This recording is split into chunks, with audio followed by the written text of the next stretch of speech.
my shoulders. Yeah, you know that I'm a soldier. You can keep me off my guard, but you can't keep me from my honor. Nah, nah, nah, I feel like the floor is lava. The energy's getting higher. You're saving my arm. Cause I know just what I got. I got you like na-na-na. And you know I hold the power. This feeling I love, oh yeah. Making my grind good to great, so don't stand in my way.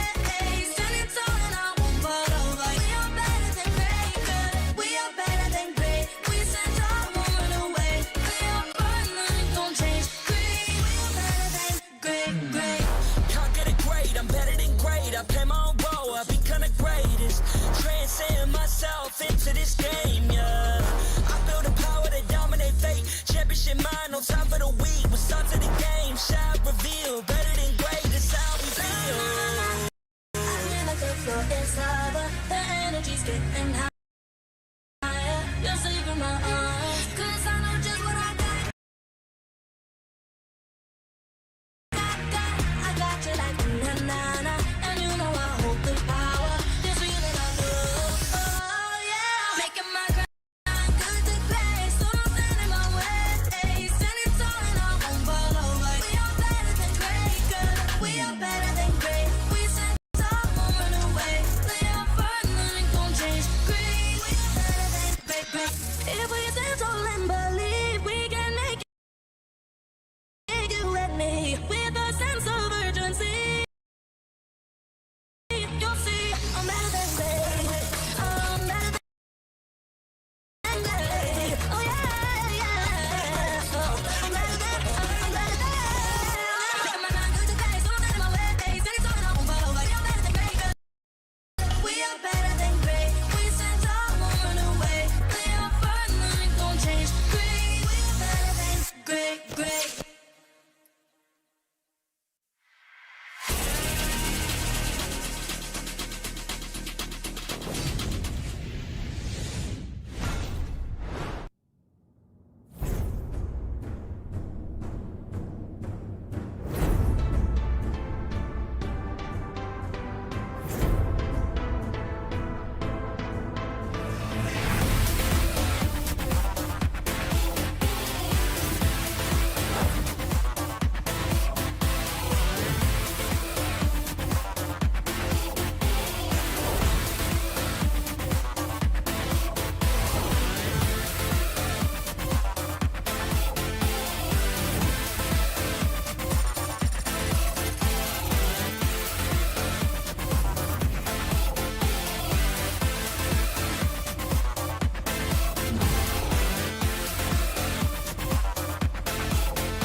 A journey of epic proportions, the stuff of myth and legends, long-term storytelling told on the grandest stage at the mall.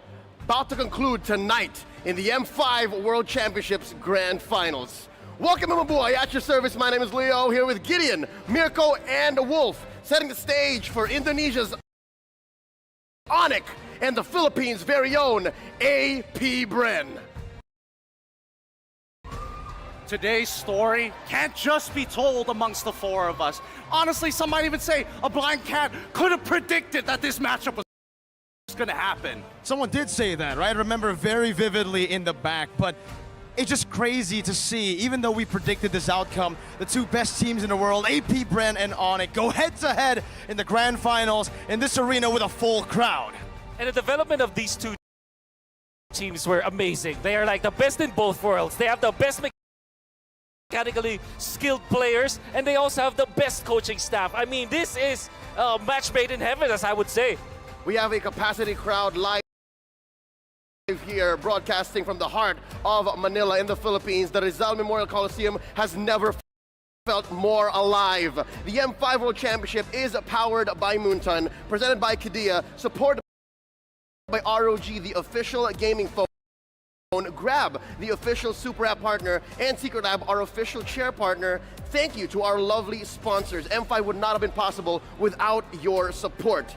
This is also presented by Kadia. The play of the day coming up in just a bit. There's a lot that's happened so far in the grandest stage of them all as we conclude 2023. You guys have any sharper memories? Because to me, it's been a blur. It has been a blur. Some of my favorite moments will also include some of the dark horses. Daewoo, we will never forget you. I mean, that's one of them. The Bomba in M5 has been phenomenal, but one particular play, I feel like, especially yesterday, that caught everyone's eye has to be the comeback moment from Keyboy. That implosion in the end, a flicker implosion that was truly a certified Keyboy moment. I think for me, I think there's so many good, like, good plays for nerds, you know? And I like the defense for sure, the Lord Dances. I think that the M5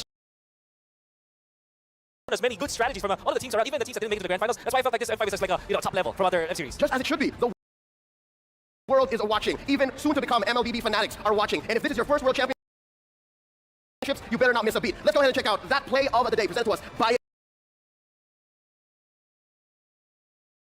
Kadia. Come in from the knockout stage, day number 6. This one brought to us by Keyboy. Miracle, you're going to enjoy this one. It's that implosion.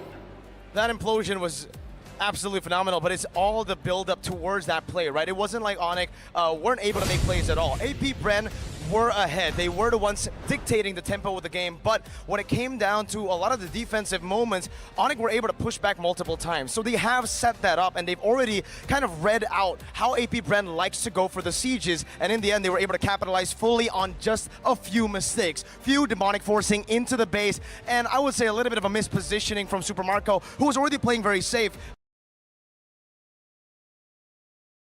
Needed the preparation for Onyx initially, which fumbled.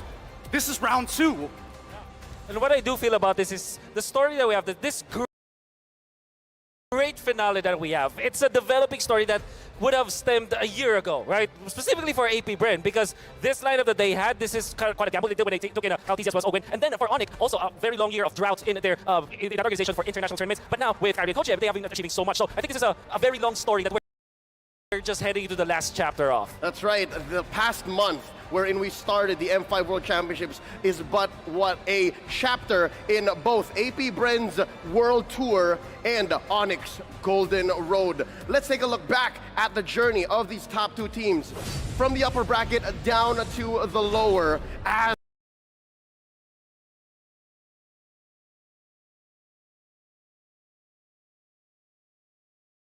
they prepare for glorious combat. We started with 8 teams in the knockouts, now we're down to 2. Yep, and so far, Onyx and AP Bren, are fed up with each other. They've beaten each other to a pulp. As soon as AP Bren dropped down to the lower brackets, we saw possible turnarounds. Daewoo and Blacklist looking to rise up. What's crazy is the fact that, you know, even though Blacklist International and Deus Volt had a phenomenal run, AP Bren, with all the doubts, with even the crowd support going to Blacklist International more in that lower bracket finals, a lot of people were asking, after that 3-0 beating, after that comeback in game number 1 against Onyx, how will AP Bren do in the lower bracket finals? Are they even going to be able to perform to an average AP Bren? And they did. They stomped. They destroyed Blacklist 3-0 to make it convincing and to make their vengeful comeback in the grand finals. And we can see that the development coming out from AP Bren was more about their draft adjustments. And if you're looking at their previous match, between Onyx and AP Bren, surely there's a lot of doubts for AP Bren because it was a 3-0. But if you look at it, AP Bren did not exhaust their hero pool going up against Onyx during the first time. And there's a hard reset because they had to wait for another day to fight again. So I think this will be a totally different series as compared to before. I mean, this is the greatest finale. Onyx versus AP Bren.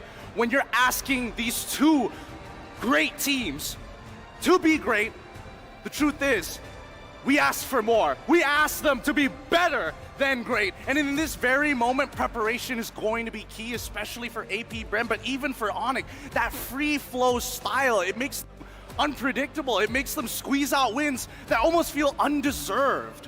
And tonight we're about to make history once more. Legacy in the making for both of these teams. No team has ever won the M Series twice. AP Bren might be able to do that. No host country has ever won the M Series. AP Bren might be able to do that. No team has ever completed the Golden Road. Onyx is on their way. It feels like whatever the outcome that is to come later on, we will see history be written down in the books here. Legacy in the making. It couldn't have been this epic, right? I mean, really, these two teams, one on the world tour, kind of a golden road by themselves as well, with all the odds stacked against them, but with the home crowd support. I really just can't wait to see how they're able to bounce back. They weren't able to figure Onyx out yesterday, but now what does change? You mentioned earlier that they did change, or maybe they were hiding a few things in the drafts, right? They were letting go Nolan 3 games in a row. These are things that no other team It's crazy, actually. has done against Kyrie. I mean, Exactly. against the assassin master himself. Why would they do that, Wolf? Why? I mean, I wish I could explain. I wish I have answers, but even as a good friend of Ducky's and a coach friend and the rest of AP Bren, I'm also, surprised that they gave Nolan, the OPest assassin we have, to the OPest assassin player that we have in the world, with Kyrie. So there are really no valid explanations from that, apart from the fact that they really just want to make sure that they can win against Onyx with the standard draft that they had. But it didn't work. For sure, there will be adjustments. I don't know about you boys. I'm curious to know your opinions. I feel like I already know theirs when it comes down to which team's storyline do they love the most. I personally love the Onyx. What about you, Leo? I've been a fan of the Hive. Count me in as a member, even in the early days when they won that World Championship in Singapore about 2 or 3 years ago in M2. Gentlemen, all right, let's not have miracle talk. We know how potent that is. No. I want to hear from Wolf. My prediction already? Yeah. You know what? I'm gonna go all in. Of course, I'm in the Philippines. I'm friends and also a big fan of AP Bren. I'm gonna go with AP Bren. It's gonna be a 4-2 win for the Filipino Whoa! champions. 4-2. 4-2. Already. Rizal Memorial Coliseum. I hope you guys are ready. Let me hear y'all roar one time! I like it. We're building up to a best of 7. We're taking it from this level, and later when the draft begins, I hope you guys are able to provide us with a little bit more. The stage is being set, and the teams are about to be ready. Let's throw it over to the lovely Mara and the very handsome Mikey to open up this show.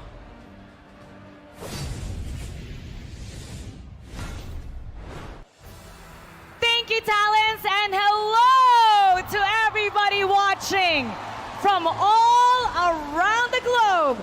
My name is Mara Aquino. And my name is Mikey Reyes, or people call me Tito Mikey.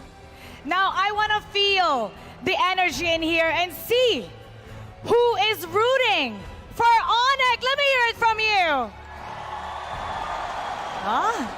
All right, Onyx fans are in the house. Good job, though. But I want to hear from the bees, from the Hive of AP Bren. Wow. The energy here is phenomenal. Now, I know everyone everyone is excited for who we will crown as the next M Series World Champion. But first, to commemorate the start of this prestigious event, how about we'll kick things off by announcing the M5 Fan Choice Awards. And to celebrate this achievement, may we call on stage Regional Esports Head of Moonton Games, Miss Sophie Guo.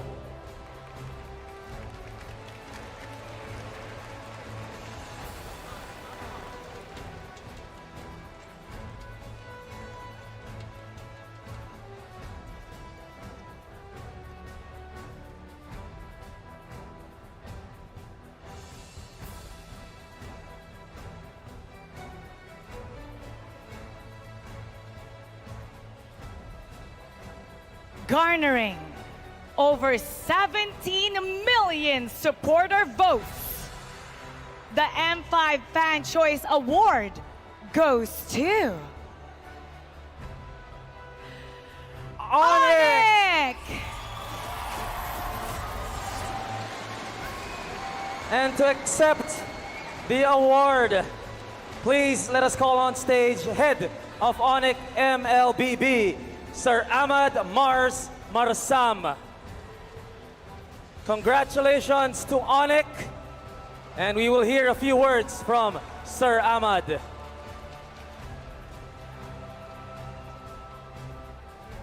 Thank you so much. Thank you so much. Hello, everyone. As a representative of Onyx, I would like to thank Moonton and all sponsors for the opportunity of us all being here in M5. Thank you so much, Moonton. And also, thank you, Philippines, for being such a great host for us.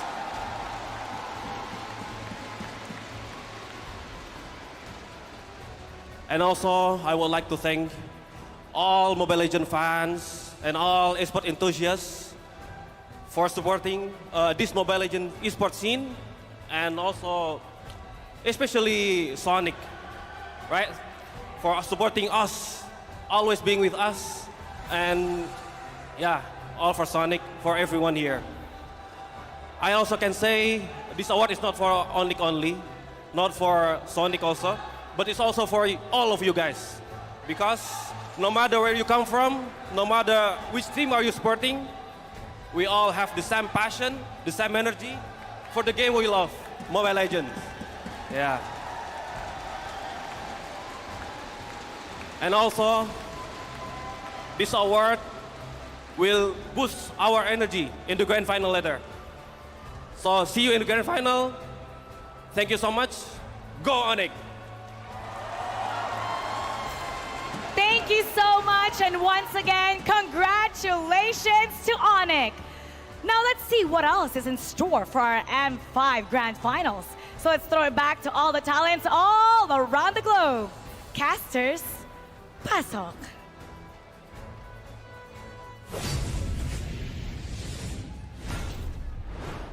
Thanks, Mara. Thanks, Tito Mikey. And thanks and congratulations to Coach Mars of Onyx and all the Sonics around the world. Back at the analyst stand, opening up the show once more, adding a little bit of layers to the story we're about to tell.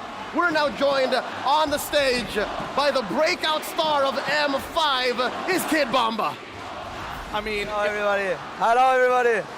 if there was a fan favorite award, I think we all know who it's going to go to. And honestly, should there be a fan favorite award? I'm actually not sure, man. I think it's a nice little thing, you know? When people can show their support openly and we introduce an award like this, it might increase more support generally to the community. So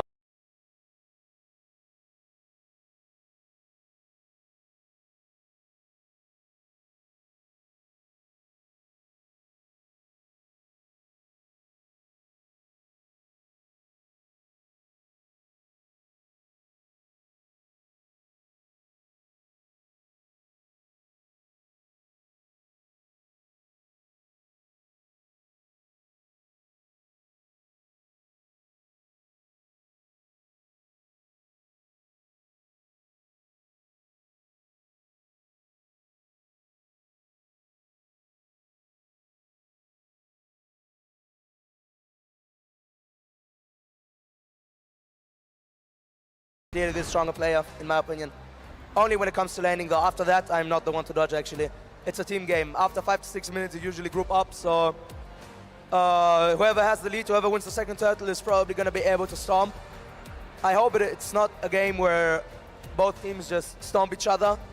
I hope it's going to be a close series where objectives get traded a lot. Speaking of Gideon, I think it's time. We should ask him. Yep. I mean, we've been so very curious about it, right? If, just if, there was an opportunity for you joining one of these teams, better yet, facing off one of these teams, which would you prefer? Joining AP Bren, facing Onyx, because I lost to them and I want to get my revenge. Imagine having one of these gentlemen on your side, right? You have a jungler as amazing as Kyrie, a jungler as amazing as Kyle TZ. We're presenting here how often they're able to get kills from all of the other lanes. You see here, Kyle TZ able to activate the roam a little bit more, just bear down on Keyboy, that's theoretically. Kyrie, though, favors the XP lane more. Did he hit you a lot? I feel like it just comes to the swapping lane after the 4th minute, right? You usually see the XP lane that's swapping lane with the gold lane. Gold lane goes to the opposite side of the turtle to be able to farm a little bit more freely.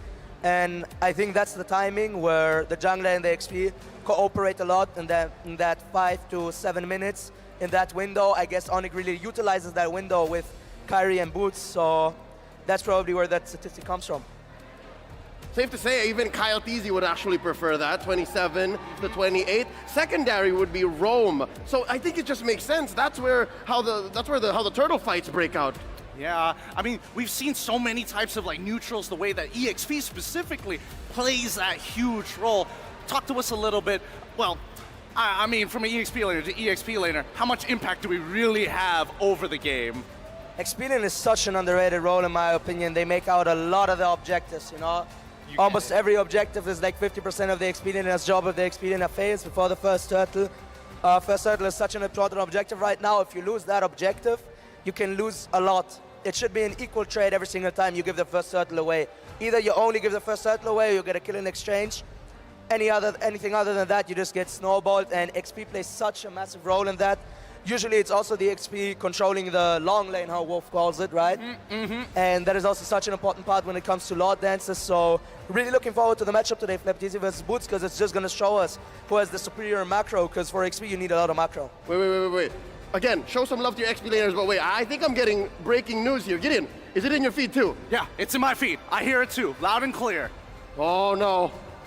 Folks, watching at home, you're going to want to hear this. We got breaking news on the upcoming M6. We're not even done with M5. Check out what's up for next year.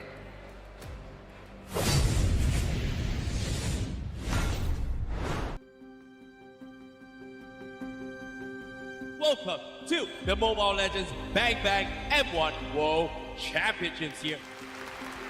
The champions of Mobile Legends Bang Bang F1 World Championship 2019. Welcome to the Mobile Legends Bang Bang M2 World Championships live.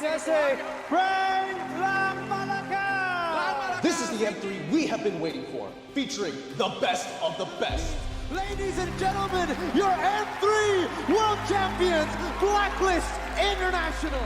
We are here in Jakarta, where the M4 knockout stage is taking place. Echo are your M4 World Champions. Welcome you to the F5 World Championship!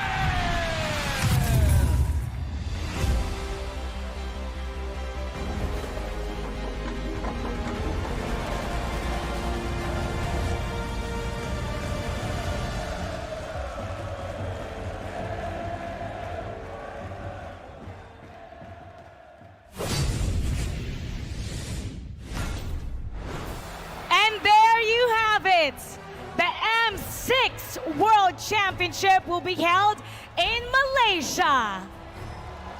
What exciting news. I know we're here for M5, but who's hyped for M6 in Malaysia? Now I think we have an incoming call here, Tito Mikey. Wow. We have a call? Who's on the line?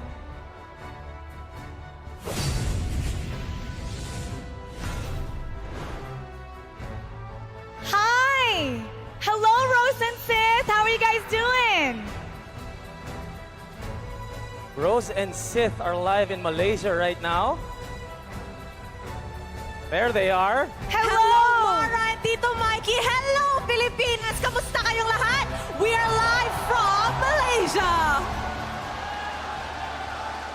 Hello everyone, and now it's officially where the M series started, and now Malaysia back to become the host again. Rose and Sith, it's great that you already know me. I hope to meet you guys very, very soon. But what does this mean for the MLBB community in Malaysia that we're coming back to your country?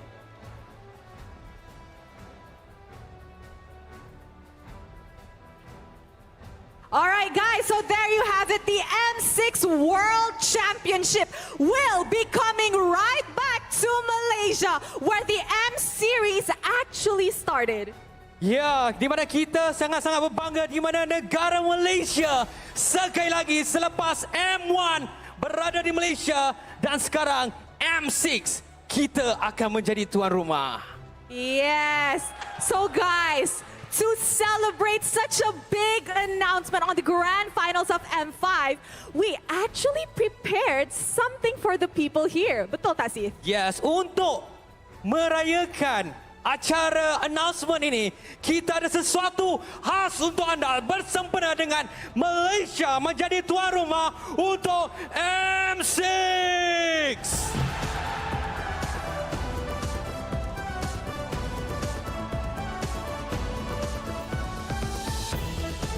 Malaysia adalah negara pertama menjadi tuan rumah untuk M5 dan pasukan Malaysia untuk Toda M telah menjadi tempat yang ketiga pada M1 tersebut.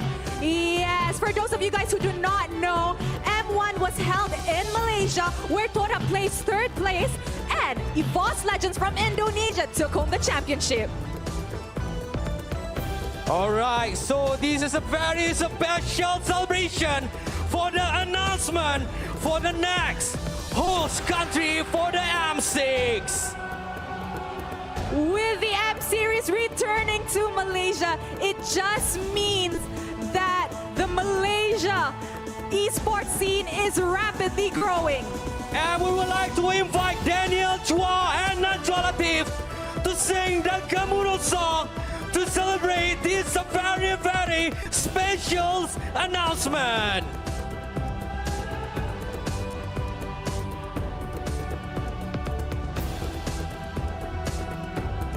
And let's sing together for these very iconic songs together with Daniel Chua and Najwa Latif. Alright, siapa tahu lagu Gemuruh ni? Come, sing together.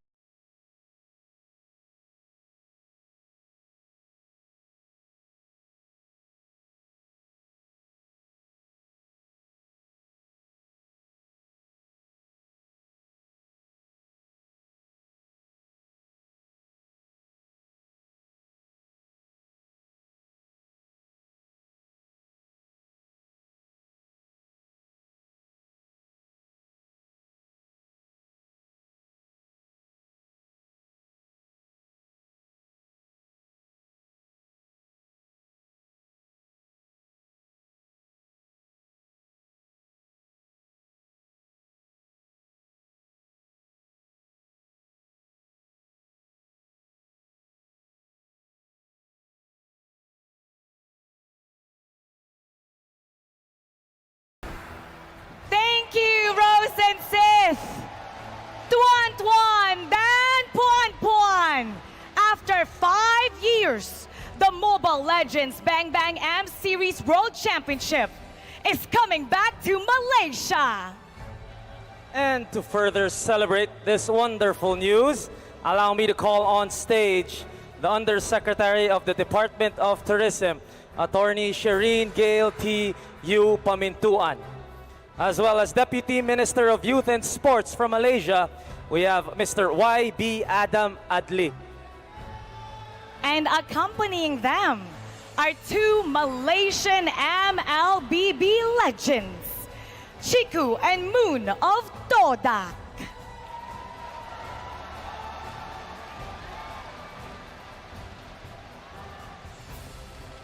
And before our turnover, may we please hear from Attorney Shireen Gail T.U. Pamintuan about her thoughts of this great news.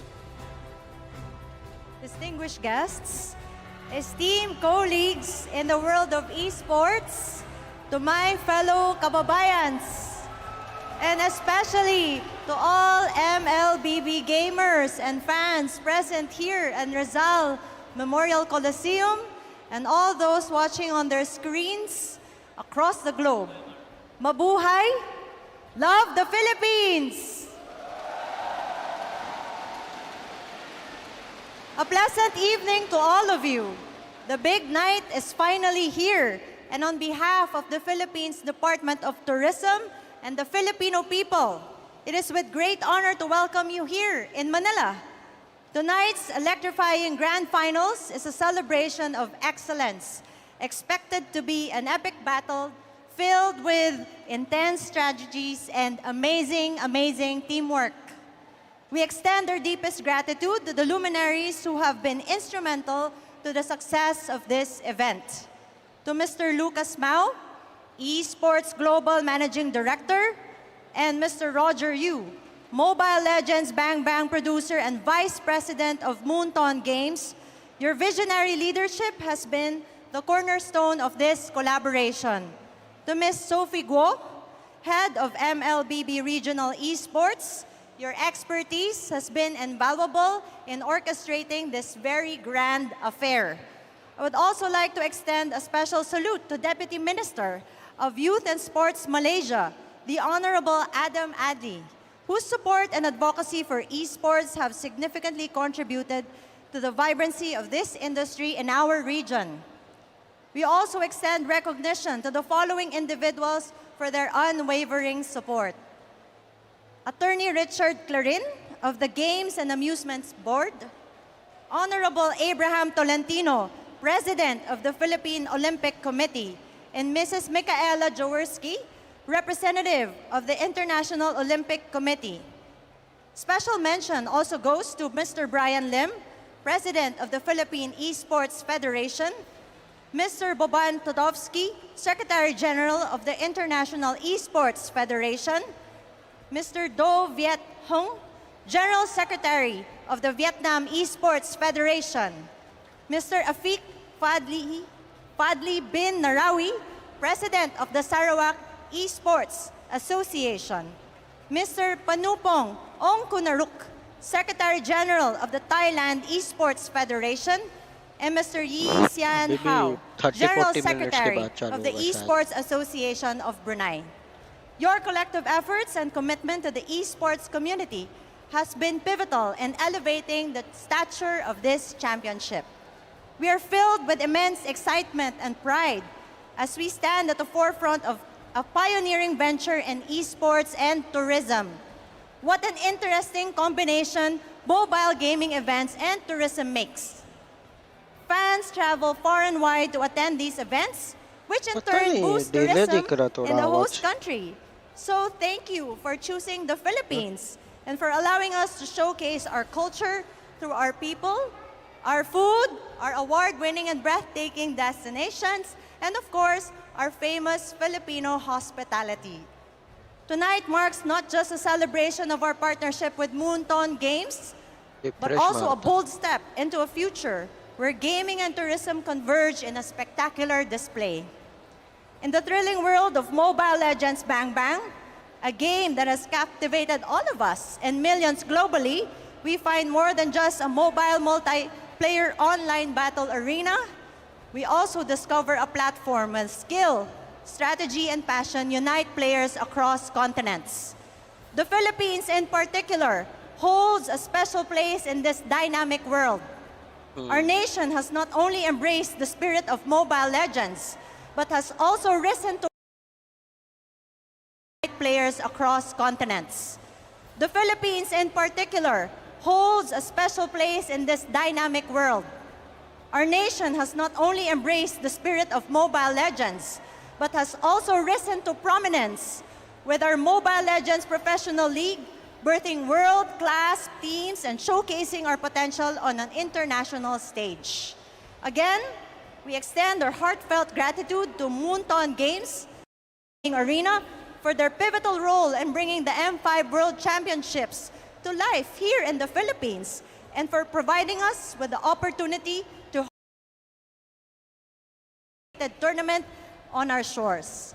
This collaboration is a testament to the boundless potential of esports. To Malaysia, the next host of the M Series, we are confident that this journey of gaming excellence will continue to flourish and inspire. Our commitment to the vision of President Ferdinand Bongbong Marcos Jr. is reflected in the support extended by various government agencies, including the Department of Foreign Affairs, our Bureau of Immigration, and the Bureau of Customs. Their cooperation in facilitating visa processing and equipment entry has been truly invaluable. Our Office of Film and Sports Tourism, on the other hand, has also crafted tour packages, not only to immerse you in the M5 World Championships, but also for you to explore and experience the Philippines. To the two elite teams battling it out tonight, the atmosphere is absolutely electric and the anticipation palpable as we all eagerly await your battle.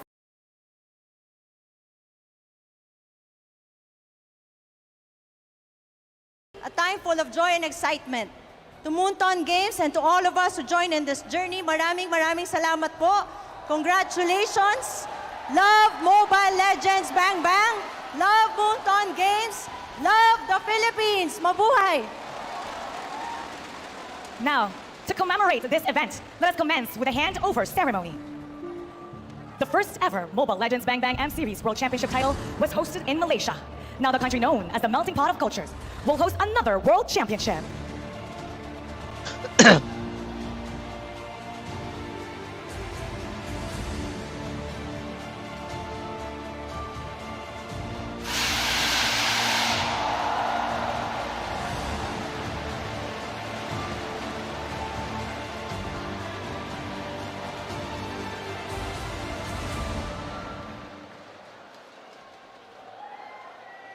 Good evening,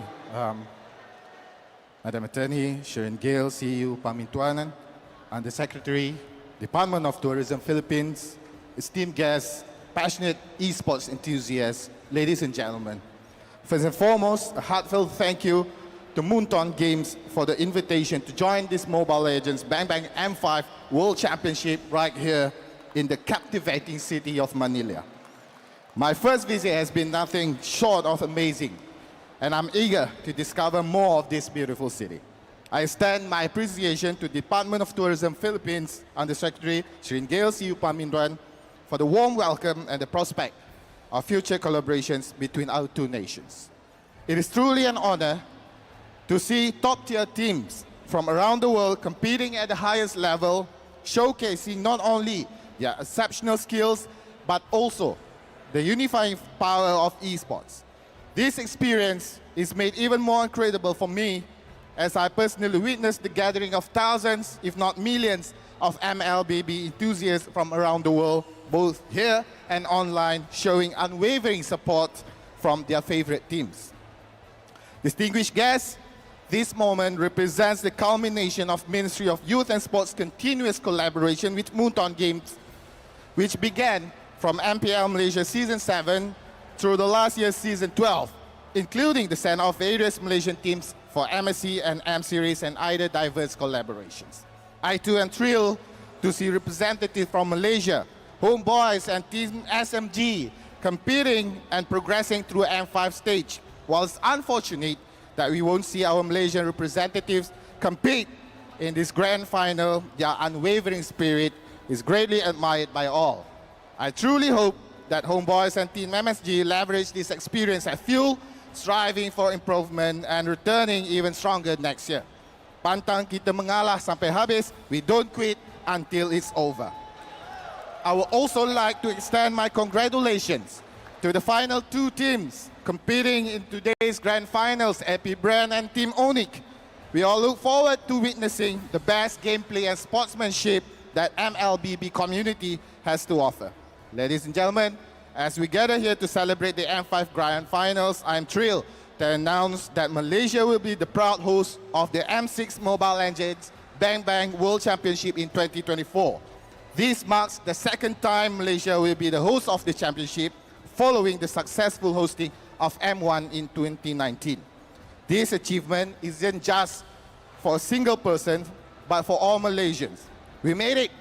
M6 will be a momentous occasion for our nation, and we are eager to welcome players, fans, and esports enthusiasts from across the globe to experience the unmatched hospitality and passion that Malaysia has to offer. The collective efforts of all Malaysians will craft an unforgettable experience, embodying the spirit of Malaysia, truly Asia. Thank you, and may the battles be intense, the victories be sweet, and the friendships be everlasting. See you in Malaysia for M6. Jumpa di Malaysia. Thank you very much, Sir Adam Adli. We look forward to your warmest welcome for M6 in Malaysia next year. Also, thank you very much and congratulations on a successful hosting of M5, Department of Tourism Undersecretary Attorney Shireen Gale. For now, the quest to becoming better than great continues. So we're gonna go back to the casters from all around the globe. Casters, pasok.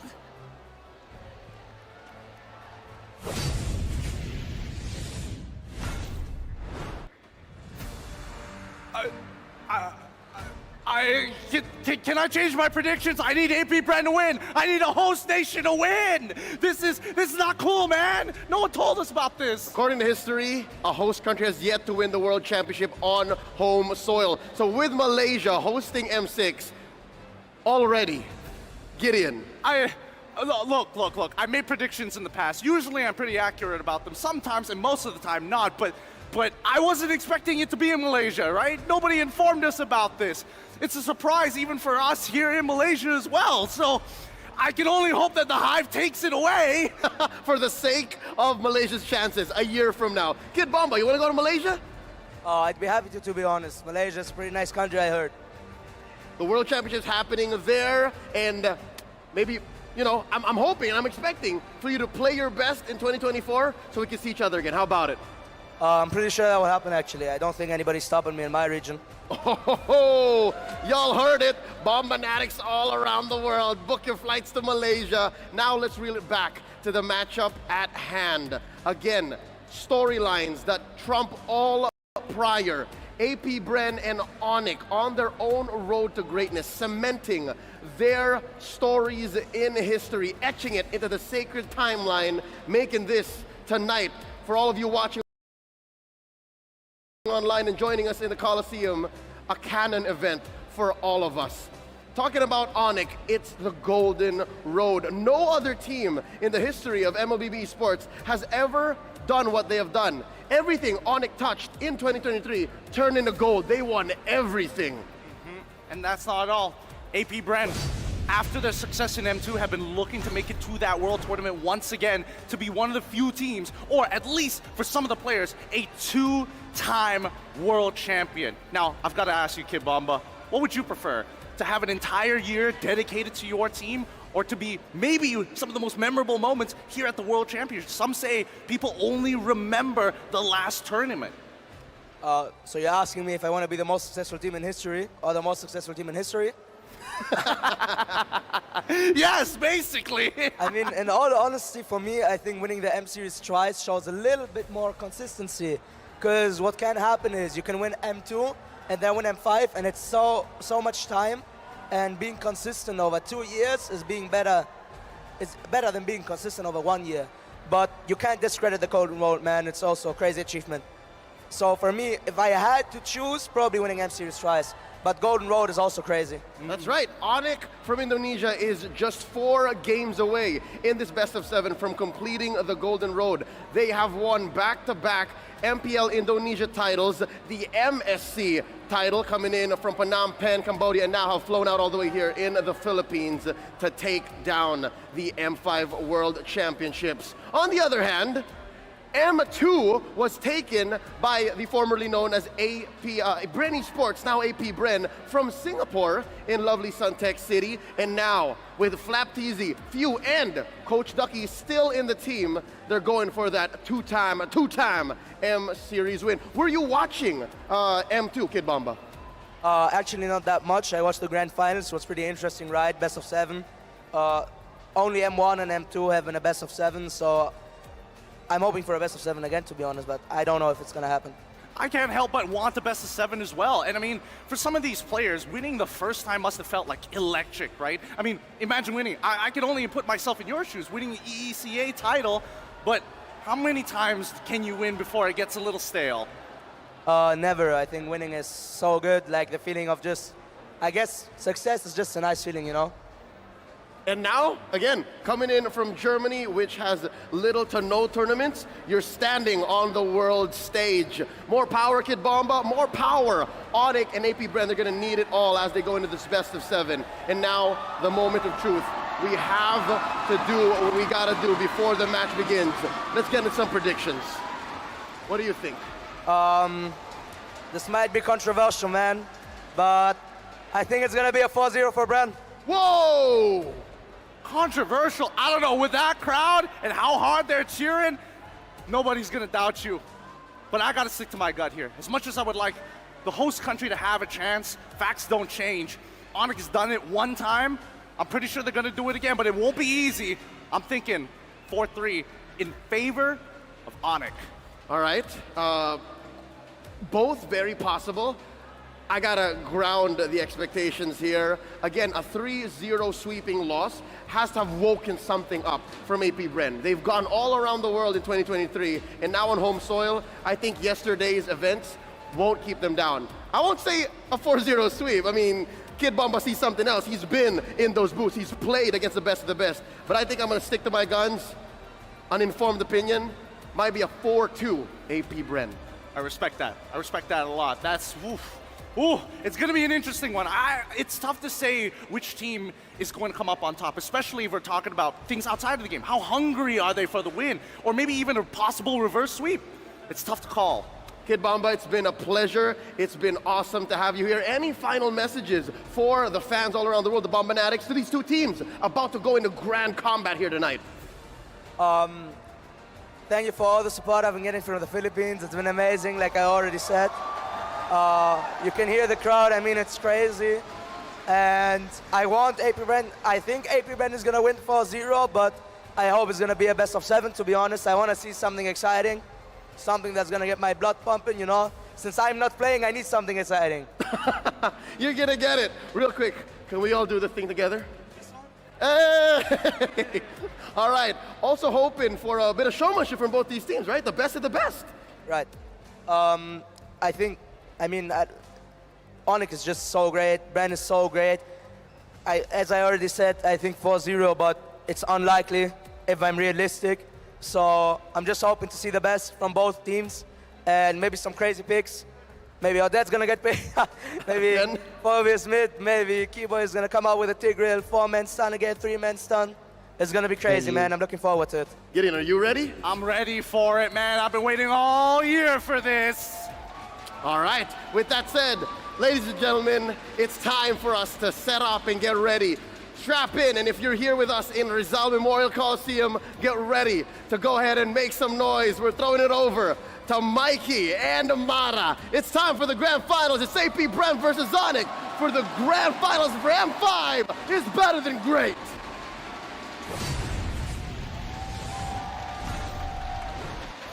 Sixteen of the world's strongest teams have gathered in the heart of the Philippines to vie for the coveted World Championship title. They have joined the fight, climbed to the top, and dared to be great.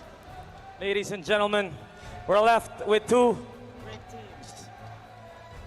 great teams, but only one will be better than great. Witness the shaping of a legacy that will leave an indelible mark on the pages of MLBB history. This is the grand finals of the M5 World Championship.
अच्छा की prediction ओनिक जीतेगा लग रहा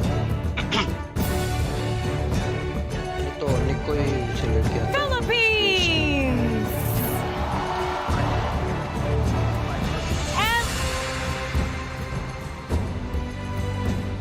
And 5 World Championship!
दोनों final पे पहुंचे तो अच्छा ही है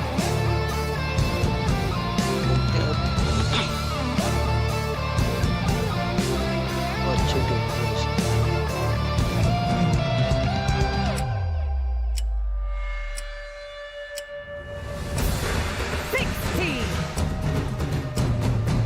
मस्त बना रहे हैं लोग आजकल करके 50.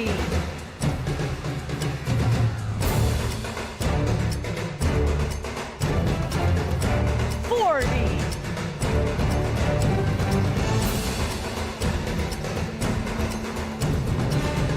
30.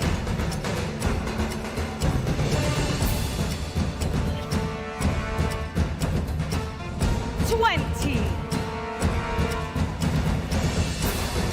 10. 9. 8. 7. 6. 5. 4. 3. 2. 1. Welcome to N5 World Championship!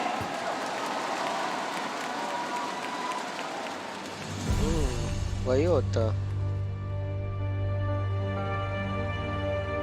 बस बना रहे थे काउंटडाउन और सब ये कौन आ गया वो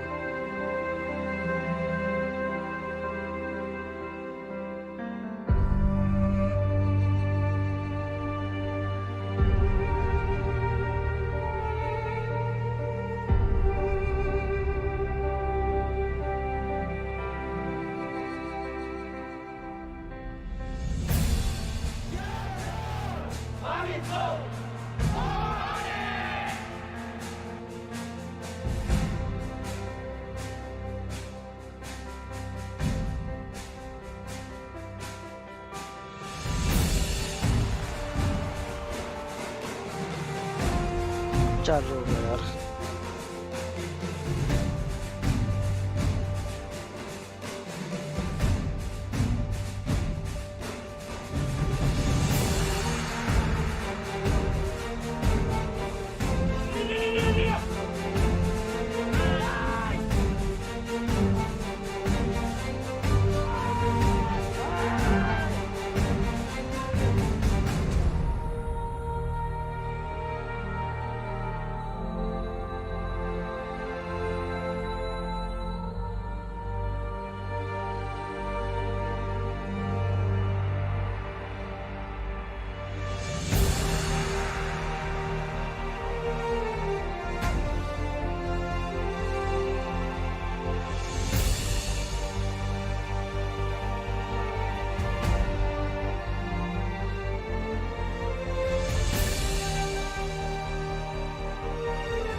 champions, Blacklist International. Echo are your M4 World Champions.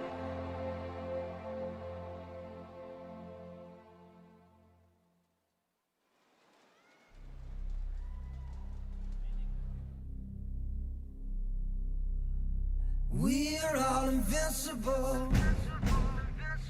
Winning is inviolable.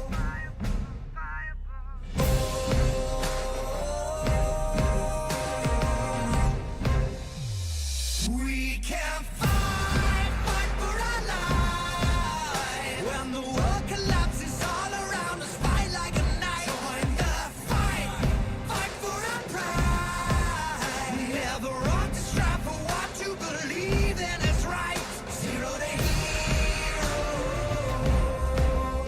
immortal hero. Zero to hero,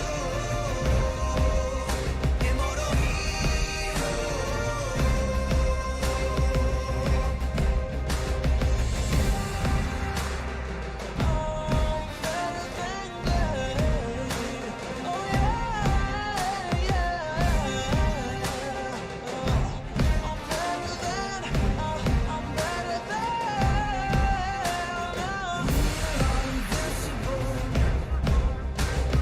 Winning is inviolable.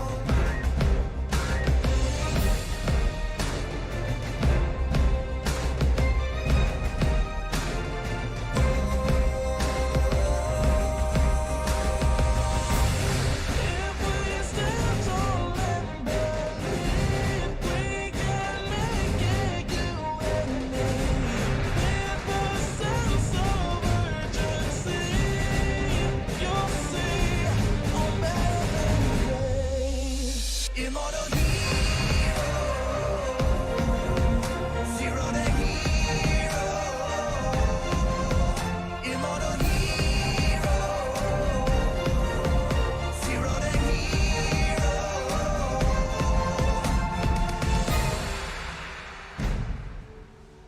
बस नाच रहे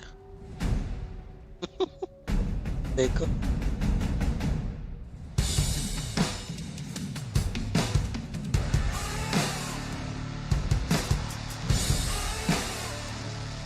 I'm on a rush now, winning, that's my focus. I need some ice, you gotta cool me down. I feel my nirvana coming closer. You got me waiting, waiting for you.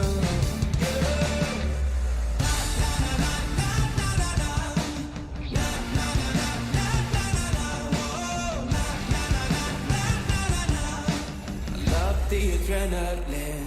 सब song switch कर गए Going down. You got me walking through the fire. We ये don't catch song a है slide क्या ही when करना we were young. Never run from the fight, yeah, we come to the top. Never run from the fight, all the way to the top. Never run from the fight, yeah, we rise to the top.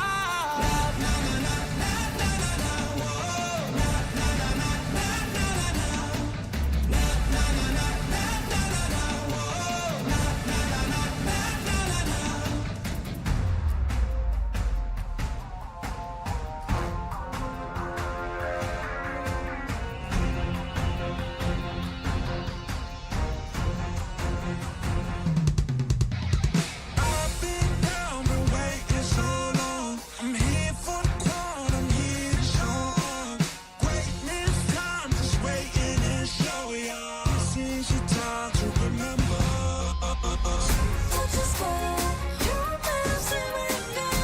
सब M1 M2 M3 M4 M5 सब song बजा रहे हैं चालू करेंगे लगता है मुझे लगता है M6 का जो सॉन्ग है उसके भी नाचेंगे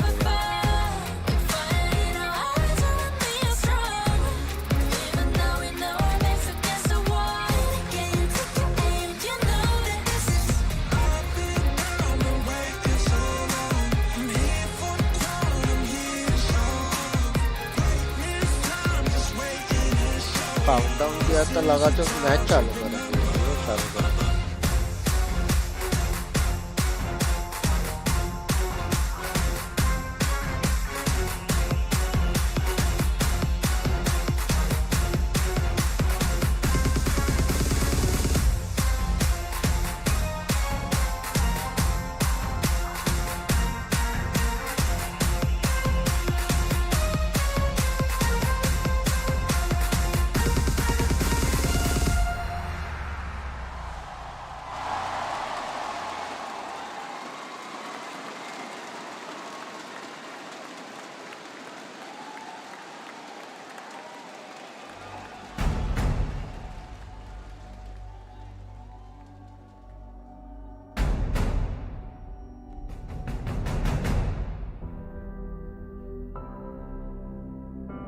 It's been with us for 5 years.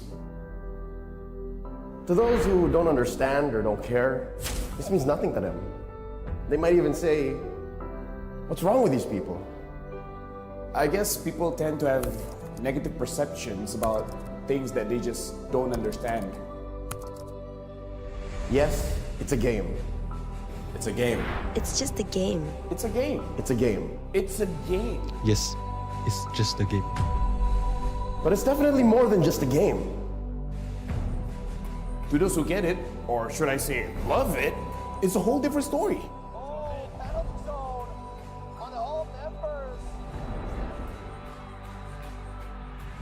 They choose to devote their entire youth to make a mark in this brief period as esports players. If it's just a game, then why does it hurt so much to lose?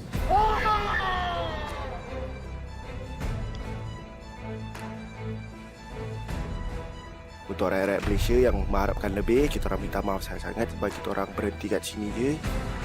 Why do we let emotions get the better of us? Why does every hard-fought victory mean the world to us?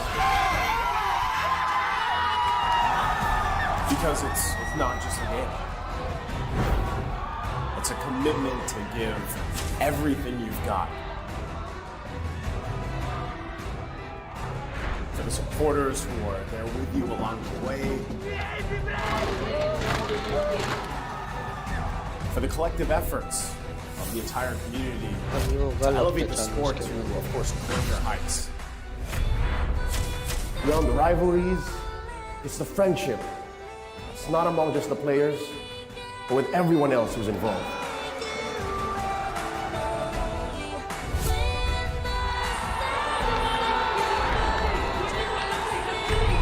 Yes, we may have started as just a game, but we are progressing one step at a time.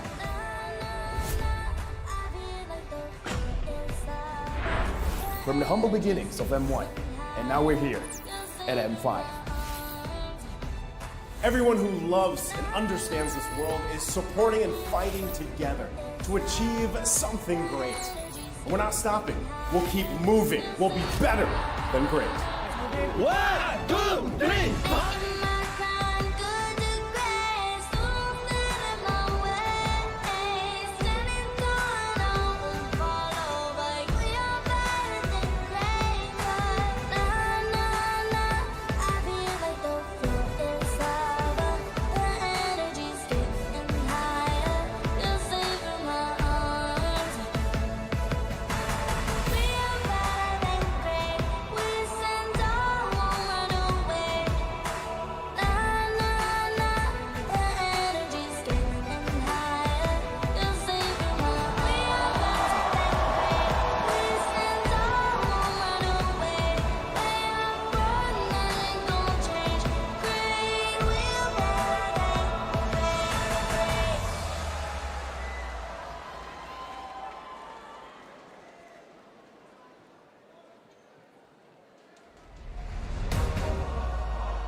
Ladies and gentlemen, it's time for the M1 World Championship Grand Finals!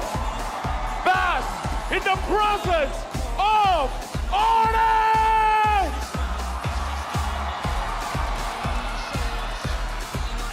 Kaya Bionic wala na dyan. AP Red!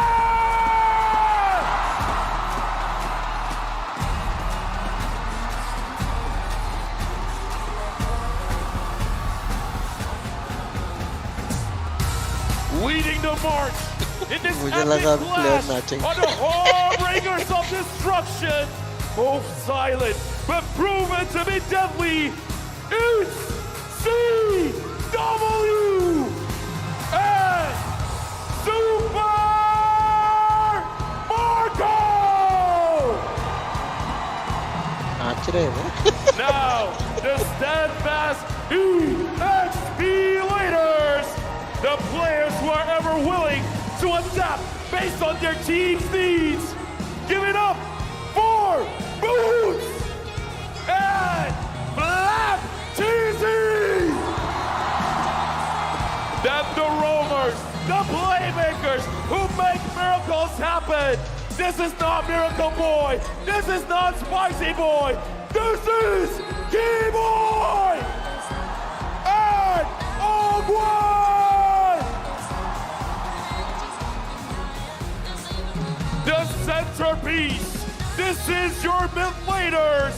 Once a maniacal genius, and the other is a perpetual idol of idols. Make some noise for Sons! एक ही step मार रहे हैं क्या वो लोग पीछे वाले? सबको एक-एक करके मिला क्या है?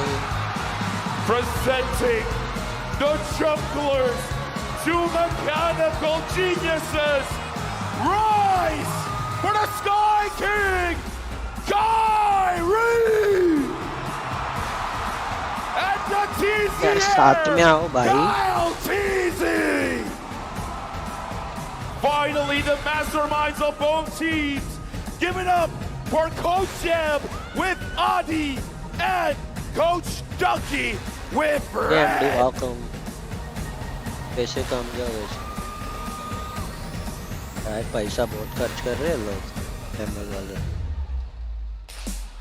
Look to the skies. Is it a bird? Is it a plane? No! It's the Sky Kings, the champions of Indonesia. Onyx versus the bees from the hive, the champions of the Philippines. AP Brand. ऐसा लग रहा है wrestling चल रहा है. World Championship Grand Final. Begin.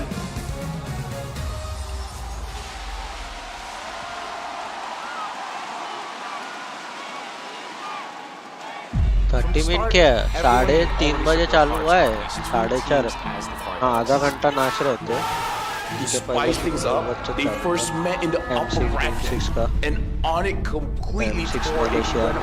ये सब बता रहे थे. बाद में अभी आधा घंटा dance. They managed to climb their way back to the पता grand नहीं है. finals. मुझे लगता है 15-20 minute before even the match we feel like we're just gonna win, but when they come back after game 1 we get like tense. That causes game final to be overall one-sided for them. We really खर्चा. wanted to play against Onyx again. We really want the bench. That boosts our confidence in playing against Blacklist. Feel ko parang nating tulos na ako ngayon. Kung pwede lang makapaglaro ako ngayon dito. फिर best of 7 भी है. And now they meet again in the grand final? This is the rematch we've been waiting for. Okay, regardless of who wins tonight, it's a great conclusion to M5.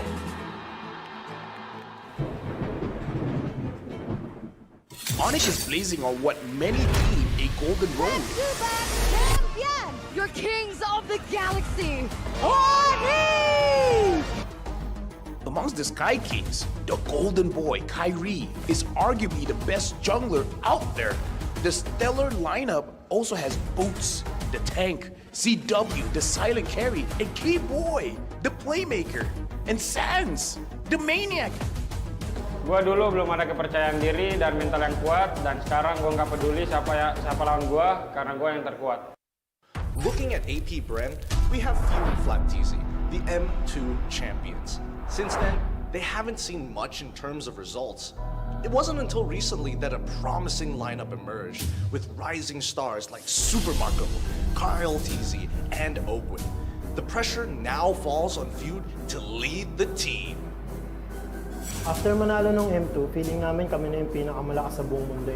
Pero nung bago lahat ng yun, nung nalaglag kami sa playoffs nung MPL Season 8 tsaka Season 9, lalo na't di kami nakapag-qualify ng M3 tsaka M4. Ngayon, nandito na kami sa M5. Gagamitin ko yung tiwala ng mga teammates ko sa akin para ilid sila sa tagumpay.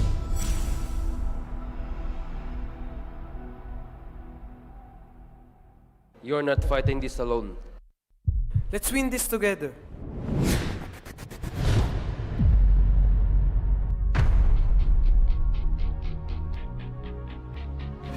If AP Brent takes the series, it's a double win. the first team to secure a second M Series title and the first to win on home ground. Kami ang unang Filipino team na nanalo ng M-Series at kami rin ang unang Filipino team na mananalo ng M-Series ng 2 beses. For Onyx, this moment is equally defining. Indonesia will finally take back their throne and claim the title as the best in the sport. Lu bisa coba untuk menang, tapi kita pastikan Indonesia yang akan membawa pulang piala M5 ini.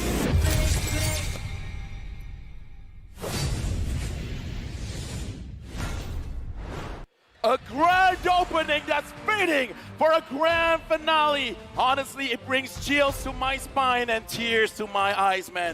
That was emotional. Welcome.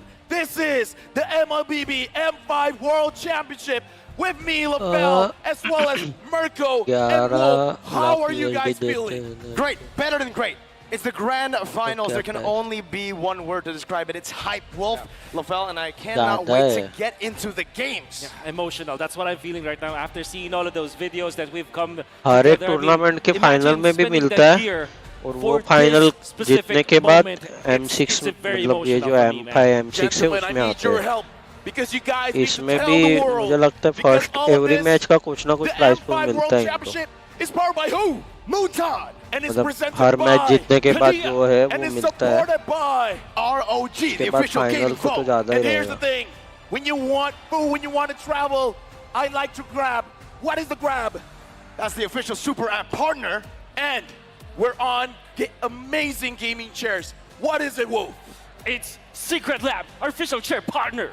Thank you to all of our sponsors. M5 wouldn't be possible without your support because look at the crowd, look at the support. And a special shout out as well to our global presenting partner, Qiddiya. Qiddiya is a giga project, a city that's being built in Saudi Arabia. It is the future capital of entertainment, sports, and culture. With all that hype though, sit back, relax, because we're going to get into the best of 7 with Secret Lab powering us behind us here. Don't just stop at the best hero builds and combos. Get ahead of the competition and reach Mythic or Mythic Glory or Mythic Immortal with Secret Lab, the Titan Evo gaming chair, outfitted with the pro-grade ergonomic features engineered for maximum performance. Shop match-winning comfort and keep yourself at the top of the game. Now, I'm hearing the crowd. I want to see where the loyalty rise. Rizal Memorial Coliseum, let me hear. Are you with Onyx? वही वो salary पे होता है company को जाता है company मतलब जो स्पोर्ट्स रहती है कंपनी रहती है पूरा इन्वेस्टमेंट टाइप है. And while they're speaking, the M5 is still ongoing. Unlock Yuzong's M5 exclusive Dragon Shade skin and Prime Cosmic Dragon skin when you buy the M5 pass. Accomplish all activity tasks to reach level 75 for free. A ton of M5 exclusive rewards are also waiting for you. Get yours or give it to a friend right now. And I gotta say, Wolf, I love being in Manila right now. The energy is beyond electrifying. It's crazy because I think that even the teams that aren't Filipinos, even the players that aren't Filipinos, are being cheered upon. And that is what I love about esports. We just want to cheer for the best. And right now, we're the world's best players salaried the world of मतलब MLBB इनको for extra a best कुछ of तो 7 मिलता होगा grand finals to define जब who is जीतते going हैं to be तब the world champs now. But ये सैलरीड होते हैं I love it more. Proper एक प्लेस दिया जाता है It's a full best of 7 and we get to cast it here. खेलने के लिए I really hope it goes full best of 7, all 7 games, right? Even though Onyx were able to take AP Brand down in the upper brackets, it'll be different here. They've made the right adaptations yesterday against Blacklist International, and now I'm expecting the same thing. You guys can make adaptations as well back at home. How do you do it? Watch on TikTok for TikTok drops. Watch for 3 minutes and you guys can win 1 TikTok viewer chest. And if you watch for 5 minutes like LaFell, what do you get, LaFell? Here's the thing, for 5 minutes you can get a TikTok deluxe chest. Damn! But if you watch the entire grand finals, you will be witnessing your new price तो मिलता है जो अभी M5 तक आ गए मतलब उनको price तो मिला ही है. M5 M6 तक जो भी जाता है उनको प्राइस तो मिलता ही है क्योंकि हर एक टूर्नामेंट में जो जीतते हैं वो लोग ही आते हैं. Mechanically skilled players and the best coaching staff इस in the लेवल पे grand आते तो final. मतलब प्राइस तो मिलता ही है जो भी है प्राइस तो एमसीस का ज़्यादा रहेगा उधर कम Even the रहेगा but production's like, nah, don't let LaFell तो cook, but इन्वेस्ट कर Mirko, रहे you're थे तो cooking. उनको You're going पूरा for AP उसका brand. Are you risky going to है apologize soon? Well, You're in the Philippines, by the way. I'm in the Philippines. Surety ने I ना am, उसको but रिटर्न मिलेगा कि नहीं I gotta do it, man. Yeah. I gotta do it. 4-0. Of course. Here's the thing, right? It's not Yes. just for the team that'll win, but it's also a curse to the score. I don't want it to be a 4-0. I want it to be a 4-3. I think whoever wins this, as long as we get a good series, respect given over, hype, everything, we're gonna see the best. We're gonna see something better than great. I got to ask Wolf. It's been years we've been seeing Filipino grand finals, but this time is the Philippines going up against Indonesia. How are you feeling? Very, very happy about it. I think that after seeing the Page versus Page finals 2 times, I've always said like, okay, we have to have a Indonesia versus Philippines or a Philippines versus someone else kind of a grand final, and we're given it. चालू हो गया and now finally you can hear the crowd roar when we see we're going into the draft of this first game in the best of 7 between AP Brand going up against Onyx, where again, they faced each other before. AP Brand, will they ban out the Nolan? A big problem was that Nolan, and it seems like AP Brent this time they've swapped those sides. They want to pick it up for themselves. They want to bait Onyx to letting it go towards them. And for some reason, the Kaja still is there. It's a ban for AP Brand. Now with the join, they will ban out the 1-1, which obviously is one of the heroes that you don't want to give to Onyx, knowing how CW is good with it. Oh yeah, right now looking at the bans here, AP Brand betting out a Kaja as well as the Joy. Onyx now with the Faramis as well as the Guinevere. We've seen how Onyx, they have the capability of taking a team fight and making sure that just one is needed for them to close out the game. But I gotta talk about mental here, Wolf, because again, AP Brand, after losing, they couldn't reset, they couldn't get back into the game. But today, should they be fired up going up against Onyx, or should they calm themselves down? They really have to be calm right now. That's what they need to do, because you have a 7-game series ahead of you. You don't wanna exhaust your energy just trying to be, be good at the game or trying to fix your mental. You have to really resolve all of your energy so that you will win the 7-game series. By the way, I think Fredrin is going to be the first pick. That's what I heard, what we can see from the crowd. Quickly answered by a Valentina, even when there's a Fredrin, and of course, I believe that was Bruno. And also the Nolan ban, right? Instantly respect here from Onyx. They know how hard it is to go up against a Nolan. They know how hard it is to play against it. They played it yesterday against AP Brand, and it's a Dyra. What? Dyra. It's a Dyra pick. Very early on. For the folks watching at home, don't worry. The pick and bans is still ongoing, and we're witnessing here, looking like, yep, the Dyrov is getting picked up. Looks like they want to answer the Fredrin very early on. Yep. Arlet is open. Always on the But way. there is Matilda, obviously, that's that we can see right now. Very early Brody here coming out from AP Brand. Yep, looking like they want a lot of damage coming in from the goal lane here. And we can hear the crowd cheering for the Matilda pick. Yep. It's a comfort pick, right? Not just the Matilda, but also the Brody for Super Marco. If they want to really just get into the game, snowball it out of control, they need to play for Super Marco. Yep. I think, for me personally, it has to be, when I'm talking about the highlight players of AP Brand, it's their roamer for sure and their gold laner. So if Super Marco gets facilitated with a great hero that can bully and look for that snowball early with a roamer that's so mobile, they can get these lanes all ahead with a Fredrin in the mid lane to just hold Onyx back. It seems like they're doing exactly what they did to Blacklist yesterday. Tigreal, obviously one of the heroes that is going to be rising in popularity, at least in M5. And Paquito immediately going to be the ban for AP Brand, who is blue side, red side, I mean. Oh, yeah, they're blue side. Yeah, Wolf. So that was Onyx banning Paquito. I got to talk about the timings here, because looking at AP Brand, when they do have the Brody, the second turtle, the Brody will rotate to that turtle and join the team fight very early on, getting that 2-item power spike by that point. What is the timing for AP Brand here? What kind of pressure do they want to put on Onyx? You nailed it right in the head. It's the second turtle. And one thing that you'll notice about like Matilda Brody is that the Brody is much faster when it comes to farming because of that guiding wind. You're going to see like a cross-map play, like maximum range guiding winds that they min-max. And for sure that will be the timing. Second turtle go in and they're going to be just completely rampaging through the side of Onyx. That's why Onyx went for the Tigreal, because they want to look for a stopper for this kind of aggression coming out from AP Brand. To the folks at home, we got our draft back here. AP Brand picked up the Frederick Matilda as well as the Brody, while Onyx picked up the Valentina. This Dyrov, we can't say it's for Boots or Kyrie. Exactly. And as well as the Tigreal here, because we've seen Onyx play it both ways. Yep. At this point, I don't know. Yeah, that's why you first pick it, and then eventually they'll get their marksman in the fourth pick. Lilia being banned here by Onyx. They might consider getting the Claude or a Fredrin a carry, in fact. Because carry is great against the Fredrin, and in a way, it can man up against the Brody, or at least hand-to-hand combat against that Brody. And we know for sure that CW is a player that can actually play that hero. That's something that maybe Onyx are looking to attack from the angle, that they can actually secure, well, maybe not a gold laner here, save the gold laner for last. Yep. I do want to bring up the point that for Onyx, I think even in yesterday's series, right, we didn't get to see Onyx on the red side at all. AP Brand decided to take it away from Onyx all 3 games. And the fun fact is, I feel like AP Brand did that intentionally. They know that Onyx have sublime win rates, phenomenal win rates on the red side, Yep's favorite side, to try to outdraft their opponents. With the Bruno ban here, they've already secured the Brody. They want to really facilitate Super Markel, but Onyx doing the same thing, but to few. They have first pick and second phase. They can deny even more heroes from AP Brand. Right now for Onyx, they banned out the Paquito.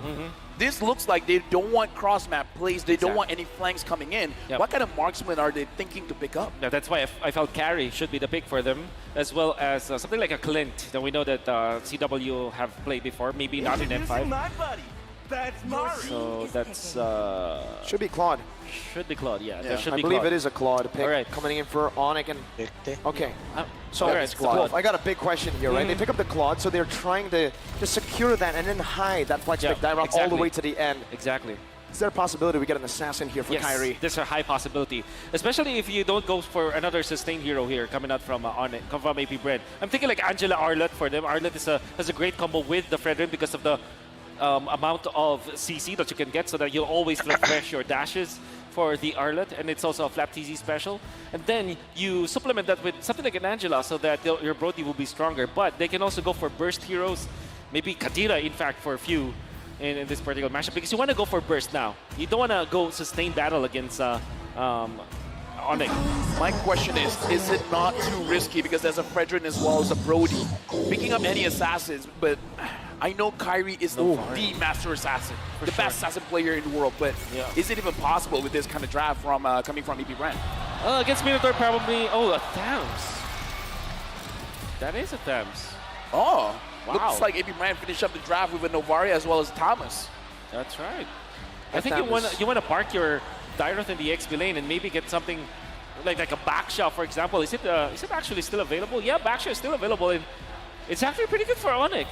You can go back to that, or maybe a Martis, in fact. Full aggression in the early game could definitely work, more mobility as well. But if you want best of both worlds, the Assassins will be a solid choice to go for. Dyroth flex into the jungle is what they decide to go for. The Terizla in the XP lane for Mr. Boots. Let me just say, looking at the draft coming in from Onyx, very strong when it comes to the team fight, but here's the thing, they can play a 4v5, that Claude can go to the side lanes. So that'll be all about damage for Onyx. But late game damage. I would say though, there is a massive combo between all the physical damage leaders here coming out from Onyx. They have sustain from the Terizla, so that will be the guy to be in the front lines, and then the Tigreal to follow it up. Then you have the combo, Dyroth plus the Claude, right? For the additional penetration. That will be your damage source for the side of Onyx.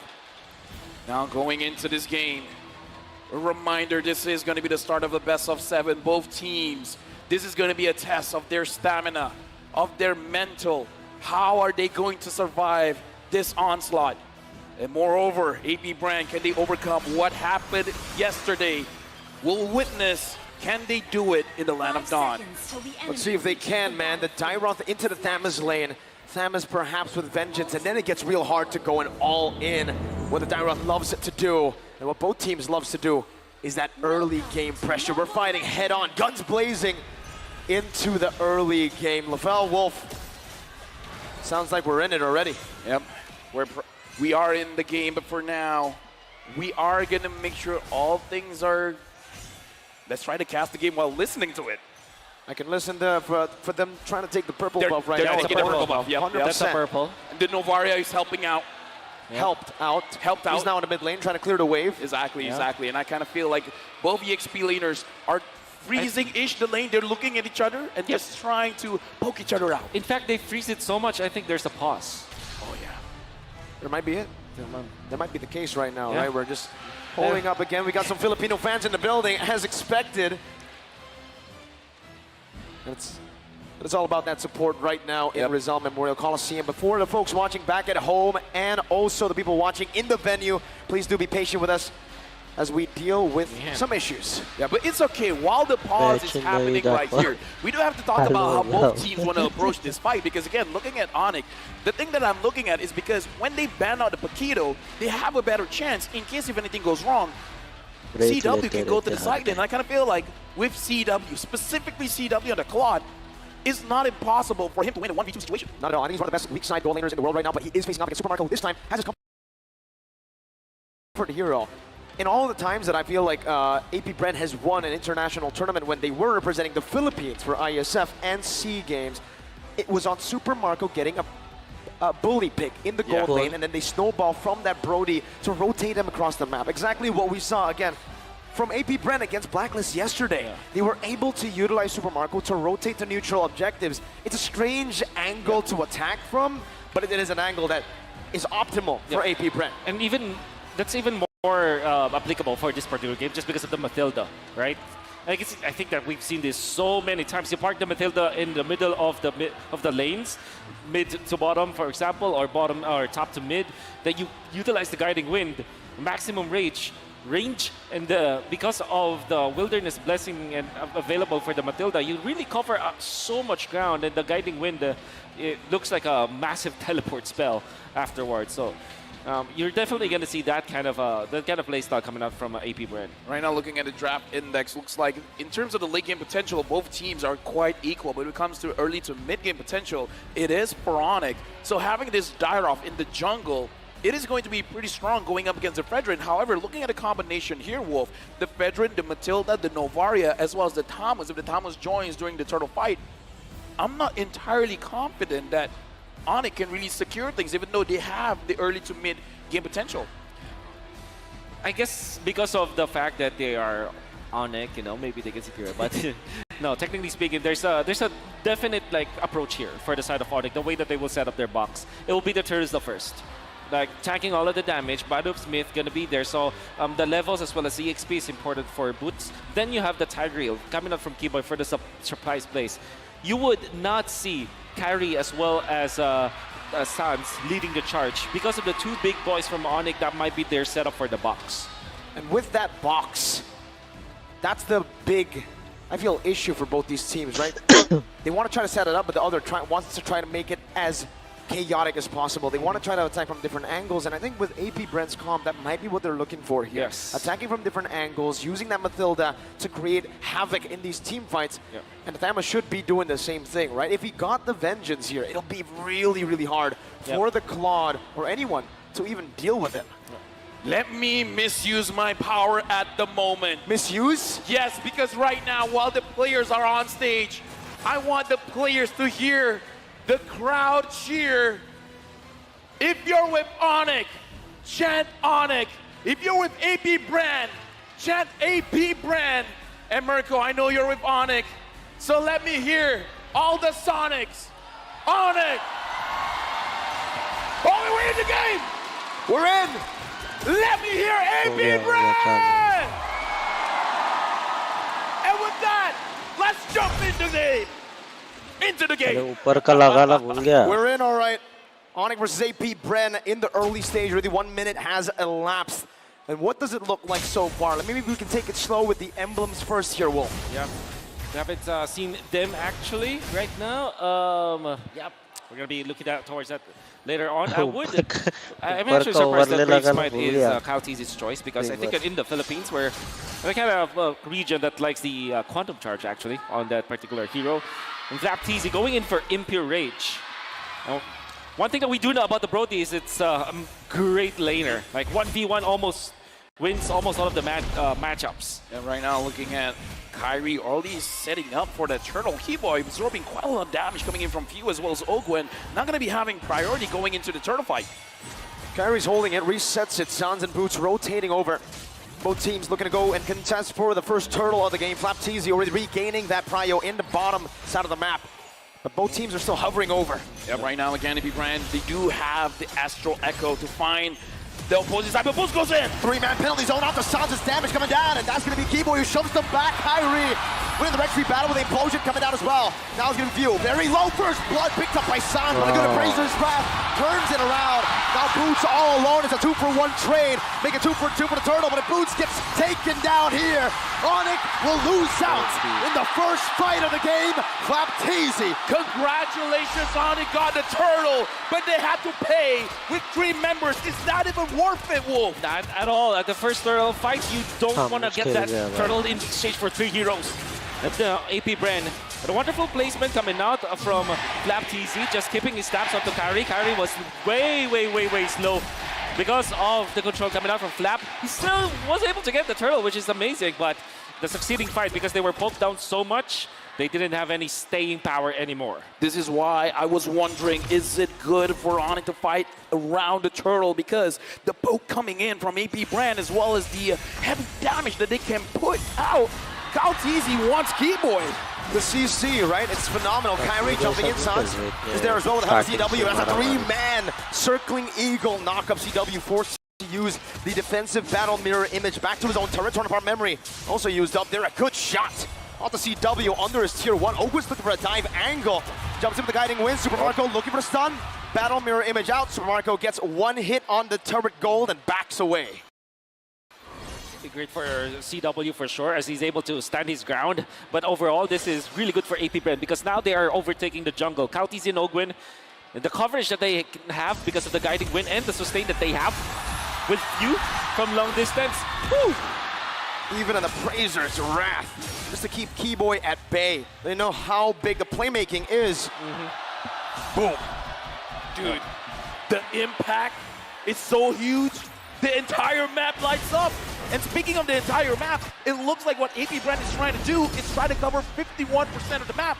They're making sure Onyx stays honest. Onyx stays in their path. I love the crowd, man. I really do. They're cheering for the screen going back to normal Onyx. Some good damage on Ogwen. Astral Echo connecting onto all 4. Flapteasy holding onto the turtle. That's a good Astral Spear onto the back. Boots gonna be zoned away for now. Flapteasy jumping in, getting a taunt, knocking Boots up. Flapteasy doing the same thing. Now with Infernum in a circling Eagle. Boots with a flicker backwards. That might just be a kill. DPZ to fall back. Phew! Gets a snipe from downtown.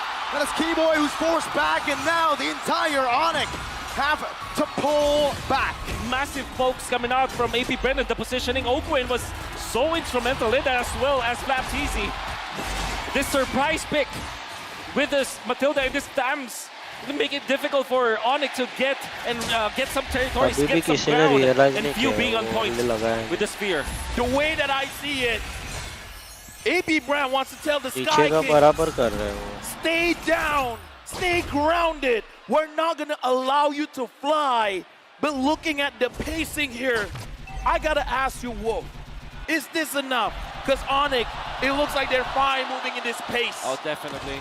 This is what they need to be doing. And the thing is, they're not really like stumbling, or they're not giving anything for Onyx Esports, again, to kind of move on. And I think this is the way that they're handling the left side of the map with the Brody, the top lane. It gives them so much ground to work with and so much control at the early stages of the game. And with a 3,000 gold lead, they're really dictating the pace. They're already rotating up top. They know where the battle mirror image is going to be placed down.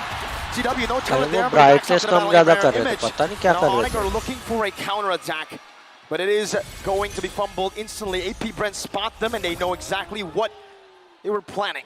Right now, I gotta ask Wolf, what is Onyx able to lose out? In terms of trading, they're losing turrets. How many turrets can they afford to lose? Well, they do have good late game.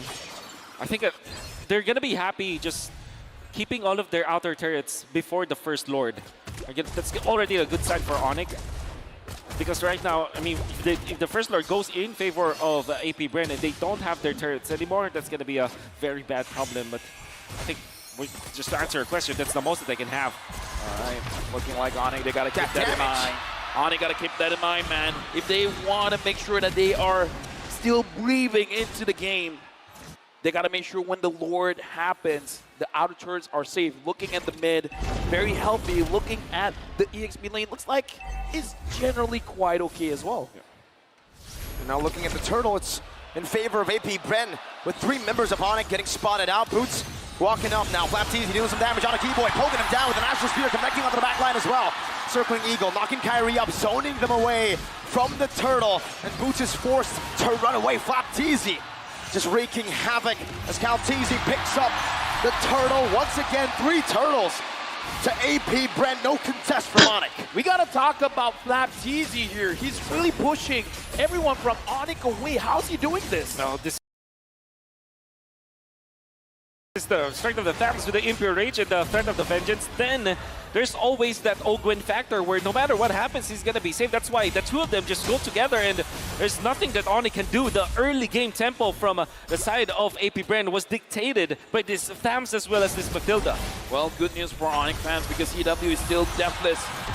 Sans is able to protect himself with the ult coming in from Matilda. So far, a pretty slow-paced game. It looks like Onyx, again, this is the kind of pacing that they are forced to go into. But Kyrie, now, again, the question to Wolf, can Kyrie farm up enough that he can cause trouble for AP Bren?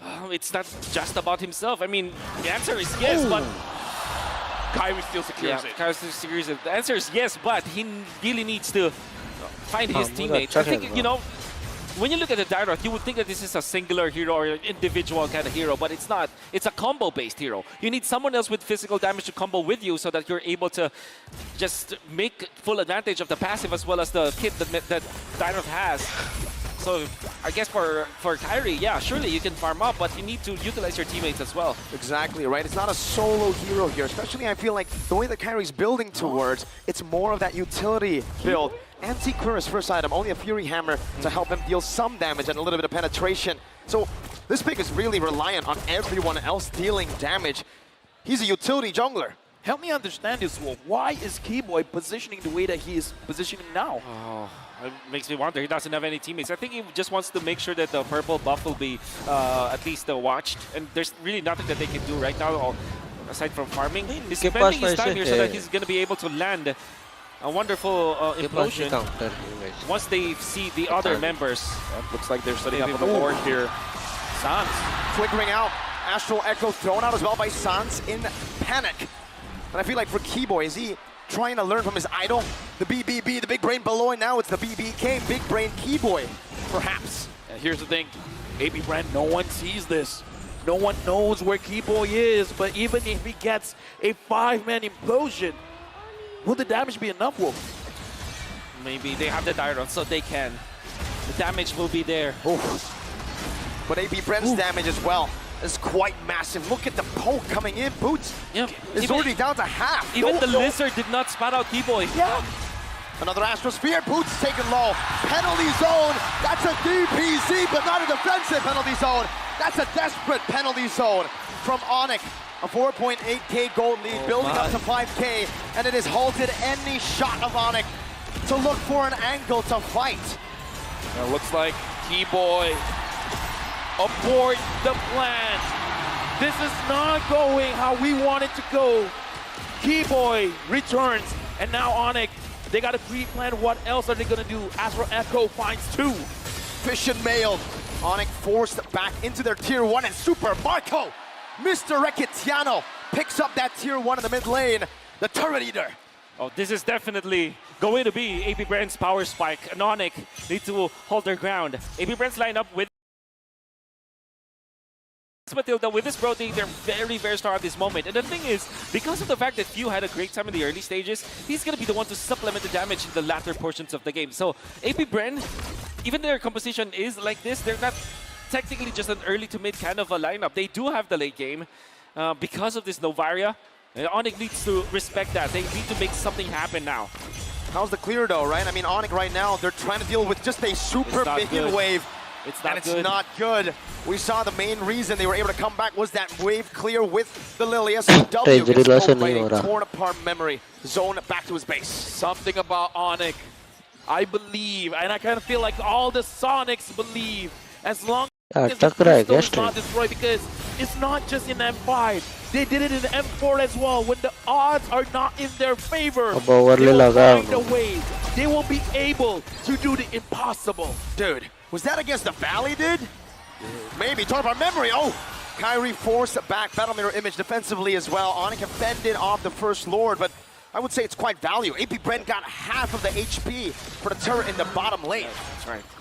The Twilight Armor picked up by Kyrie is a reaction to what AP Brent is giving them. Going up against the Novaria. Now, if I'm looking at the heroes, the composition of Onyx, there's really no dive that can get to few. So I think that this is another problem that they have to go through. Even then, the front-to-back composition of AP Brent is also a thing of beauty because you have Laptizi all very, very farmed now with the Imperial Age as well as the Vengeance, and then you have Kaltizi to man the front lines as well. You have the Guiding Wind to start. The front-to-back of AP Brent is just perfect. Ogwen is a roamer, let me remind you. Yeah. And he's doing that much damage to CW. I really am curious to see how far behind CW is compared to Super Marco, right? Because Marco's been eating turrets, but it seems like in terms of levels, even damage earlier, CW has got quite enough. So let me just ask, because you were talking about how Onyx, based on their lineup, it's not going to be easy to catch Few. So if Few is not the target, who should be the target? Is it the front line? Is it Super Marco? I think Onyx will have to settle for the front lines, yes. Because that is the idea of the Direct anyways. Of course you can dive, but... Good shot again, Astral Echo. Now revealing a few members. Kyrie going to be engaged on right now with the Circling Eagle, the taunting of Fraser's Wrath. You get some strike coming down, but it's on in time right now. It's actually an implosion out of penalty zone. But still not enough. Super Marco is free hitting. That's a flicker and a torn apart memory. Sans, a good shot over. Sans dogging away. AP Brent looking for the end angle now. 7-1, 10,000 gold lead building. 2 members down for the Sky Kings. Onyx lost 2, and now everyone from AP Brent, they're marching forward. They're looking at the base. Laptizi goes in. The Hive in the building erupt. खत्म भाई brawl हो गया ये तो taken away. AP Brent snatch of victory from under Onyx feet. This is the beginning of AP Brent telling Onyx no more. What happened yesterday was a fluke. If you give us an advantage, we're gonna take the win. A beautiful execution coming out from AP Brent, the way that they drafted their early game composition with the Brody as well as the Matilda. With the Frederick, that's the first pick. Who would have thought that we did not look at this hero the entire M5, and now, during the Grand Finals, first picked by AP Brent. This is the level of world athletes. They made sure with 123 heroes in the game, never lose sight of the heroes that were once strong. They've used these heroes. They've mastered the heroes. They know how to execute it well. Even though it's not meta right now, they are the ones that create, that shape. And with that being said, this has been an amazing game, but we need the assistant to tell us what happened in this game. Onyx को सबसे ज़्यादा vote मिला है भाई.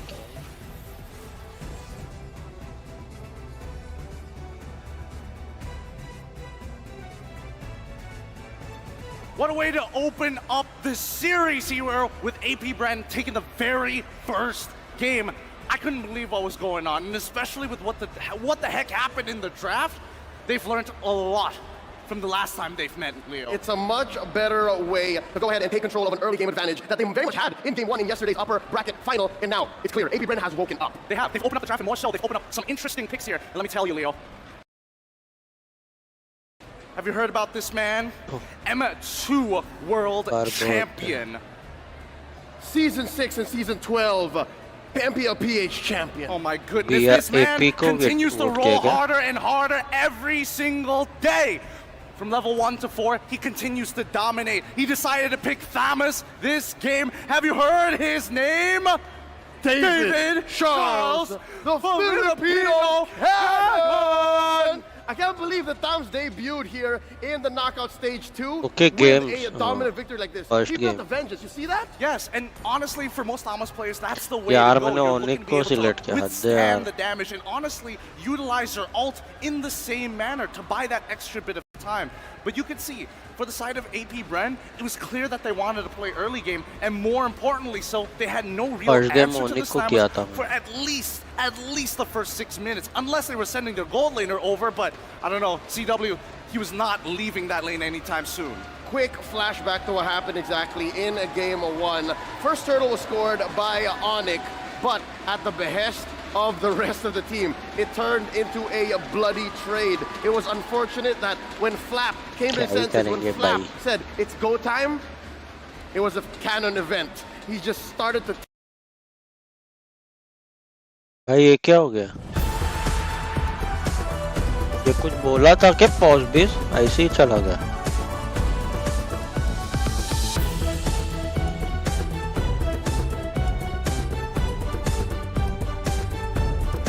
But वो guess है उसमें मैंने ओनिक ही सिलेक्ट किया था ज्यादा.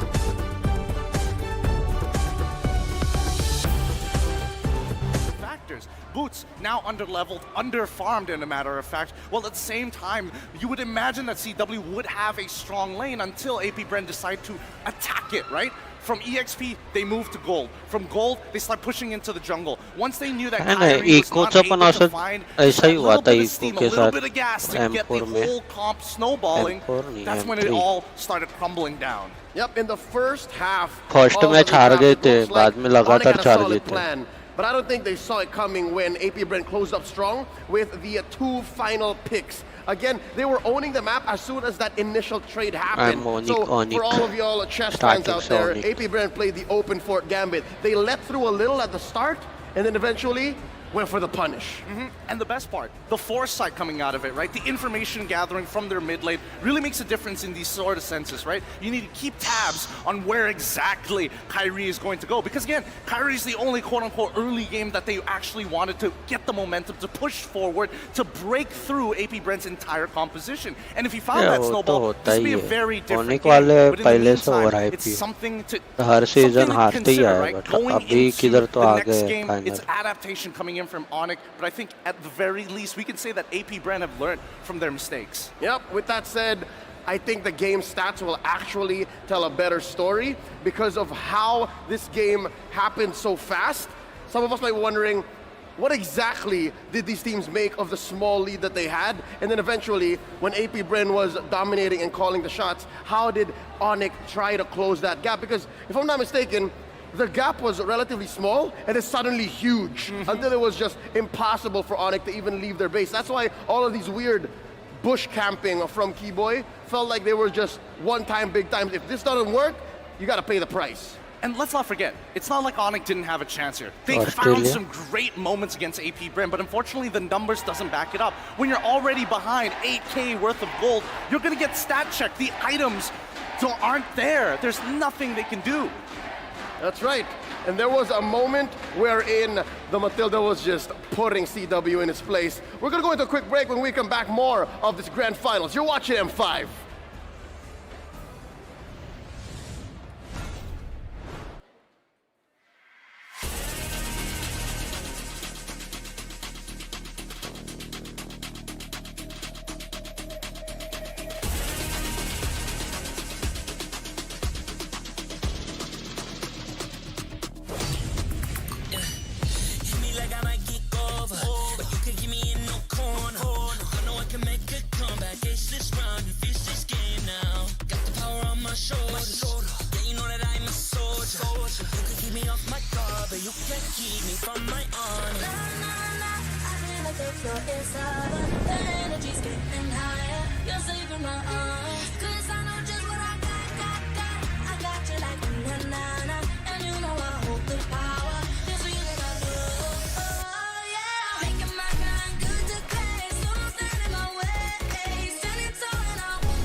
बेस कर साइड लाइन में हाँ वक्त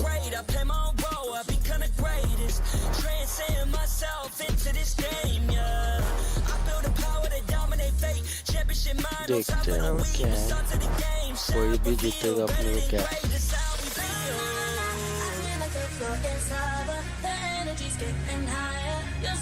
Hindi actually.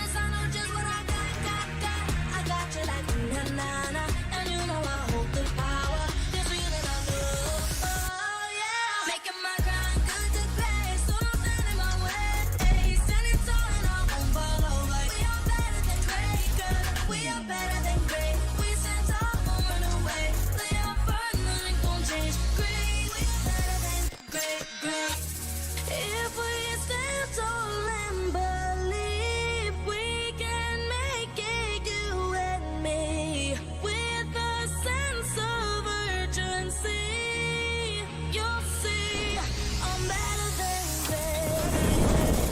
I'm better than great.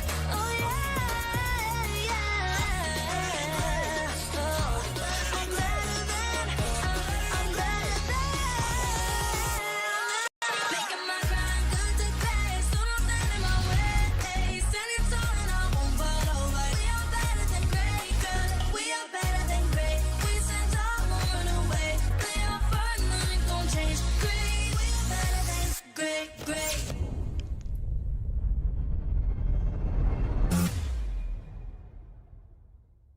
I am the #1 seed, the champion of the arena.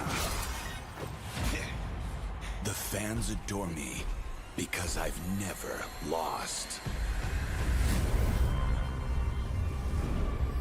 Yet you are afraid. Afraid that you will lose everything.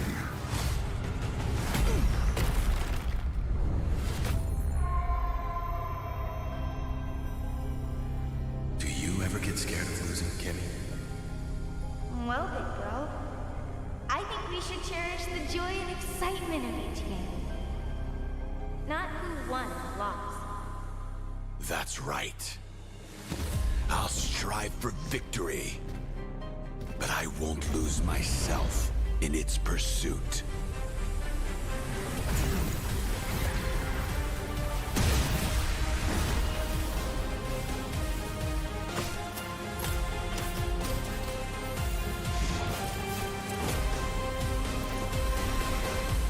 World Championship.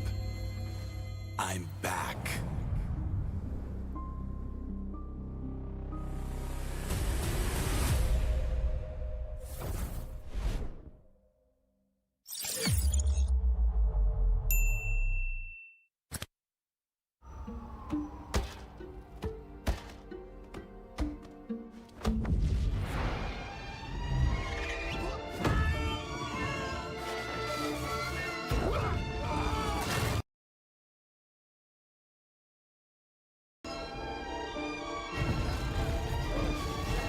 The world's first city, built for play, is coming to Saudi Arabia. Don't just live life. Play life. Qiddiya.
May chance ka ulit na ituloy ang pangarap. Huwag mo tong sayangin. Ikaw ang susi na magbubukas ng bagong pintuan para sa iyong team. Makakapagsibol kayo at dito magsisimula ang sunod-sunod niyong pagkapanalo sa iba't ibang tournament, kabilang ang MPL Philippines Season 12. Kung dati ay literal na hindi ka makalakad, ngayon lakad matatag ka nang ire-representa ang Pilipinas sa M5 World Championships.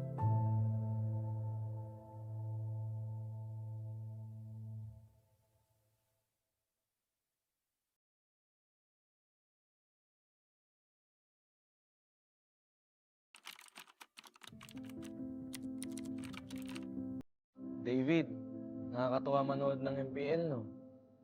Nakikita mo yung mga idol mo. Yung iba dyan, magiging kakampi mo.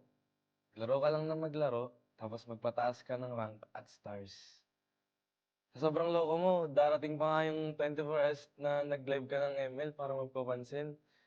Dahil sa kasipagan mong yun, may chance ka pang nakasali ka sa brand. Sobrang saya ng magiging run mo kasi magcha-champion ka na sa MPL tapos makakasali ka pa sa M2 World Championship. Nakaka-pressure pa yan kasi rookie ka pa lang tapos mag-worlds ka na. Buti na lang, umayon yung resulta sa atin. Magiging champion ka ng M2. Oo, masaya siya. Kaso warning lang ah, yung mga susunod na mangyayari dito magiging mahirap at masakit para sa'yo. Ganun talaga yung buhay eh. Hindi laging masaya. Minsan, kapag nasa tuktok ka at hindi mo alam kung paano harapin ang tagumpay, sasagadsad ka pababa at tamarin ka. Nakikinig sa maling sinasabi ng iba. At ang uli, mamahal ka at taong lolokohin ka lang pala. Sa mga panahong yun, mapatingin ka lang sa salamin at parang hindi mo nakilala yung sarili mo. Magiging madilim yung mga susunod na kabanata ng buhay mo. Pero David, dito ka matututo. Oh, baka gusto mo laktawan tong part na to ha? Hindi pwede, kasi mahalagang pagdaanan mo to. Okay lang matakot, gawin mo pa rin. Pagka-top 8 kayo sa MPL, talo, laglag. Hindi lang isa, 2 beses pa. Dahil dito, mapaisip ka kung kaya mo pa ba, kung para sa'yo pa ba yung ML. Ngayon ka dapat hindi tumigil. Kailangan mong ituloy at patunayan sa sarili mo na kaya mo. Kahit sa mga oras na wala ka ng ganang gumalaw. Kung magagawa mo to, magkakaroon ka ng disiplina. Gagawin mo siya dahil pinangako mo sa sarili mo na panahon na para magising at magbago. Kapag naayos mo na yung sarili mo, magiging maayos na teammate ka na sa mga kasama mo. Kung yung dati nga, sarili mo lang iniisip mo. Ngayon, mas masaya ka na kapag masaya yung teammates mo, di ba? Dahilan ito para mag-champion kayo sa iba't ibang tournaments, pati na rin sa MPL Season 12. Matutupad rin yung pangarap mo para sa team na makapag-M5. Ngayon, sa pagkakataong ito,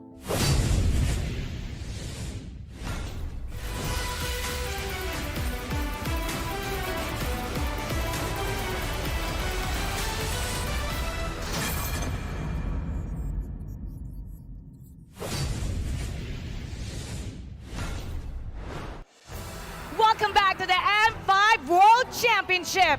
And here with me, CW's family. Hello, everybody. You're Ricky, CW's brother. I see you all the time. Can you let us know who's here with you? Yes, first of all, this is my dad. Hi, Dad. Hi. This is the CW auntie. Auntie, hello, Auntie. CW auntie. Auntie as well. CW cousin. Cousin, what's your name? CW brother-in-law. Brother-in-law. I'm CW sister. CW sister.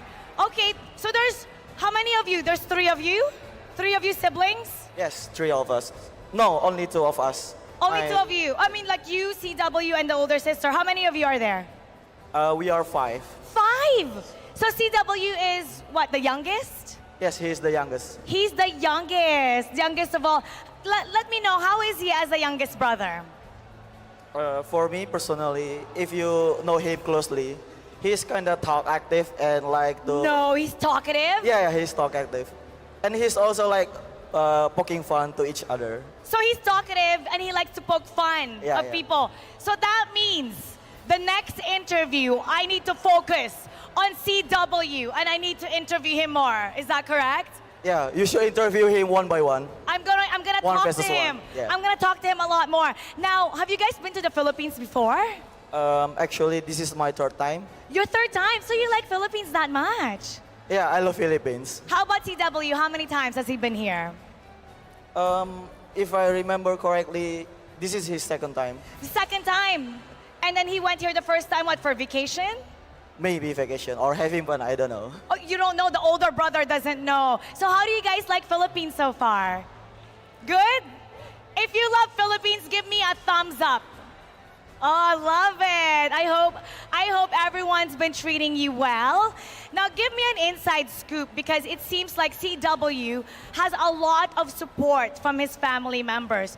You know, not a lot of parents understand about esports. So how did your parents react when he told them he wants to be a professional player? For my parents, I think the only supportive one at first is my mom. My mom, yes. Mommy's always supportive. My dad is so scary. No, you didn't want him to play? No? Yeah, he used to hate gaming as general. Really? What changed his mind? Because I think he changed his mind because CW is a hardworking person. He likes to play competitively before becoming pro player, and he already did earn so much, so my parents... He already earned so much. Yeah, kind of see, this is a great future. Maybe you should go play professionally or something like that. Did CW ever share what he wants to do if he wins the M5 World Championship? Maybe he will treat us to Japan. He's going to treat them to Japan. You know, the world is different now. Esports is now such a great career, and CW has proven himself so much. Now, there's people watching from all around the globe, and also CW could hear you. What do you want to say to CW right now? For CW, I hope you will play without any pressure and keep giving your best. And let's see how CW does with Onyx as we head back to game number 2. Casters from all over the world. Let's get it on. Casters, pasok.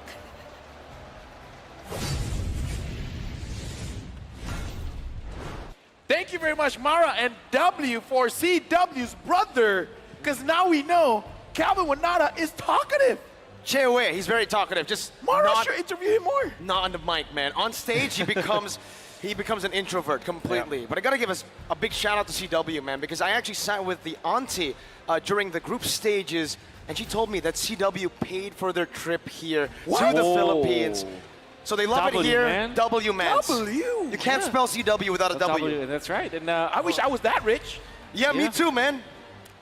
This guy is. Yeah, he's here. No, it's not. It's not true. Richest caster in the world. That's I think the crowd agrees that too. Is not true Wolf at is the all. richest caster. That is not true at all. They don't agree, right?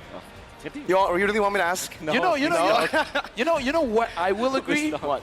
Is that for everyone watching on TikTok, you guys can get TikTok drops. Watch for 3 minutes, you can win 1 TikTok viewer chest, and watch for 5 minutes or more, and you can win TikTok Deluxe chest. If you watch longer than 5 minutes, maybe you will know, in terms of the debate, who is the richest caster? Is it really Wolf or Mirko?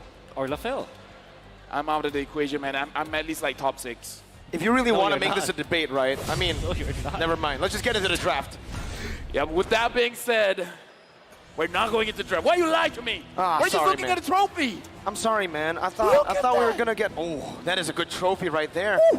It's the same design as the M4 one, right? Because they swapped in M4. You get that? Man, it looks good. Yep. It looks clean. That was the one Echo brought home, right? That's right. We brought it home from Indonesia. We? Yeah. We? Of course, You're I'm a part of Echo? No. Are you analyzing for No, Echo? hell no. My brains will not be accusations. as good to be part of a championship team yet. You know? Okay, with that being said as well, again. Oh, you are part of a team. Okay, either way. We're a team. The World Championship trophy for 3 years now has been here in the Philippines. Based on the performance of AP Brand just now, they want to keep that world trophy here. But again, Onyx, this is their chance to bring it over and not let it stay in the Philippines. And we are hearing the draft. Yeah. The draft might have started. You know, Lavelle, I hear Matilda. have a chance to break 3 curses back to back to back. Okay, what's the curse? First curse. Wait, gotta do the No host country has ever won the M Series. And also, number 2, mirror curse. Number 3, 2-time. So now, we live in the world where there's a possibility there is that AP brand is a curse breaker. Yes. Breaking the curse of the host country and then being the 2-time world champion. With that being said, we're jumping into the draft where AP brand have the momentum. They have the first game win. Onyx, this is their moment. This is their chance. If they want to keep in the game, if we want to make sure it's not a 4-0, they got to win this one. Momentum is big, especially when AP Brand gets it. We saw even in the game itself, when they got that snowball rolling, it was almost impossible to derail it. Onyx this time with first pick. Oh, they instantly pick up the Joy. AP Brand, are they going to be picking up the Valentina, which is the typical answer to the Joy? And then the Fredrin that we saw, they utilized so well for the side of AP Brand. Because the thing with Fredrin against Joy is obviously the Joy will be able to get away from the Fredrin, but once you get on top of the Joy, you're going to be a-okay because of the continuous stunts that you get out of the Fredrin. Another option is the Akai that AP Brand also likes. Let's do a very quick recap here. Tiger Bruno. Let's do a very quick recap here. Onyx has banned out Faramis, Matilda, as well as 1-1. AP Brand has banned out Guinevere, Nolan, as well as the Kaja. Onyx first picked the Joy very early on, and AP Brand responds with the Tigreal, as well as the Bruno here, where again, the Tigreal, I would say, is multi-talented. He can do a lot. One of them is that he can actually slow down the jungler. Exactly, because of the push that you have, and that's going to be a problem for Kyrie for sure. That means that they need they need a hero from the roam that can actually match where the Tigreal is. So might be a hero that the Keyboy might be looking towards, like someone to kind of keep tabs on the Tigreal, and that's going to be the Claude and Joy together. I mean, I understand that Teresa, but Claude and Joy together, there's so much scaling on the side of Onyx. Don't get me wrong, they're very strong in the latter portions of the game, but might be too greedy. Yeah.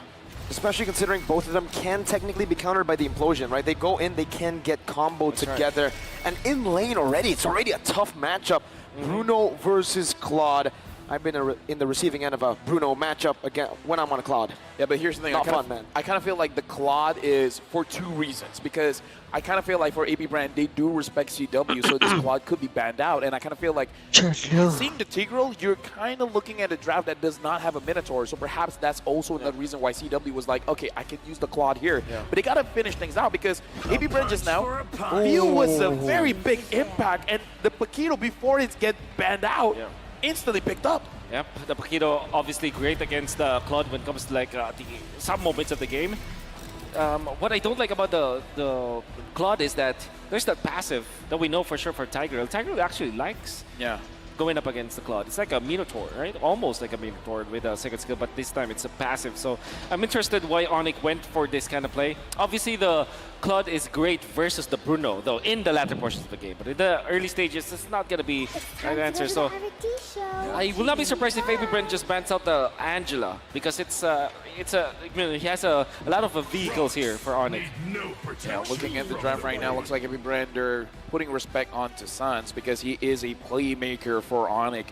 Onyx banning out the Boxia, making sure that perhaps they're really looking at a jungler that is not super tanky. And we saw how the Fredrin was very impactful in the game. Will that be one of the bans? I believe for Kyle Teasy as well, he's been able to utilize the flex pick of the Paquito, right? Yeah, that's right. I believe it was group stages or somewhere in the knockout stages where Kyle was able to utilize this. But either way, they always go for the FDP. FDP? Full damage Paquito. That's right. They want to go for all-out damage Paquito, which is going to be great versus this Claude. And then eventually the Joy, if they do lock it down. I'm curious, I think AP Brand might just get the few hero on their 4th pick. Yeah. And what else is there? I mean, they might. there are players who actually like the cushion going up against the Joy. Looking at the Lily as well as Kadita ban is very clever because, like you said, Wolf, a lot of scaling coming in from Onyx. They need a very strong mid laner to actually help them out in the early as well as the mid to make sure that they don't receive a lot of problems going into the game. But what is the safer pick here? Valentina picked up. Yep, very safe. I'm looking and I'm thinking, I don't know, a court maybe even? Because wave clear as well? Yeah, for Onyx. For Onyx, for sure.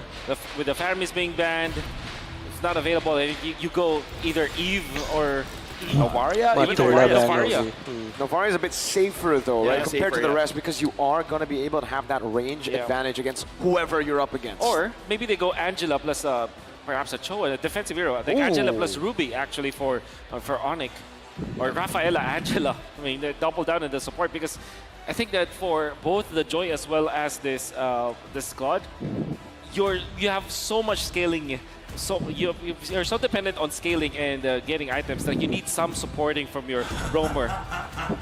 The Gord. Gord picked up as well as the Ruby here. Okay, the two analysts got it right. Yeah. I feel clever calling out the Gord. You guys are clever, right? The Gord and the Ruby here. The Ruby is going to be quite good at actually stopping any of these initiations, especially the dashes coming in front of Keto. But AP Bren.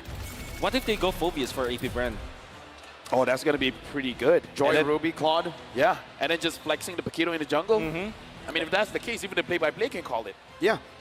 They can even hack. I mean, you can be proud of yourself. It's fine, man. Yeah, for sure. People love you. I don't like the Phobius though. Like, all right. I mean, I get it, right? I mean, it's a lot of damage. You can actually jump in and distract a lot of the backline members.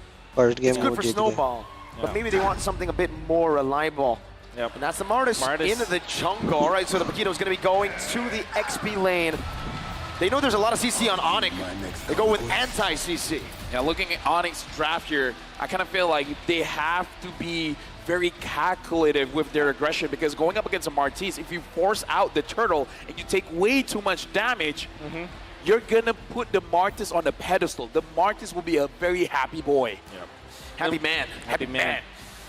Obviously for Joy as well as the Claude, the late game is the power spike and they're gonna be really, really strong. If we're gonna be looking at the heroes, that's evident on the side of AP Bren.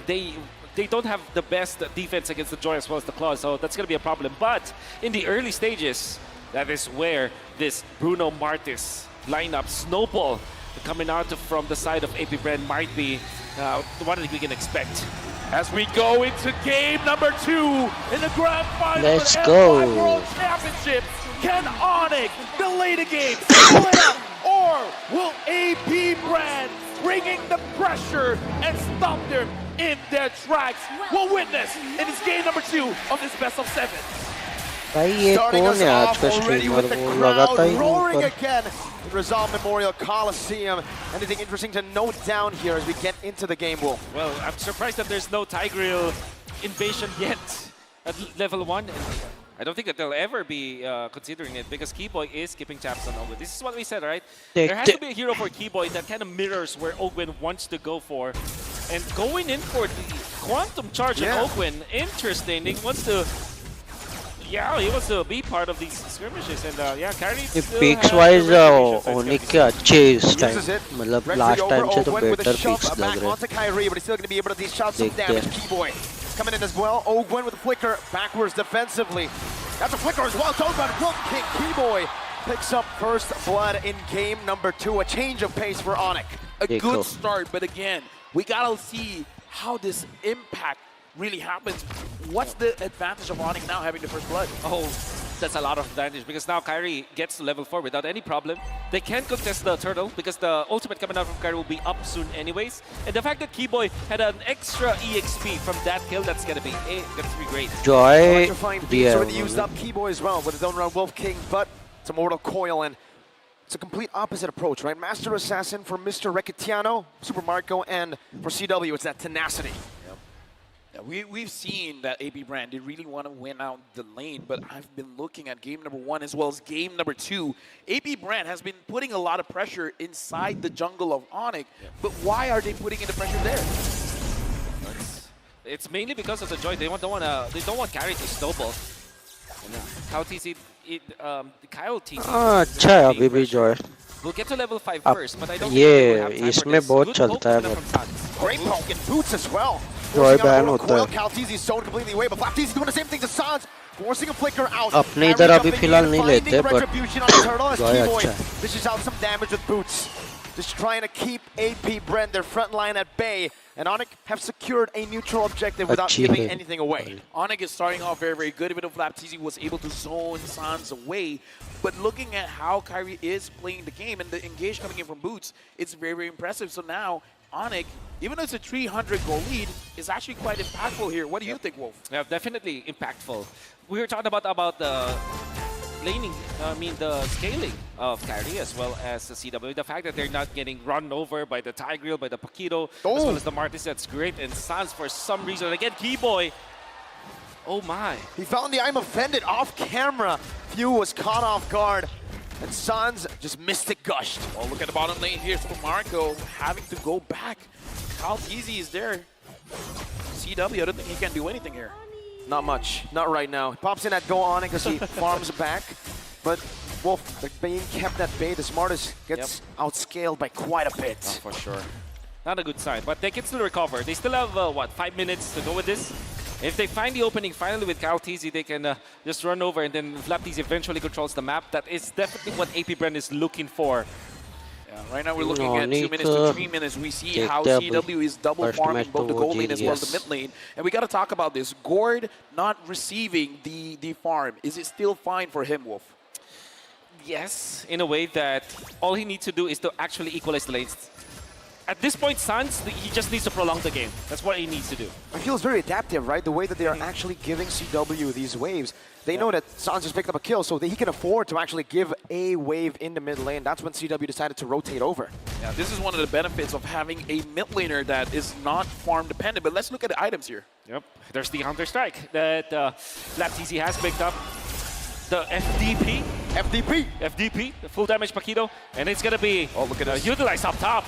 A lot of damage onto Boots, and Implosion committed as well. Boots now caught in the I'm offended. He pops in a penalty zone, flickers out to safety, but should fall. The Decimate finds the kill, and Kyle Teasy will give AP Bren their first kill on the board for game number 2. But looking at Onyx here, they're really trying to trade things off because they're like, okay, if you get 1 kill, we need to get 2. I kind of feel like that's the idea. And the 2 that they got was the buff, as well as CW getting a little bit of farm coming in from that mid lane turret. He's getting gold fast. And the thing is, Onyx lost their flicker onto Keyboy. It's going to be a massive battle spell to not have for 2 minutes, knowing full well that the 5 to 7 minutes, that is actually the power spike of AP Bren. Onyx, despite them leading when it comes to the goal, they should not be that comfortable. And burning Boots as well as Keyboy's flicker, just like that for the trade-off, might not be the best choice. Not the best choice, but I think that's the only choice that they could have made. AP Brenner doing so well at going for neutral objectives, but also screening the map. They know if Onyx want to look for a trade, and they get the more valuable one by calculation. Flicker Implosion, bringing him back. Now the shove in, but a Mystic Gush does a lot of damage to the back as well. Keyboy gonna be knocked out by the Worldie. Unfended, not connecting to Decimate does though. 3PZ by Boots. Defensive penalty zone to the back. CW finding a trade in the bottom lane. And he will be able to get just the turret here as Ogwin screens him and pushes him back again. I mean, we saw in the interview, CW can get money, man. He Onyx can get the goal. And I kind of feel like Onyx right now, they are fine with giving something up as long as they get something back, as long as it's not a losing first time trade. अभी final पहुंचे तो सबको लग रहा कि But वो we got to look at Kyrie as well. He just पहले से finished फेमस starting टीम है side. वो one of It's just one item, but once he gets 2, once he gets 3, it's going to be trouble. Over power Speaking of तो trouble, कुछ AP नहीं Bren already होता invaded ML the में purple her buff season that should change belong to होता Kyrie. है Then they secured their own. They even got a turret up top. And obviously the power spike. Hey that we're talking Reaper about bro, for AP Bren, we now welcome, feel it. welcome, thank you so And much Onyx for will really finding. scratch their heads with the All flicker good, being all burned out by good. both आप Keyboy किधर as well as गायब हो? Boots. I want to mention as well, even किधर though गायब हो गया? Sans, he was giving away Study the चालू है lead, क्या? he has a goal. मैं भी वैसे गायब ही थोड़ा थोड़ा. I guess because of the kills that he was able to get, as well as the assist. But Onyx, they don't need to panic. All they need to do now is to defend their lanes. Make sure that the middle is going to be intact. Keyboy and Sans might throw their bodies just to defend that. And then secure the farm onto CW. Last time blacklist. Looking at the goal here, CW is number 1, Super Marco is number 2. but हाँ looking last at time Onyx, blacklist जीता the way था. that they've been moving around the map, Last time it's like blacklist. they're not हाँ last time ही sacrificing too blacklist much जीता for था. helping out CW. Yeah, now they've actually lane swap decided to do that.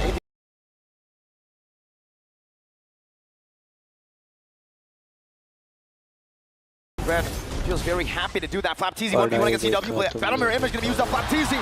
Knockout strike, one more shot. Blazing duet from CW. No battle spells used up just yet. AB Brand in bottom lane. That's a penalty zone connecting on the open, but it gets a war में मैं खाली थोड़ा बहुत किया था बस but मैंने elixir use नहीं किया बस नॉर्मल शॉट था Retribution, he misses it, but Kyle doesn't. He finds another. B-boy falling, Solid करो करो पढ़ाई करो फिर फ्री कब होगा Kyrie looking to clear out the waves. That's a dive. भाई ये क्या हो गया ये ब्रेनी स्पोर्ट्स को बाबा भगा भगा के मार रहा है वो CW 1v1 against Flapteezy. Battlemere Image going to be used out. Knockout strike 1-2. CW takes the 1v1. Hey, why did you bring a gun to a fist fight, man? CW was playing unfair, but we got to look at the items here. Yep. Onyx, what's happening here, Wolf? It's a massive snowball. The Radiant Armor picked up. It's the first time for CalTZ. That paid dividends, and now it's going to be अभी CW game निकालेगा. Mortal Coil, but a penalty zone will be used in time. CalTZ going for the bang! He turns it around. The shutdown goes to the roamer. I would say that's still away for AP Bren. Onyx right now making mistakes. We saw the mistake just now. Kyrie unable to secure the turtle. Good thing by AP Brand, they actually reset it so that the retribution was not enough. Now what does Onyx have to do? Well, Onyx will just have to defend once again. Very unfortunate that CW was the one that got picked off. That was great play coming out from CalTZ with the Blade Armor as well, because Onyx was trying to run him down, but he lasted for such a long time that AP Brand was able to trade it off. With the Radiant Armor as well as Blade Armor picked up by this CalTZ Martis. Now you know that they have the snowball. Definitely needs to secure the first. M4 blacklist थी ना, M3 को था. For sure. The question as well, we see AP Brand right now with 1,000 gold lead. They're moving as a unit. They're moving as 3. They're moving as 4. What are they planning, Wolf? Are they just wanting to get kills, or they just want to zone Onyx away? Yeah, it's just about zoning Onyx away. They do have a lot हाँ of study करो. But at the same time, if they can just secure the Lord and then just take the turns, they're going to be fine, because what happens afterwards will be for them to take out the jungle of Onyx. Late आता हूँ right now, looking at the goal, looking at the positioning, it is definitely AP Brand favorite, and Flapteezy is doing the most amount of damage in this game. Looks like he's fine being alone. AP Brand doing this 4-1 positioning is good for AP Brand. It's massive for them. Kyrie looking for an angle, gets shoved back by Open, electrifying beast. Whoa! Kyrie has just stolen it away. Kyle had the retry. He had the level advantage as well. The magical man. My goodness. Only one time, man. Kyrie was like, don't worry. It was just luck. It was just a mistake. Holy. I'm not going to lose the next one. I got this, says Kyrie. Brings me back to the time where I was able to work with this man. Wow. Wow. Just wow. Wow. What a steal. What a steal. That's what we're wowing about. Every time he's doing that, back in his younger days, you know, he would scream, "Di mo kaya sa retrian," which means you cannot out-retry me. Ooh. You cannot win a duel against retry. I mean, that's the mentality you need to be a world champion.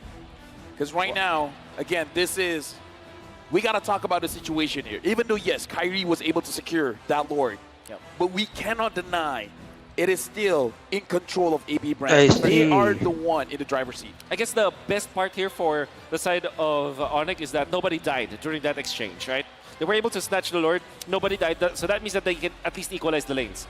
Every minute that they buy for CW to farm, for Kyrie to farm, that's going to be great. Great news for Onyx. So now AP Brand again, looking at the tempo that they're moving. Personally, for me, even though Kyrie can scale up very well, CW on the quad can scale up very well. Late game on it is going to be very dangerous. Marksman का late game AP Brand, do they have to force things, or they're fine taking it at the tempo that they're taking it right now? I guess with the hero that they have, they cannot. Like, if they had something like an Arlet, perhaps, they can force things. They have the Tigreal as well as the Paquito, which is a, committal kind of lineup, as well as the Martis. You cannot just, get a kill and then get out. Surely you can because you're fast, but it's not that kind of hero. But then it gets too risky, does it not, right? I mean, if you do not force anything, don't look for a snowball, then it's completely reliant on the Bruno. You have a lot of cover, I get it, right? You already have a Paquito, the Tigreal, the Valentina as well. 3 amazing cover heroes. But Onyx, they went for the other side. You have cover, we have dive. They have a Joy, a Claude, a Terizla, and a Ruby. Everyone wants to dive. And the Gord, but ये बहुत aggressive खेल रहे हैं यार brain sports पता नहीं क्या हो गया best इनको cover is if my team dives in and I deal free damage. Yeah, because looking at this game, it reminds me of a Diggy. M3 blacklist Time bomb. Because right now, AP Brand, hoot. MC Facts, Sky King. Wow.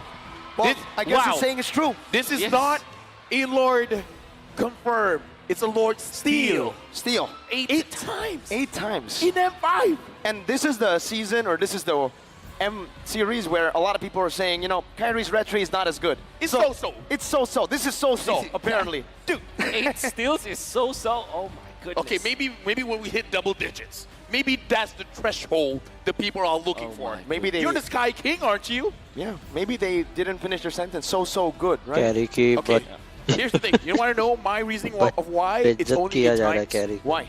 Because they've been dominating the map so much. You're right. They don't have the opportunity to steal. They just claim it for themselves.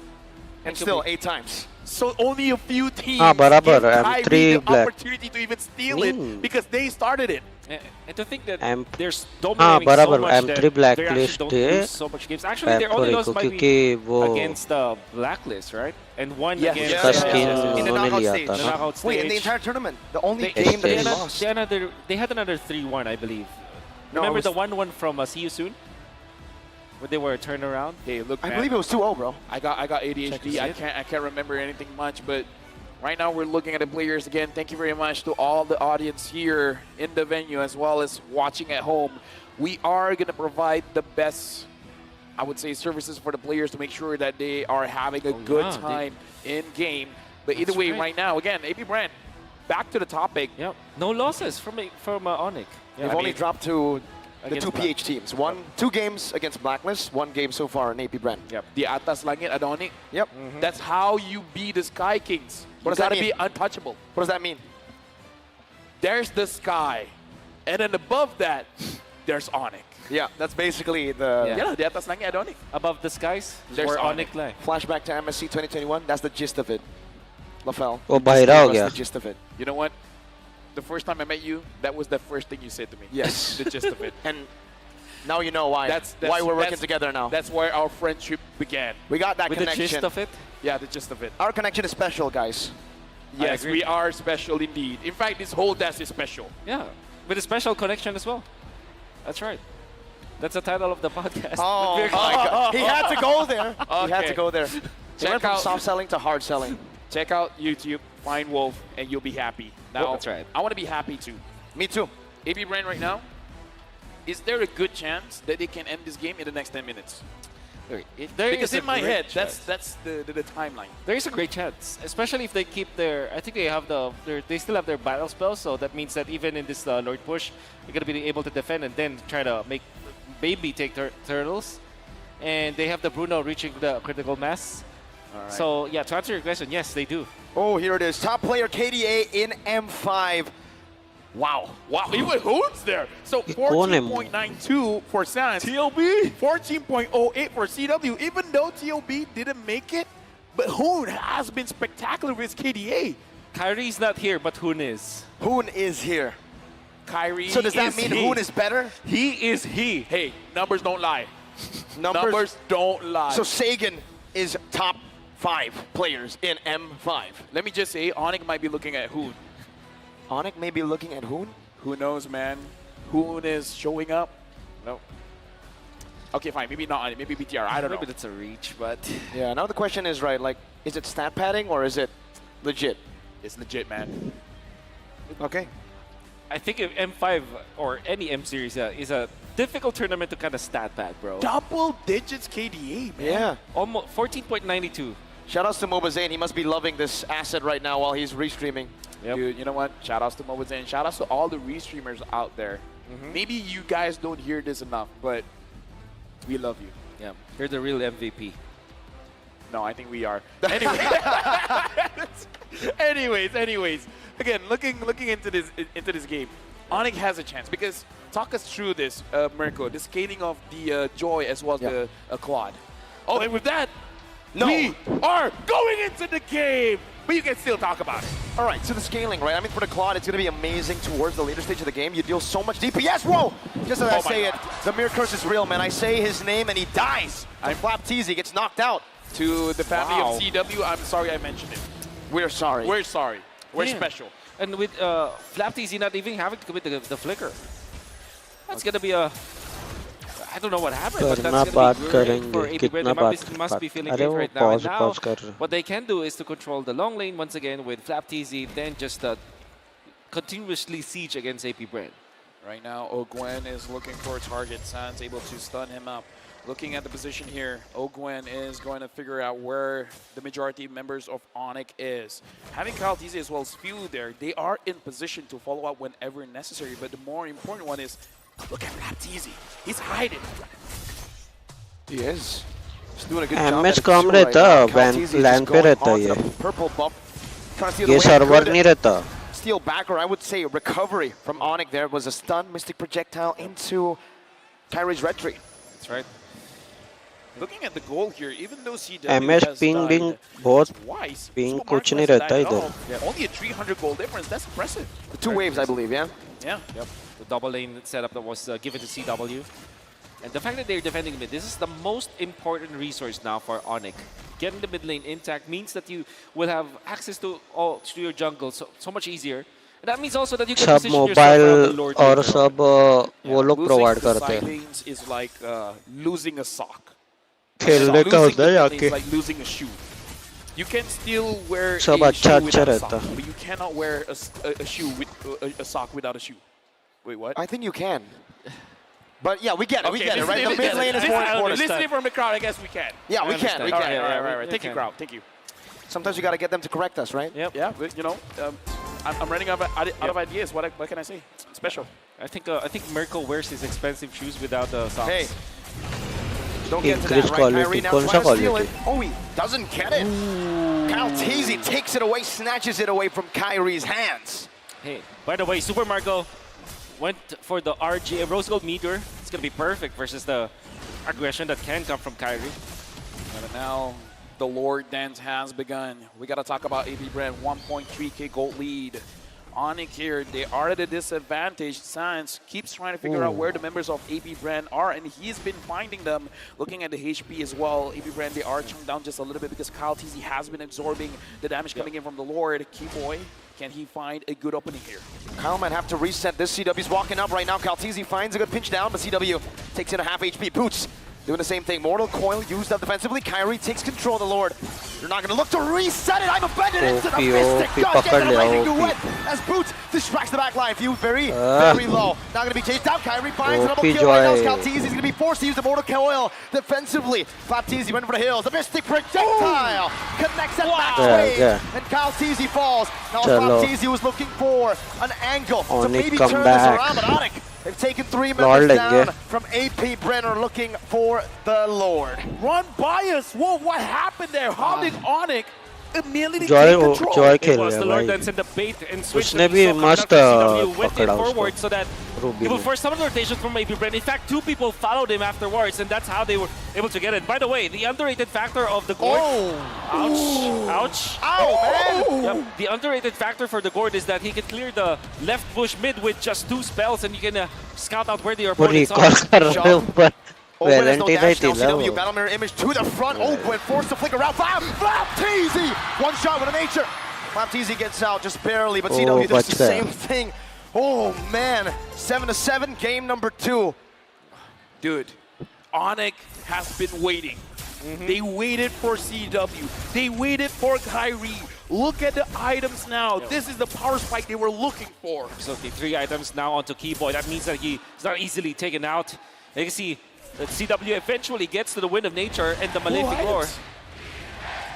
Dude, right all now, listening to the AP. crowd, it's all for AP Brand. They're still looking at AP Brand to defend this, but Onyx, with just one more dance, it was 1,000 gold lead for AP Brand. Mr. Now it's Gush. 2.7 for them. Implosion only onto Keyboy.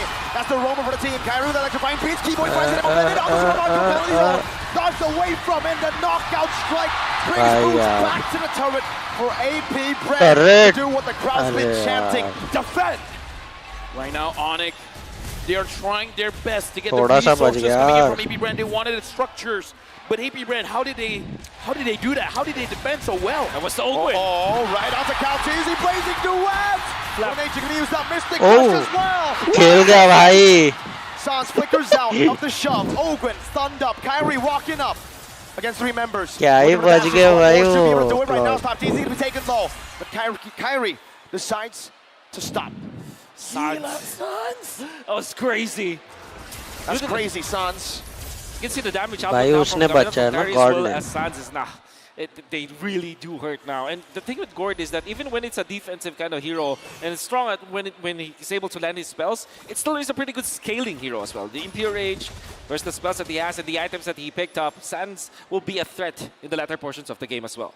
Looking at the damage dealt here, FlapTZ was #1, but Sans was able to overcome him. And again, he has been absorbing less minions, less minion gold, just because he's sharing it with CW. And now, Onyx, I would say this is their win condition, no? Definitely. We're reaching the point where they're stronger. I'm offended. Flicker already. Oh, you no. keep burning this away from Ogwen, and now what do they use to catch? They practically can. Kyrie dashes forward, forces that Mortal Coil, even pops in that electrifying beats. Oh, that's a problem for AP Brand. That flicker was the sole reason why they were able to defend the bottom lane and get 2 kills afterwards. And now that the Lord is going to be available for both teams, I mean, if you're looking at the FlapTZ making the lane pushed against Onyx, but not having the Best of clear 7, explosion, bro. that's going to hurt. Yeah, right now, the Lord Dance is started by AP Brand again. We got to remind ourselves that Onyx was able to win it out with CW using himself as bait and then giving the opportunity for Onyx to bite back, to go in, to get an engage, and dish out the damage. And now it's Onyx. We're holding it in despite Joy being seen in the top side of the map. They still want to go for the Lord Dance right now. Best CW's of damage. 7 बहुत time He's definitely जाएगा। scaled. Conceal play. Keyboy finding with the position of Super Marco. Caltizi forcing his way in. Ogwen looking for the back right now, but Caltizi, his immortality is going to be popping down. That's a retribution from Kyrie. Super Marco free hitting in the back. Boo's going to be taken very low, and that's going to be a lot of damage placed out. But Kai jumps to the back with the electrifying beat. Super Marco, one last shot. Should do it, but he's unable to find it. Only an immortality. Burnt down for AP Brent. They're looking for more into the mid lane. A good stun to take FlapTZ lower, but he still has the immortality. Mystic Gush trying to predict the maneuvers from Flap. But for Onyx and AP Brent, who wins it? Definitely Onyx getting that Lord. But good thing for AP Brand is that they only lost their immortality in exchange for the turret in the middle. So they're still trying to get some kind of trade. And AP Brand, unfortunately, with just Caltizi manning the front lines, it's not enough. You see the damage output from Onyx. It's always a threat. Everybody's a threat now from Onyx. Yeah, but Keyboy taking quite a lot of damage. And speaking of threats, man, I'm looking at Super Marco. The damage that he dished out was a lot. Yes. Onyx, they have to respect it. I gotta say, either CW or Kyrie, they gotta find a way to get to Super Marco and take him down. A mistake and a costly one. AP Bren with Kyle Teasy. He's looking for more. The Mystic Projectile stops Kyle. But that's a big, big kill in the 19th minute of the game. And Onyx, whatever playstyle they're doing with CW, it worked in some of the moments, but in that crucial one, it didn't. What I'm trying to say is, CW in the first Lord fight, he went for the min-max play where he's trying to bait out AP Bren and become very aggressive when it comes to his positioning. It paid well during the first Lord, but not in the second one. All right, electrifying beats, immortality, now winner junction bot, easy, buying a lot of time. Ogre running in with conceal, implosion flicker onto Kyrie, revives immortality, up to that as well, boost. Still turned right down, defended by Theo, Kyrie walks away, Keyboy does the same thing, Super Marco, fighting tackle, onto the front, Keyboy brought back to the team. Immortality still ready, he buys it in time, Kyrie will revive, पीछे चला गया we बहुत won't be able to find it. AP Bren maneuver out of a team fight that they have won. This is the best players in the world. Do one mistake, and it feels like 10. Onyx, after CW made a crucial mistake, AP Brand controlled the map. AP Brand won that fight. Wow. अरे marksman हगरा क्या है इन्होंने? And even after FlapTZ had to utilize the winner truncheon, it was just a ploy for AP Bren the rest of the members get back. It looked really dicey though. Ogwen might have been like far too early. AC Few not in range, but eventually CalTZ was there. अरे वो The पीछे 18 चला Ren गया था बहुत match squad were able to get तो ये to कर find दिया something धक्का even in दिया this stage where Onyx has a lot of strength with their items, with their natural scaling. Yeah, looking at how AP Brand has been positioning as well, you need eyes in the back of your head, man, because the flank coming in from CalTZ and FlapTZ as well is like whenever you're focusing, something else is going on. That's a lot of damage, but Flap should be able to sustain back up. He pops the regen, and he goes onto the waves. Does he have a Bloodlust? He doesn't. Yeah, I don't think so, no. I don't think so. I think it's all from the Festival of Blood. And the RGM. Yeah, RGM, for sure. So now, looking at CW, we have... Okay, right now we got to talk about this. CW is the aggressor. He's the bait. But here's the thing, man. Wait, do they not know? Okay, CalTZ sees it. They see it. FlapTZ sees it too, but he might be too late right now. They're going to go on to CalTZ. Burst him down. Cal will lose his life. A shutdown for Boots. Keyboy zoning down the members. Boots! A penalty zone on the Super Marco. Holding him back. Now Flap joining the team fight. But an implosion to the back. CW finally lays into Nuevo. FlapTZ goes in for the punches. A lot of damage plays down. Super Marco free hitting from the back. That's a lot of damage down. Boy! Finds that I'm affected. Super Marco loses immortality. Keyboy will not lose his life. AP Bren, they're still able to sustain back up. Super Marco, no flicker though. Kyrie looking for the assassination. Looking for a play. Super Marco steals some life back with that house clause and is able to defend. Don't offend Keyboy! Oh my goodness. Keyboy goes in and he's gonna bring all you in! OP भाई क्या ही मारा भाई जो CW picks the base turret in the mid lane down. Now Ogwen, one member left standing. CalTZ gonna be back in 4 seconds. Ogwen melting down by CW. Minions आने थे हो गया Onyx taking their time. CalTZ holding it down, going for the wave. What? ये शायद है ना God को match MVP Mystic मिलेगा projectile onto Ogwen, dodge away from Mystic Gush. I'm offended. CalTZ melted down again. And now it's going to be 2 members in desperation going in. जीत गए चलो P Who expected a full reverse sweep? It will never have happened in the M5 Grand Finals. We're back to equal on the board. Ladies and gentlemen, we have your attention here. There is no such thing as a clean sweep in the M5 World Championship. We're starting this series with a 1-2-1. And we ended that game with a wonderful display of duel of mechanics from both of the teams, with Keyboy and Ogwen making their own plays. But in the end, oh my goodness! We've done it. We've done it. 3 million. 3.4 million. That deserves a clap, everyone. Thank you very much to all the audience here, as well as you guys watching at home. And let me just say, this deserves it. This is the beginning of an amazing grand finals. I'm sure. A lot went on. Back and forth. Pendulum swings. We need the help of the panelists. Leo and Gideon, you got to help us out here.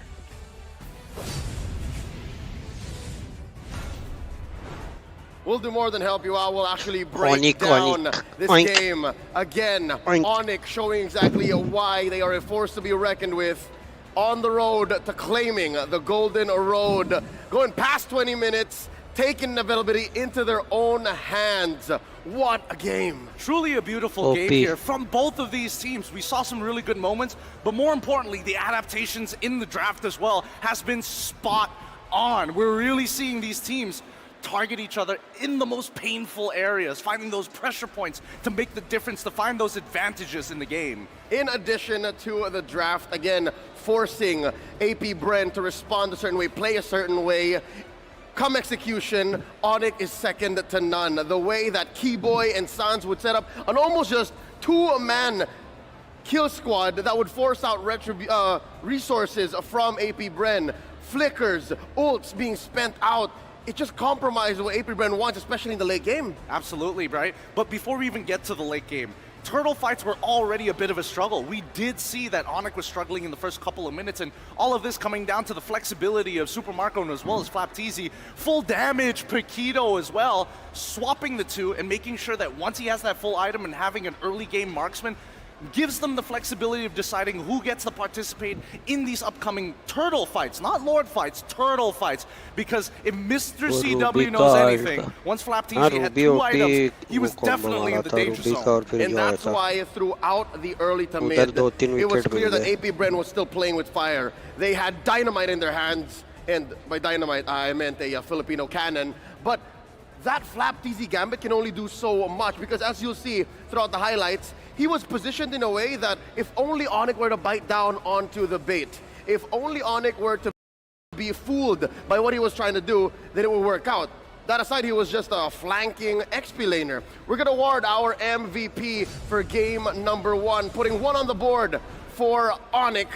Game number 2, we're giving it over to Gilak Sans. Oh my goodness, this guy is still crazy as ever in his name. He's playing a difficult position. Mid lane, yes. Did he get his comfort pick? Well, you would make an argument for it, but Gord, especially once you're up against a Tigreal, especially when you're up against a Paquito, your positioning must be crisp, smooth, and most importantly, clean. Looking at his item build, something might be sticking out to you folks. That is indeed a Guardian helmet. Something tells me this was but a result of a juggle. This is an item that was built in the heat of battle, wherein this battle mage, this Gord, which has, I don't know if you'll read it the same way as I did, respectfully replaced Eve and Farsa. He's weaving out of combat. When you go into the late game and you're taking damage, the way that Super Marco is throwing out them balls, you're gonna want to space out and then come back. Yeah, and I think, you know, the combination of Keyboy and as well as Sans is what's most important here, right? Keyboy is going to try and slow down and peel people away from Sans' position, because Sans is the safe haven. He is the person that they can fall back to when all hell breaks loose. Because once they get hit by a single projectile, a single CEC, whew, that gush makes all the difference. You'll see your health bar go from 100 to 0 in no time. And it's because of what Sans is putting on the board that's actually making AP Bren's movements all the more awkward. You see Kyle TZ here building full tank Mardis. Even he can't stand in front of the gush, so he has to be choosy. He has to choose and pick which angle to come from. See, look at this, pow! Flapteasy coming in like he had to dodge. So again, those little micro adjustments compromise AP Bren's approach. I mean, we eventually have to come to that one big fight at the end, right? What everybody was hoping that it was going well, right? You're hoping that Keyboy is going to get punished in these small moments. You're hoping that Kyrie gets into that backline, but it really boiled down to one fight, especially once things got super even. The 3-man I'm offended that saved it all. And even prior to that, the blockage of the champion stance jabs from Flapteasy, literally making all the difference. And it seems like now we're looking at a new roaming matchup in the making, a rivalry between a roamer that displaces the whole team and another roamer that displaces the whole team, the Ruby and the Tigreal. We're going to see more of these two heroes in the future, because there's a few left in this series. We're just at 1-1. Real quick, Gideon, come on over. I want to talk to you real quick. Yeah. You know who got the MVP here? The Season 11 MVP of MPLID. Dude, I heard that this guy, he moved from jungle back into mid. He was once in a rivalry against Kyrie, and since then, Season 9, he had a 100% win rate on a Fanny. No, that's crazy. That's crazy. That's Gilak. That's Gilak? He's Gilak Sans. But when we look at the overall emblems, we see how some of these small moments make the difference, right? Number 1, right down here. Guys, the laning has changed. It has evolved to a certain degree. Master Assassin on both side laners. This is what's making the difference. And this is why Mr. CW gets one shot even in the later stages of the game. He was playing the defensive emblem, the tenacity. That's why he was so open about his BMI. It was 100%. So generously used to save himself from both Flapteasy and Super Marco, which was fine because it was actually Onyx frontliners that was compromising AP Bren. That's why he was okay to just work on the waves and then come in, deal the initial damage so that Sans and Kyrie can clean up. That's why maybe there's a lot of magic defense items from AP Bren. And even so, right? You gotta think ahead. You gotta start thinking like a scientist. The mad scientist himself, ending the game with the Guardian's Helm. Again, you don't expect to see your mage decide to go for this item, other than the fact that Mr. Flap himself, or arguably if he did get caught by Ogre, which is the worst case scenario possible, he had an opportunity to live. With the extra HP, maybe that's all they needed. It's this that's actually really frustrating for AP Bren. I could imagine there was a solid amount of time when they were in the lead and that it seemed like the Lords belonged to them. But that's why their long lane control relied so much onto FlapTZ getting it right, because not a single Lord went their way. With that said, you're looking at the post-game stats here. A lot of damage coming in from CW. This is spread out between heroes and waves. You have CW also farming his mind out, 803, and Kyle TZ using his iframes, using his build, and just hopping in and out of combat to be AP Bren's sandbag. I mean, that's just the next level after you've been practicing your mind out, right? And we will look at the damage taken. Kyle, he understands his role, and the same goes for Ogwin. They're the punching bag of this team as much as you would like to believe, but even more so, Good Guy Boots is throwing away his life, and I would make an argument that it's an interesting trade. He's using the penalty zone to start off fights, to slow people down, just so that Kyrie can even the score, and more importantly, be able to prioritize neutral objectives. Check this out. CW was actually third in most damage taken from Onyx Indo. And what that means is he almost just barely gets away with his life. And that's because of his smart use of his battle spell and his BMI. Now back to the damage dealt story. Of course, a lot of it was on Super Marco, a lot of it was on Few, but when you're playing with a lineup that actually compromises your spacing, which the Valentina is very reliant on, it's kind of hard to lean on that. It makes Few play only a certain way when Onyx allows for it. And the worst part, once you start playing into these lore dances, information is super important. And unfortunately for Few, his abilities are quite short range if you're comparing it to the extra bounces that you get from the Mystic Projectile at times. And that's what's really frustrating, because people who need to open up the map risk themselves putting their lives on the line just to figure out where is Sans. So with that said, you're gonna have to wonder what's gonna go down in game number 3. How are they going to adjust? Because truth be told, despite what happened in the draft, despite how long this game went, and where Onyx actually pressed down on the pressure points for AP Bren to fold in this way, again, they went the distance, 22, 23 minutes. What's AP Bren to do? Again, it's not like there's anything wrong clearly with their approach. I think this is one of the few situations whereby somebody has to take a back seat. And in this particular game, they have very similar win cons. Take away the trigger finger, make sure that you burst down your targets, and you've got to win, right? But I think specifically for Few, when he's going up against someone like Gilak Sans, he has to go toe-to-toe now. He knows that Gilak Sans is too much of a pool. Maybe there's somebody else that they could target.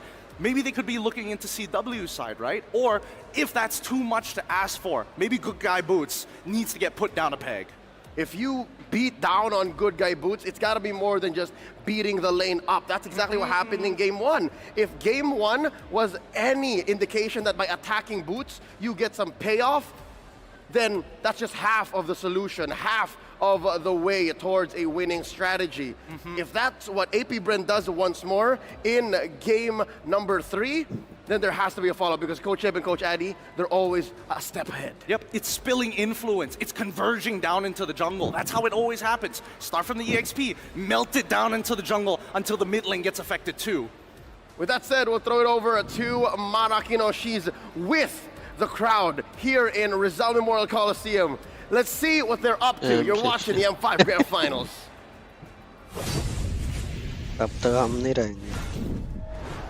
It is 1-1 for AP Bren and Onyx. Now I want to hear, where are the AP Bren fans? Let me hear it from Onyx.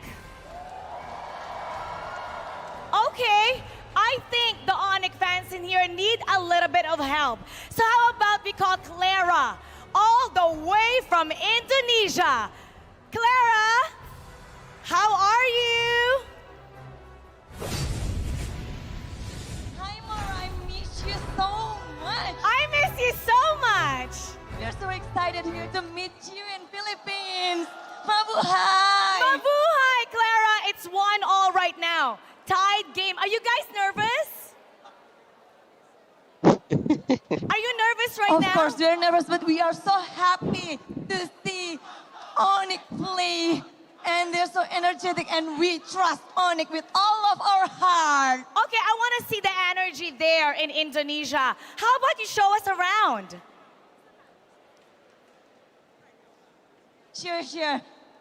Mara kepengen lihat guys. नहीं वो Semangat winner dari अगर kita, दूसरे kita country से हो tunjukin अच्छा ya. Prize देना पड़ेगा And it's only not a half. उधार लेके It's so little here. We are still have there, and in this side we have some new ton because they win the battle this early evening. We want to show you and the word, guys. So let's hear it. Let's hear it. Let's go.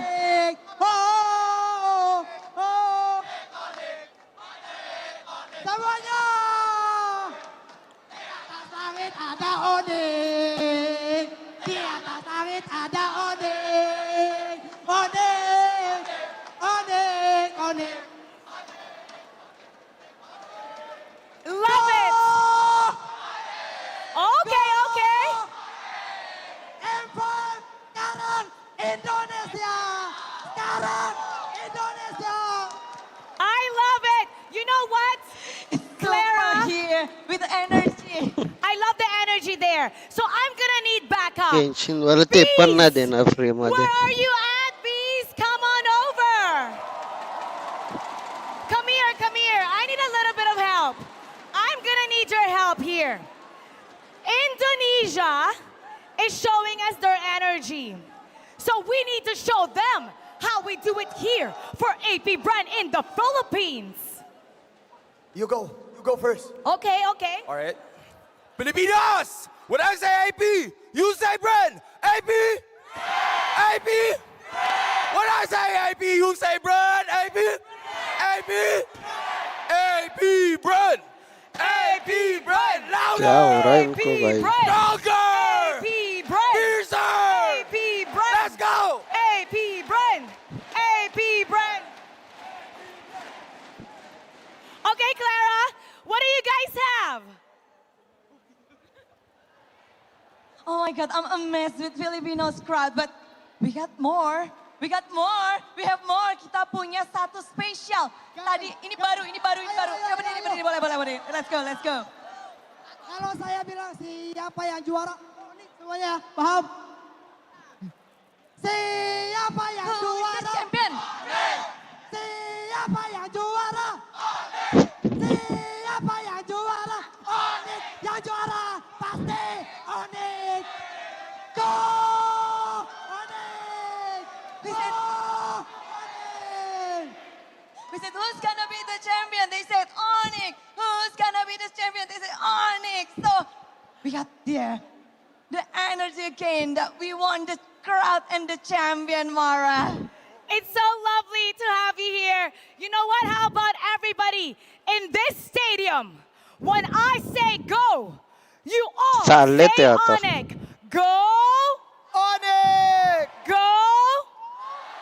How about for AP brand? When I say AP, you say brand.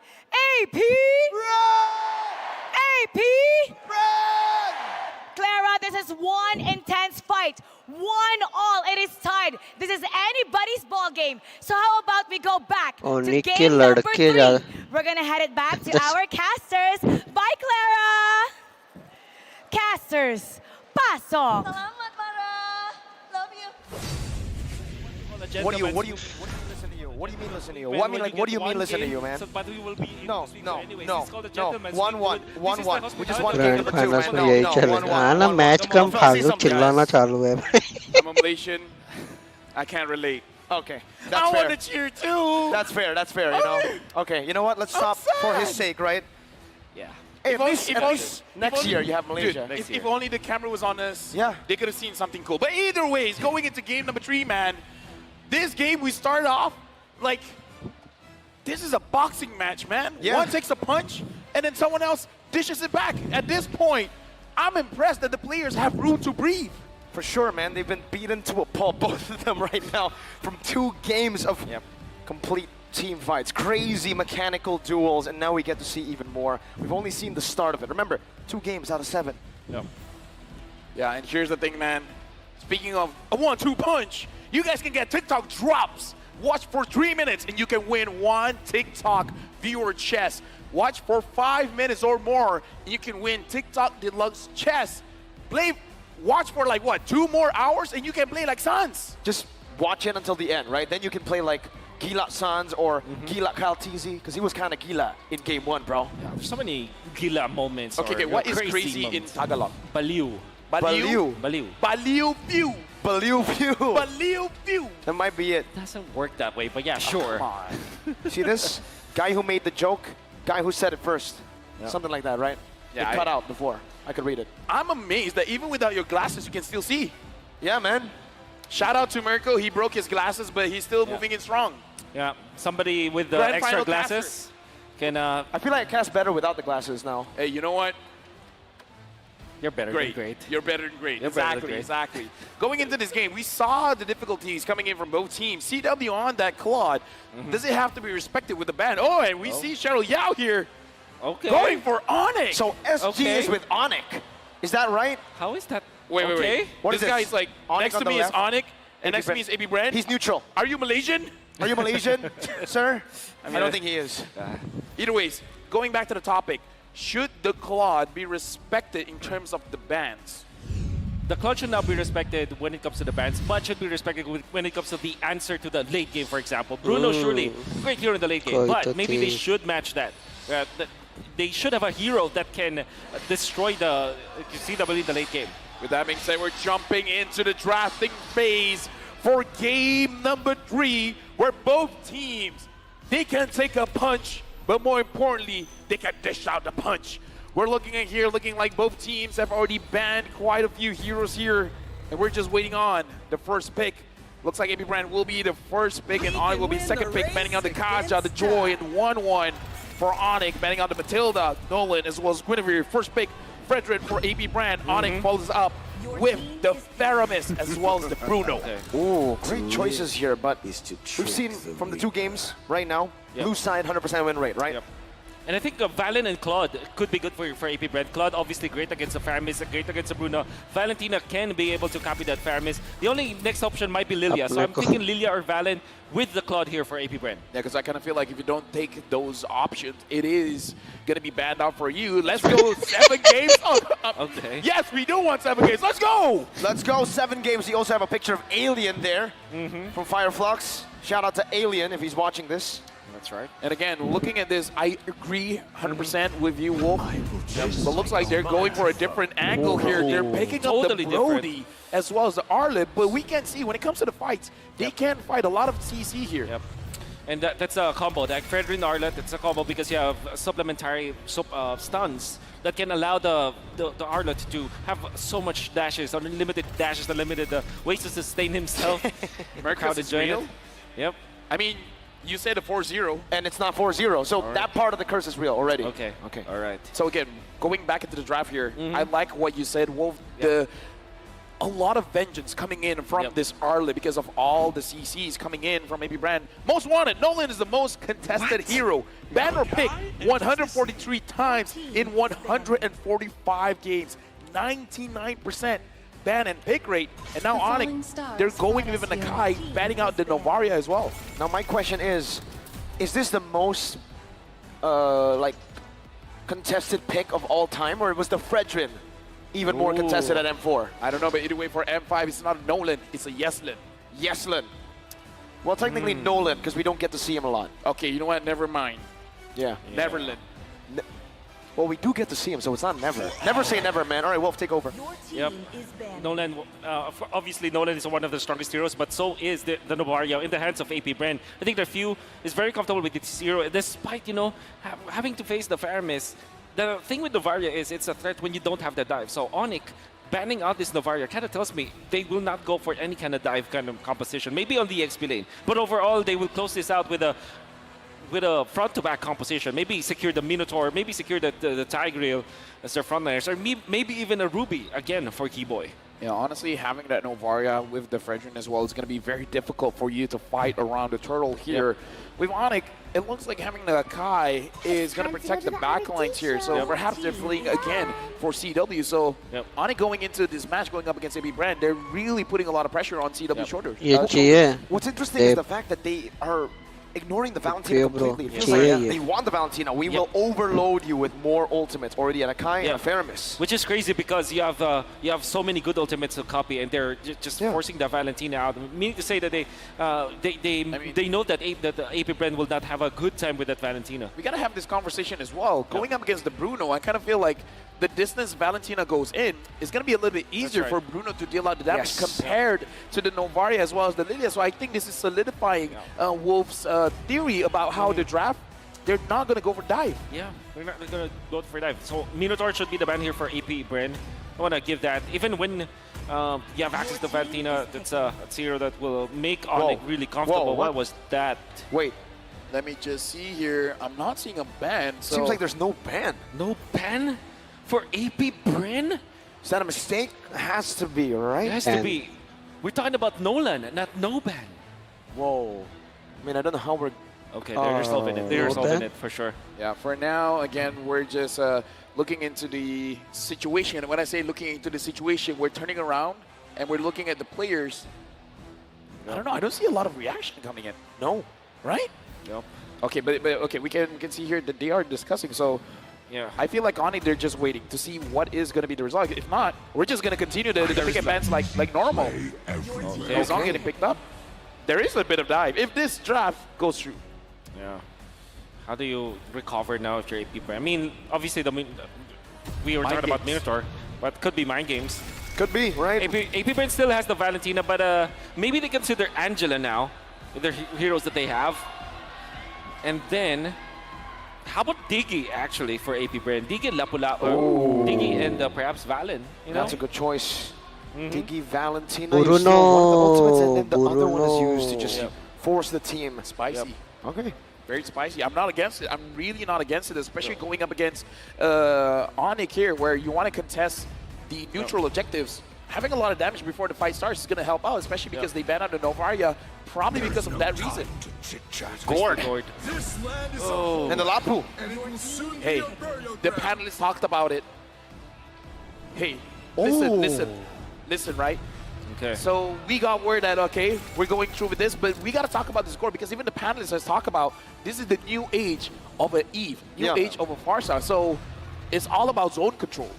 Gord is great versus Faramis overall. But against Yuzong But against Yuzong no, against Akai. Yuzong now? Oh man, that's a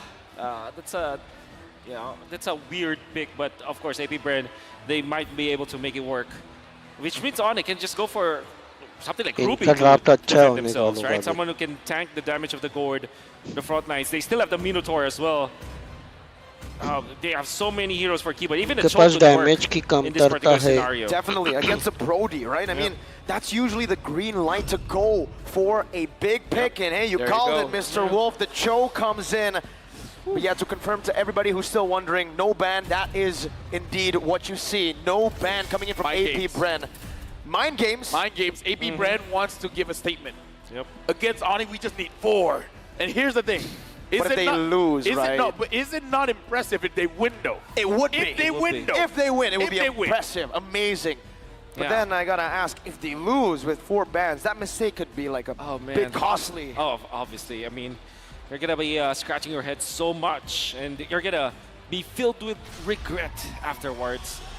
Well, this just tells us that AP Bren just needs to win. Yeah. Well, we're jumping into this game. Hit scratcher or not, we gotta see. With AP Bren coming in with the mind games, is it enough to shake the Sky King Sonic? Or will they continue to show that they are untouchable? We're going into game number 3. Let's go.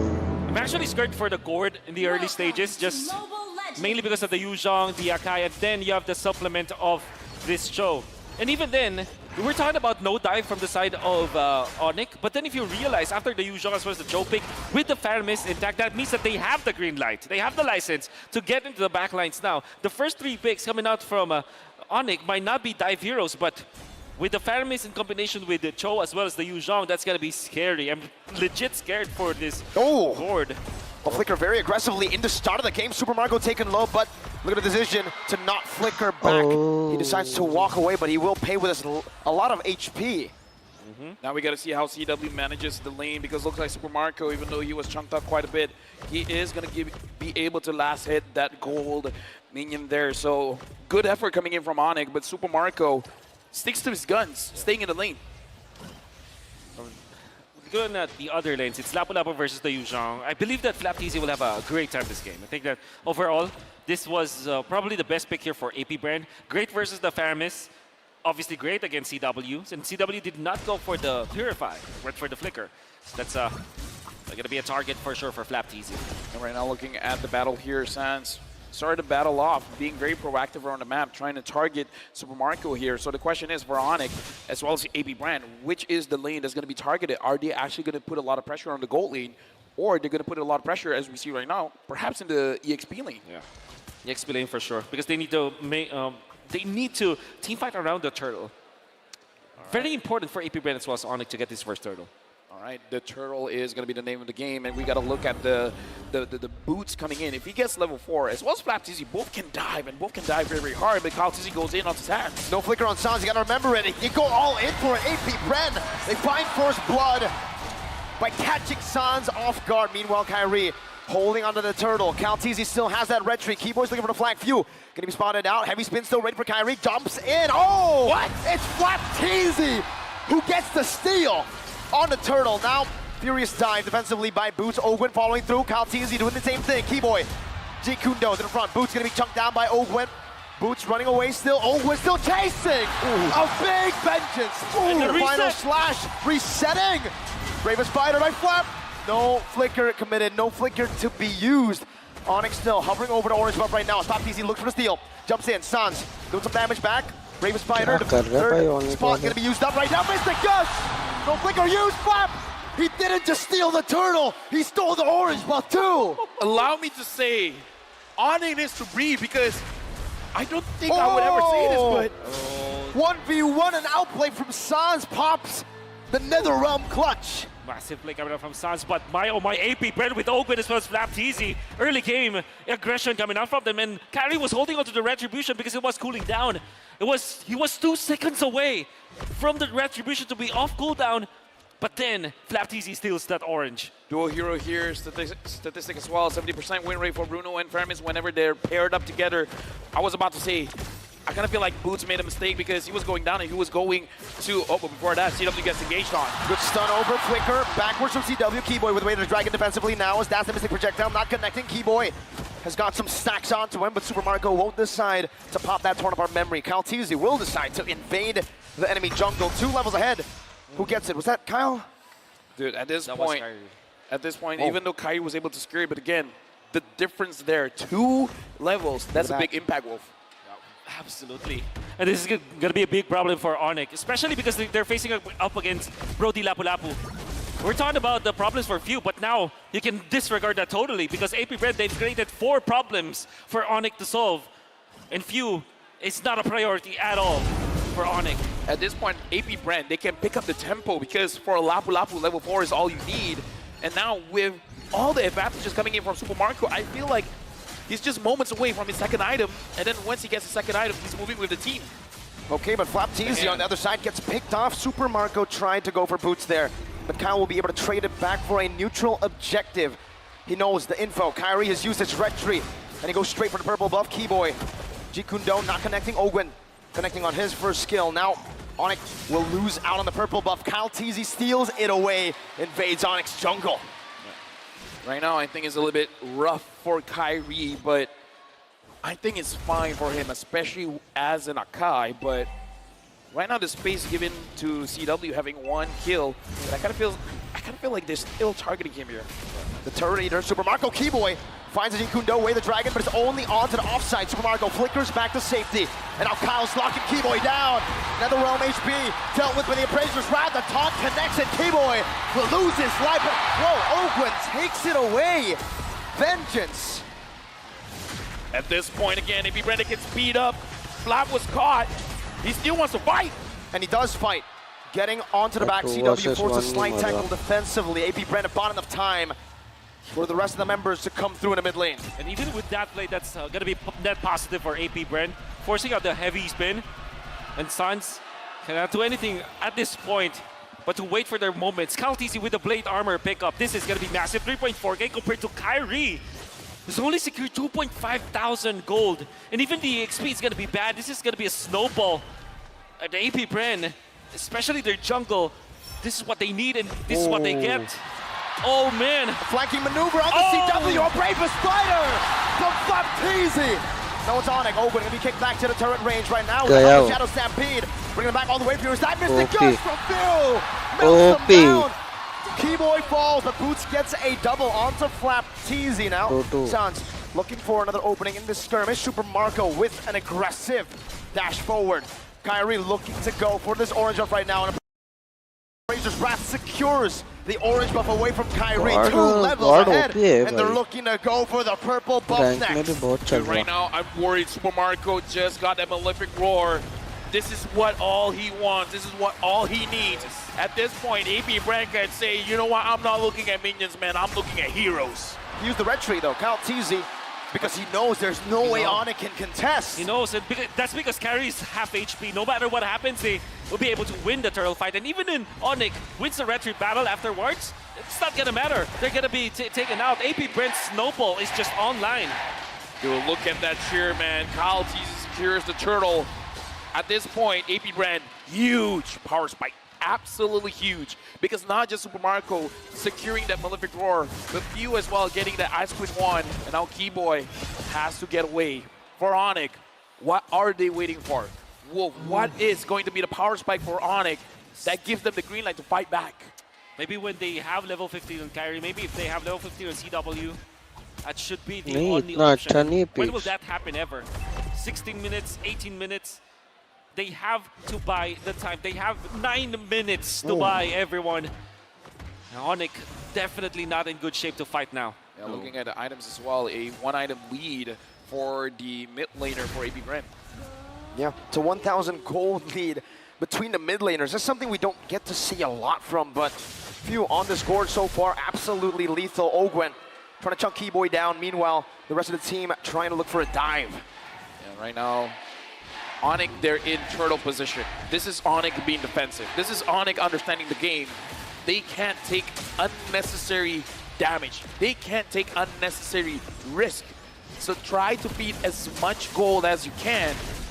But looking at how AP Brand is playing, Kyrie is going to be a little bit starved. So he's going to get that level 15 much, much later. 3 levels down. Keyboy now going to be engaged on his signature Cho. Final slash canceled away as Shun Boom. Getting out, but not from the taunt and the Mystic Gush. Even the Netherrealm comes in late. Super Marco, turn of memory. Boots gets out in time. Ogwen diving in. Petrify, locking him down. Suns pulls Kyle. Ogwen flickers out of the Stampede. Up top, a turret traded in. CW finds it, but Flapteasy might be looking. No, he falls back. The good thing about that is AP Brand were able to force out some of the battle spells, the Petrify coming up from Boots as well as Sans' Flicker. They did have to spend some of their flickers, but the fact that they have forced Onyx to remove all of their resources means that they can take the Lord fight so easily. 12-9.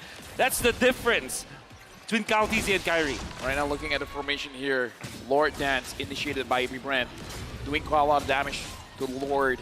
Onyx, they're spread out. AP Brand, they're clumped up together. Ogwen sees Boots. Conceal. Conceal coming down. The Rectory will be won by Kyle. Teasy. And now they're looking to collapse. They're looking to punish any maneuver. Kaltisi locking Keyboy down. Kyrie walking on the other side of the map, and Onyx will be able to disengage. The Lord given over to AP Brett. Suns now having the Lightning Truncheon is going to help him out when he wants to defend the base, but is it enough, Wolf? Yeah, it's not going to be enough for now, for sure. I think that the best scenario now for Onyx is if they don't lose any of their inhibitors. It's going to be a tall order. One stab, Kyle takes it. Dude, damage dealt? Is this for real? It is for real. Ogwen doing the most. Ogwen doing the most, Few second place. But the damage from Suns looks like it is going to be enough. So I kind of feel like I agree with Wolf, just Lightning Truncheon. Can't do it just yet, but Keyboy goes in. That's a lockdown, but a Mystic Gush connects to the backline. Flapteasy will fall before Onyx frontline does. Now it's a lockdown. Oh, Suns gets wiped. AP Brent blitzed him down, bursted him out. And now AP Brand, 7,000 gold lead. Moving forward, they're looking at the inhibitor. Holy defense use. Oh! Again back to back! A quick stab from Kyle Teasy. And Onyx has lost again on one member. The laser not quite in range. Onyx still able to defend from the first lord of the game. Mystic projectile, side tackle for CW, but it's not going to be enough to get him out of range. Even with the splash from the turret, Onyx lose a base turret with the first lord of AP Bren. Now, Black Dragon form used by... Oh, that damage From though! memory, oh my goodness gracious. Boots was almost melted down. Whew. 2 base turrets. Let me just say, AP Bren, their mind games is working. Yep. It's working! It's working. And the thing is, losing Sans twice in a row. I mean, losing him once, that's fine because they were able to get the kill out of Flap TZ, but losing him the second time meant that they will not be able to defend 2 of their turrets. That's a poke down onto Kyrie right now. Another round, not. Oh, it's going to be in time. GPay finds a good way to the Dragon, but it's not going to be able to survive in this onslaught of damage. Boots finds a Petrify Wind of Nature, but still Sparkle falls. The Ghostburster is able to take him down. CW dealing some damage, but AP Bren decide to disengage. 2 for 1 in favor still of AP Bren. Look at the items. Well, what else does Onyx need? Another defense item for Kyrie for sure, because you see that when he turns up into the fight, even when he's not dying, he's put so low that the heavy spin is not going to be utilized properly. So he needs a second item for sure. We have Sky Guardian helmet eventually for him to be able to tank up, and then eventually a Radiant Armor. They definitely need Radiant Armor here from Onyx. Somebody has to take it, otherwise Few will just destroy them. CW looking like he wants a Demon Hunter Sword as well to be able to deal enough damage, because Kyle TZ has been soaking up so much damage coming in from CW. Right now, Onyx, they're at the back foot, but again, they've been in this situation time and time again, so I kind of feel like AP Bren, they can't fall asleep here. They got to make sure, tighten the gameplay, and make sure they don't make a mistake coming in. Stampede from Sans. A resource used up. Kyrie poked down by Ogwen. And also by Few. Kyle holding the Lord. Pinned down. Final slash used up already. Sans. Shadow Stampede once again. Mystic Projectile connecting. Chunking Sans for a bit. Onyx are still hovering over. Watch out, Marco. Yep, right now, Keyboy used the conceal, but immediately found out. I don't know how Keyboy can go in, man. He has to make some kind of miracle play. Sans, even he can't find any angles. He has the flicker. Onyx looks like they have to disengage. They have to. There's no way they can contest an AP Bren. Capitalize. A free Lord in the 13th minute. Right now, Onyx, they have to defend. At this point, too much damage, man, being dealt out by Discord. They got the Yuzong, but the Yuzong can't even go in. He flies, and immediately AP Bren strikes and force him down to the ground. Boots can't do much here. Radiant Armor picked up by Kyrie. Keyboy has his flicker back. Sans is the most important hero for now for Onyx. And he might be Final Slash. That's going to be a problem for the side of Onyx. Ogren looking for an angle right now. Mystic just on the Kyrie. Heavy spin with another realm right now. The Lord's going to be dealt with right now as Keyboy jumps into the back, not able to find an angle. Stunned up, Chain CC. Keyboy taken out. Sans with flicker. Shadow Stampede. A Brazier Splat connecting LCW. But it's going to be able to dish out some damage. Flap TZ with the Brazier Spider. Onto the back with the flicker as well. Boots finds a better fire on the Cal TZ. Final slash, bringing it back, but he finds the kill. He dies instead. CW going for the waves right now. One more minute away coming down. Sans taken out by Super Marco. CW versus the world. A slight tackle back, but what is the member supposed to do? Will AP Bren just lock on to the turrets? AP Bren strikes back. Even Bren though pa I won the legit previous game, but they're like, we're in this. The score now, ladies and gentlemen, 2-1 for AP Bren. And who needs the 5th ban, right? Especially when you drafted this Lapu-Lapu together with the Gourd. And we kind of criticized at the first try with the Gourd, but the Lapu-Lapu made so much sense. In combination with this art, that tempo that AP Bren played in, Onyx just can't breathe.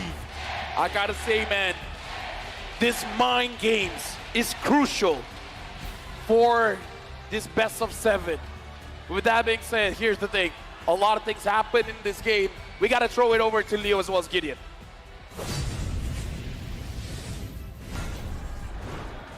Darn right, LaFell. A lot of things that need to be broken down here at the panelist area. So far, so good, but the real question that I think it's on everybody's mind. Coach Ducky, Coach Ren, was that a mistake or was it all part of the big grand plan? Given how amazing AP Bren controlled the early, late to mid, I can't even say if the mid or the late happened where it did because of how well they forced the advantage. They bulldozed through Onyx, choked out all of their resources, and made it seem like they got all the heroes they wanted anyways and put Onyx where they needed to be to go 2-1 already, this deep into the series. Like, truly, it's interesting to see. Did it come to a point where everything fell according to plan, so much so that they didn't even need that final ban at the end of the day? Or was it really just nicely done? The team played perfectly well. Let's not forget the fact that they could stack their CC almost immaculately. But I think we have to talk about our MVP here, brought to you by the Republic of Gamers.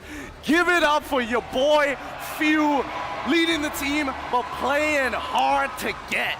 The way Few played this gourd, one could not believe that he even went deathless, all right? There's a Yu Zhong on the other side. There is an Akai on the other side. All heroes meant to find and displace Few, but still he went 4-0-5. Hell, homie's not even rocking Wilderness Blessing. He's not. He's being greedy with it. Just the quick agility. He even takes Mystery Shop on top of it all. I don't know. He gets away with too much, and I think, a lot of his older picks to jump into the highlights is going to make a lot more sense here, right? Early stages of the game, you have to admit that Ogwin was doing a great job, not only disrupting recalls, but better yet, slowing down Kyrie in his own jungle. Not just, you also have Kyle TZ, who's constantly pushing the advantage. He knows that if I can take everything away from Kyrie, his heavy spins are almost always constantly going to be defensive. And if that's one out of the equation, the Yu Zhong isn't even really a problem. Exactly. Now, the best part about the composition is that you have a lot of these enablers with strong CC, but you can't cash it out without the right damage. And that's where Few comes in, right? Great communication between Ogwin and Few. Great communication between Kyle TZ and Few. And I would even make an argument that even Flap was being part of that equation. That's right, constantly threatening with the bravest fighter, and that just left Super Marco with what we would like to call in the business a gold lane experience. What a performance by Few. What a performance by the MVP. And Gideon, come here, let me tell you a little something, all right? Few is a two-time SEA Games gold medalist. He's two-time SEA Games gold medalist? No way! I mean, that's not even all. He was part of the original roster when they crushed it at the World Championships at M2. With that said, let's go ahead and check out the emblem loadout here.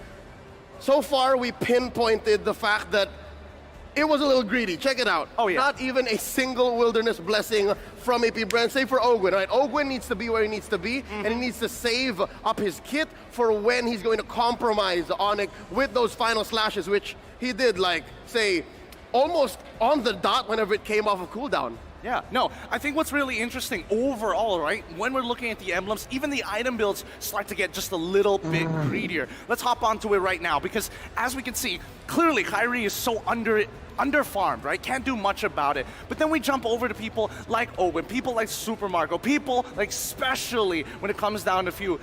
He needs to be greedy, right? He's looking for the Ice Queen's wand to slow down his opponents, but more importantly, making sure that he quickly gets that Lightning Truncheon so that he can maintain his speed at all times. Looking at Onyx in their early to mid transition, it was clear that Sans was still playing Gila. He was still trying to displace the cores of AP Bren, and the fact that he can only really find Super Marco made Few's transition into an MVP core winning performance all the more easy. Because look, even the purples got compromised. Even Few was taking a little bit away from Kyrie, and that's what allowed for them to barrel on forward. Because even if Onyx could find a solid heavy spin, that could have been the saving grace, that could have allowed for the little bit of damage from Onyx to come through and punish, but that never happened. But that was only one part of the equation, right? When you've neutered Kyrie, now then all your focus is on our sandbag here, Mr. Keyboy. every single time he tries to go in for that big dive on towards Fuse's side, he gets punished each and every time. There's just too many layers that he has to get through just to get on top of Fuse, whether it be the final slash, whether it be the energy eruption, or even the bravest fighter who is starting to give him issues. Yep, looking at the damage dealt, again, Sans a hair ahead of CW, who had a decent amount of farm. Truth be told, a lot of the firepower from AP Bren was being laid on to Onyx Peel, onto Onyx front line. And that said, it's just the matter of what you got and how you use it. Onyx can't use it effectively. They have solid damage, they have solid output. It's just, it wasn't allowed to effectively excel. Unironically even, I feel like even when you're locked into farmers, you're trying to play a team fight composition designed around just finding the right team fight around neutral objectives specifically, that might have been the big punishing moment, right? Because you don't have those small skirmishes, you don't have those messy fights, you don't have those enablers anymore. You must move as 5, and you cannot divide and conquer. With that said, Onyx now down to their, I'd say, few left straws.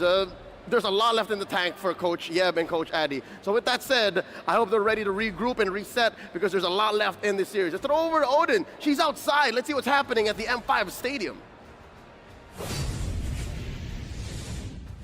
Hi guys, this is your very own Odin. Magandang gabi, and we're outside Rizal Memorial Coliseum. And happening right now is a watch party. You can watch Under the Stars with your friends. And if you are not able to secure a ticket, and if you're in Metro Manila, go over here because the night is not yet over. Experience everything for free. No, not the merch, just the experience. And let's go get some fans to interview in the watch party that's happening. Oh, there are some guys here that are having a picnic. Hi, hello. You are live. What's your name, guys? Kate, hello. खाना देते उसको hello. खा रही है वो Hi, I'm Aika, hello. Can I join your picnic? Yes. Oh, so how's the experience here in the watch party? It's fun. It's like a music festival / gaming convention. Wow, it's like the first time that we're holding it here. Super saya. So, punta kayo dito. Super saya is super fun. Yeah, actually, mas maganda feeling ko kasi damo ko yung Tagalog cast. So, mas na-energize ako manood. Lalo na Grand Finals eh. He's getting energized watching here because we are watching the Filipino broadcast here in the watch party. So guys, who are you rooting for in this Grand Finals? Ako basta Pilipinas panalo naman eh, kahit sino manalo dyan eh. Pinas for the win. Whoever wins, Pinas for the win. Oh, that's not clear, huh? Hey, appreciate the welcome. I'm rooting for the ROG phone. You want the phone? I also want that too. How about you? Ako andito kasi support na ako si Kyrie. Go Kyrie! Here to support Kyrie. So you guys don't have a vote in common. No. That's why you're there and they're here. Are you guys sharing some food? Yes. Nagugutom na kasi kami, so habang nanonood, kumakain. While watching, they're eating because there's a food park right there. So thank you so much, guys. You got a shirt, M5 shirt. Yeah. Thank you so much. Yeah, it's my birthday today. Thank you so much. This is courtesy of Kidia. So I'm giving this to you because you're rooting for the Philippines. Thank you. So let's get another fan. Who am I gonna be with tonight? Hi! Hello! Are you alone tonight? Kasama ko po mga kaibigan ko. Oh, so you're with your friends. Where are your friends? Oh, hi friends. They're there. What's your name? Sandy. Sandy po. Sandy. What a cute name. So who are you rooting for tonight? Actually, ano po, Onyx. Onyx! You're rooting for Onyx. Why Onyx? Ano po, based po sa playstyle po nila. Tsaka po kay Kyrie. Oh, simply because of Kyrie. Kyrie, you're so handsome. Even boys vote for you. Yeah. How is the experience here in the watch party? It's good po. And basta po masaya po dito. Basta, it's fun. So, we're gonna gonna give you a signed shirt courtesy of Kidia. Congratulations, Sandy. Any message to Onyx? Show it, show it. Onyx, galingan po sana ng Onyx. And Kyrie, ganti mo po yung AP Brand. Ganti mo po yung blacklist. Okay, anyway, Kyrie get a revenge for Blacklist, according to Sandy. Thank you so much, Kidia, for this very beautiful shirt. Thank you po. Thank you. Thank you, guys. And that is the watch party happening outside Rizal Memorial Coliseum. Experience this now. Let's go, guys. Hi, guys. You know what? Two things I want to shout out. First of all, happy birthday, Odin. And second of all, shout out to the crowd here. They're very responsive. AP Bread, yay. You don't see AP Bread? Boo. I like, you know what I like? I like the fact that they boo Onyx, and then once the camera turns to Kyrie, they're like, yay! Kyrie. It's, oh man. Dude, it's an experience being here at Rizal Memorial Coliseum. Oh man. I mean, for you guys that's not here, you guys are missing out. But if you don't want to miss out anything more, make sure you guys catch the TikTok drops. Watch for 3 minutes, and you can win 1 TikTok viewer chest. Watch for 5 minutes or more, you can get TikTok Deluxe chest, and you can wish Odin happy birthday. Yeah, well, you can do that without doing it, but it'll be cooler if you supported her job, right? Yeah, just tell her like, hey, Odin, I got a TikTok Deluxe chest. Yeah. I'm sorry, I couldn't read. I don't understand. Did you read? Yeah, it means that the Philippines is still strong, and M5 is here. M5 the championship will be for the Philippines. Ooh. Oh, you're translating now? I feel like you understand Tagalog? Yeah, yeah. Are you Filipino? Yeah. Are you Ocho Gahaba? Wait, That's not related. No, sorry, We tried. That's not That was a related. curveball. NT. You know, what kind of can I use now? 5th anniversary sa M5. What does that mean, Wolf? 5th anniversary in M5. Come, you understand Tagalog and English. And English. Congratulations. Sana all. That's a massive Sana all. Do you understand Indo? A bit. Wow. How do you understand Indo? Have you worked with any Indonesians? Now, I listened to We Own This many times. All right. Now, going back into the game here, again, the score right now is 2-1. Looking at game number 2, what is, percentages-wise, Onyx making this a 2-2? Very high chance. I think 60%, I would say. 60%. Because what I want this series to be is like one team gets the first win, and then the Onyx, bounces back. Eventually, if we stretch this to 7 games, AP Bren will take it because AP Bren took game 1, right? Yeah, Okay. yeah, true. You see what I'm getting? You know what? He's been really impressive with his predictions. Yeah. You want to give him a time to like shine now in the draft? Hey, you know what, Wolf? This is your time. This is my time? This is your time. Wow, this is okay, The world, let's watch. Maybe we'll wait for the first 3 bans. All right. Because Go. I think that it is important because so far very early Minotaur because they want Onyx because Onyx wants to take away maybe Fredrin or maybe take an assassin or Guinevere, for example. Or Claude. Or Claude, maybe. And AP Bren immediately will answer that with their Fredrin because it has been successful so far. Game 1 and Game 3 were because of the Fredrin, then in combination with the Arlot. And what value do you get out from Arlot? It's a flex pick, right? Then Onyx eventually will take probably their marksman afterwards, get the Bruno together with something like a Faramis, but the Faramis was banned out anyways. Right now, we're waiting for AP Brand for their final ban. Faramis Matilda as well as the Minotaur banned out by Onyx. For AP Brand, banning out the Nolan, banning out the Joy. They're really Guinevere. considering this. Do they want to ban out the Guinevere or do they want to open it up?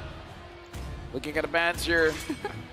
Looks like they're banning the Guinevere. So now, what is open? Endless time. What is open? There's the Bruno, obviously, as well as the Arlot. And then the Fredrin's going to be picked up. Very nice snatch coming out from Onyx. AP Bren might follow this by picking up something like the Arlot that they really, really like. And then, together with that, maybe take the Bruno. So Bruno and Arlot should be the prime choices or response here for AP Bren. I don't think the Valentina is a good pick anyway, so Onyx might get their hands on the Valentina, actually, their 3rd pick, together with maybe their marksman already. If the Bruno is picked up by AP Bren, they answer with Claude or Brody, perhaps.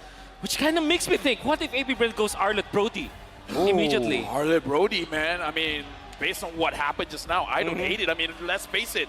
Sans went to gank, and it wasn't enough to get a kill. Super Marco is just like, I'm fine. As long as there's minions here, guess what? I'm here. I'm Super Marco. He is super. Super Marco! Yes. And also, It's whoa! different, totally different. Completely different. Super duper AP different. Brent say, oh. Man, curious. Audience cheers. Kyrie, audience fall silence. Onyx, understand. This guy is making memes on the go, man. Yeah. That was just literally a few minutes ago. Wow. Dude, Meme dedication. machine. But now, the 1-1 as well as the Akai. Talk us through this pick. Oh, obviously, the Akai secures the fact that you can get the stacks for the ultimate of the 1-1 for the crossbow tank. But that opens up here. I think at least the Claude we still got correctly. And then the Valentina is open for Onyx. I still think it's good, right? Especially going up against this Akai. Unfortunately, imagine if they had the Minotaur right now for Onyx. That would be great for them. I'm curious to see. Yeah, Valentina as well as a Lilia. But instead they go Kaja. The constant ban of AP Brand now let through. Here's the thing. I was thinking of the Kaja, the classic matchup against the 1-1. I hesitated to say anything because there's an Akai. Wouldn't the Akai be a problem for the Kaja? That is definitely 100% true. But I think that they just want to make sure that the 1-1 will be locked down. And then the Flicker as well as the ultimate coming out for the Kaja. It doesn't matter whether or not they get scrambled because of the heavy spin. They can dive. And so I think that Onyx will eventually close this draft out with 2 dive heroes. Let me just say, it's usually the cat going after the bird, but looks like the bird wants to go after the cat. The Angela. The puppet. Well. The puppet. All right. Now with this, right, they have so much sustain. The 1-1 already very hard to kill. The Akai, same thing. You know, you had an Angela.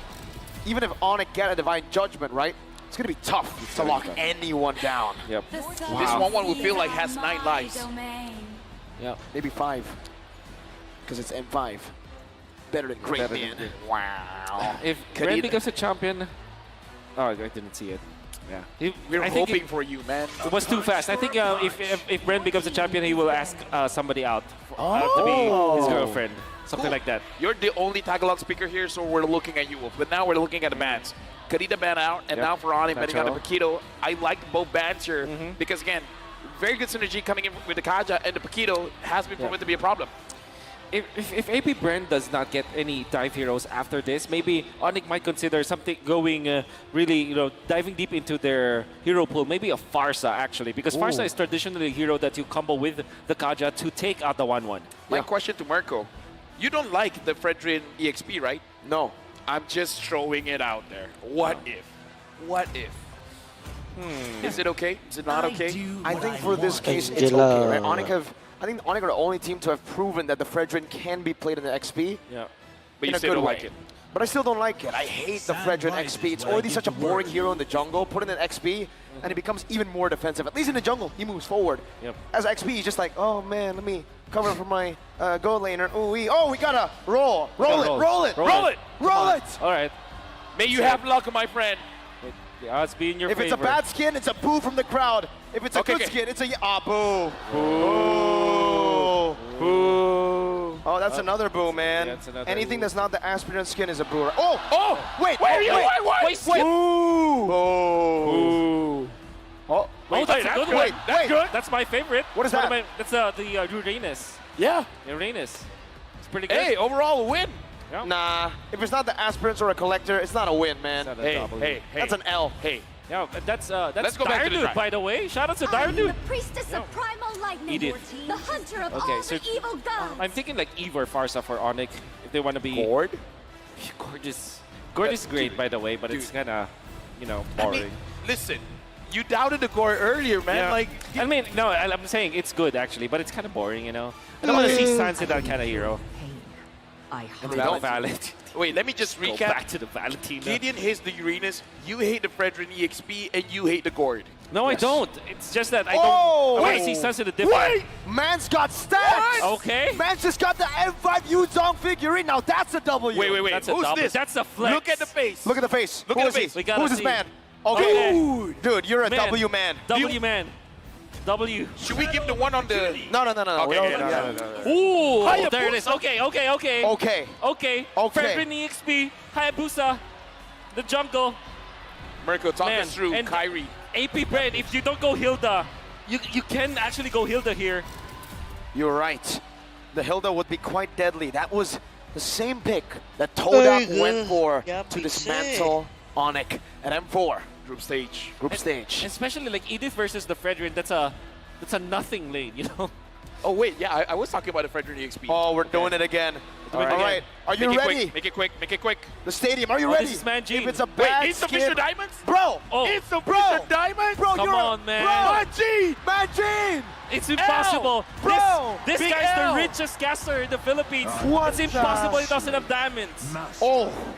Thams is what we get against the Fredrin. All right. Bring it back into the draft.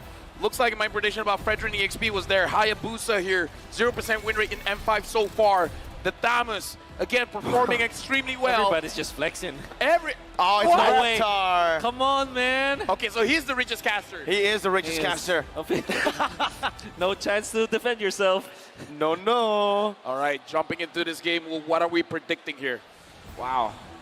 I'm just happy that the Hayabusa was picked. Remember, the last time that Kyrie picked up the Hayabusa, M4, the highlights were made. And I do want to go to a Game 7, so please, I think that this could be an Onyx game. Well, to everyone watching, especially those Clippers, you know, Mirko, if we see an assassin on Kyrie, it'll be Kyrie! We're jumping into game number 4. As Keyboy said once, when he was told to imitate me, he said, "Oh my God, Kyrie Hayabusa," and we get it now. So, yeah. You know what? The Hayabusa is really high. But talk us through here because, again, 0% win rate on M5. I cannot emphasize that enough. Yeah. I think it was used maybe twice. And, but then again, this is Kyrie Hayabusa. So it's going to be very different.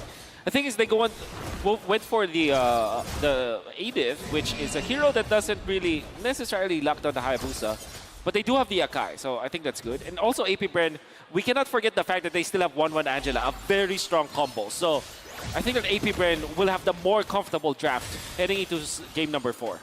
My only question here, going with the high, is it like a desperation coming in from Onyx? Because if AP Brand wins the next one, it is going to be match point. But with that, let's look at the emblem set here.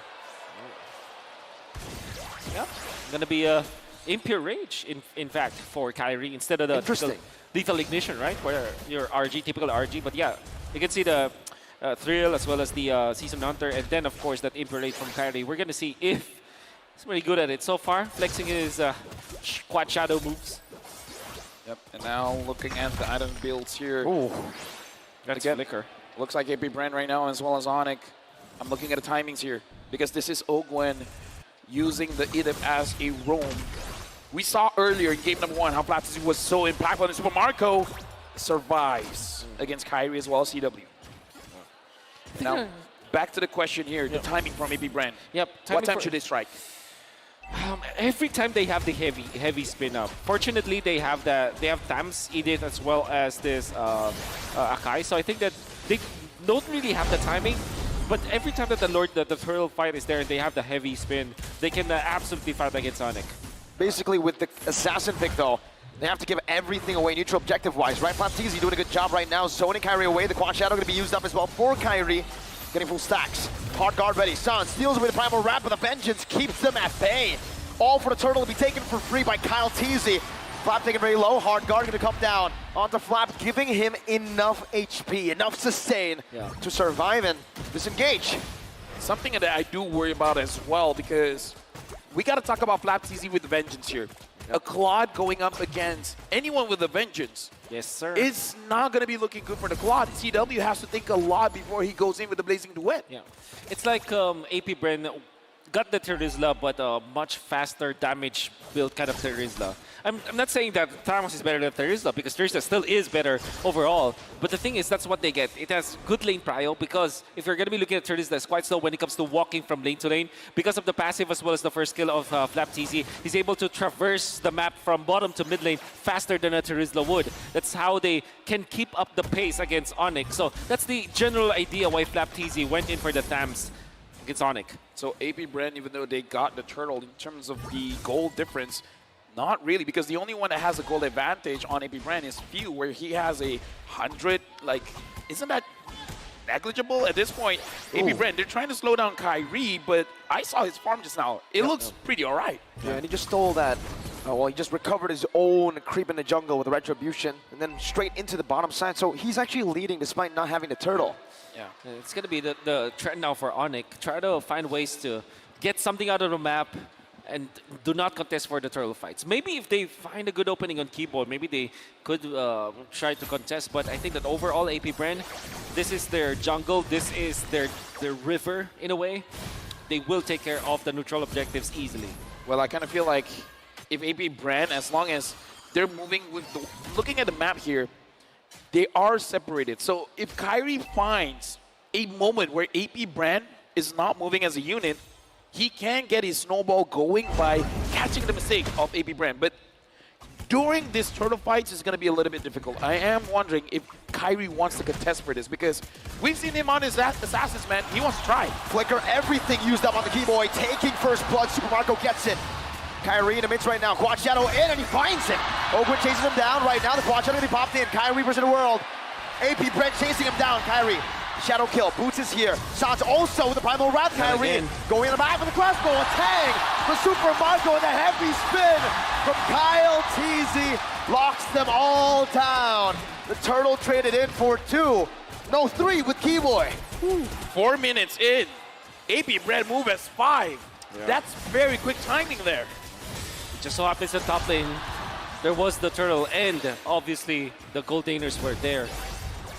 See, for Onyx, my main reservation for the Hayabusa is that if you get the neutral objectives, he can easily be taken out. We got to look at Kyrie. Does he have the purple buff? No, he doesn't. He doesn't. Okay.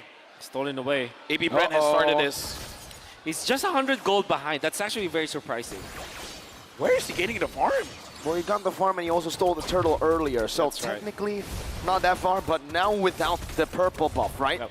That's where the problem starts. We got to talk about the Trojan Scythe as well on this Thomas. So whenever he tries to create space, even though he doesn't have defensive items, he can take care of himself. Yep, for sure. And it's a great rundown on the Fredrin, for example. You can slow him down so easily. Even the Kaja might not escape your sights. And that is going to be good for AP Brand. Oh, some good damage. Onward, and the Earth Shadow. The Appraiser's Wrath deals nothing.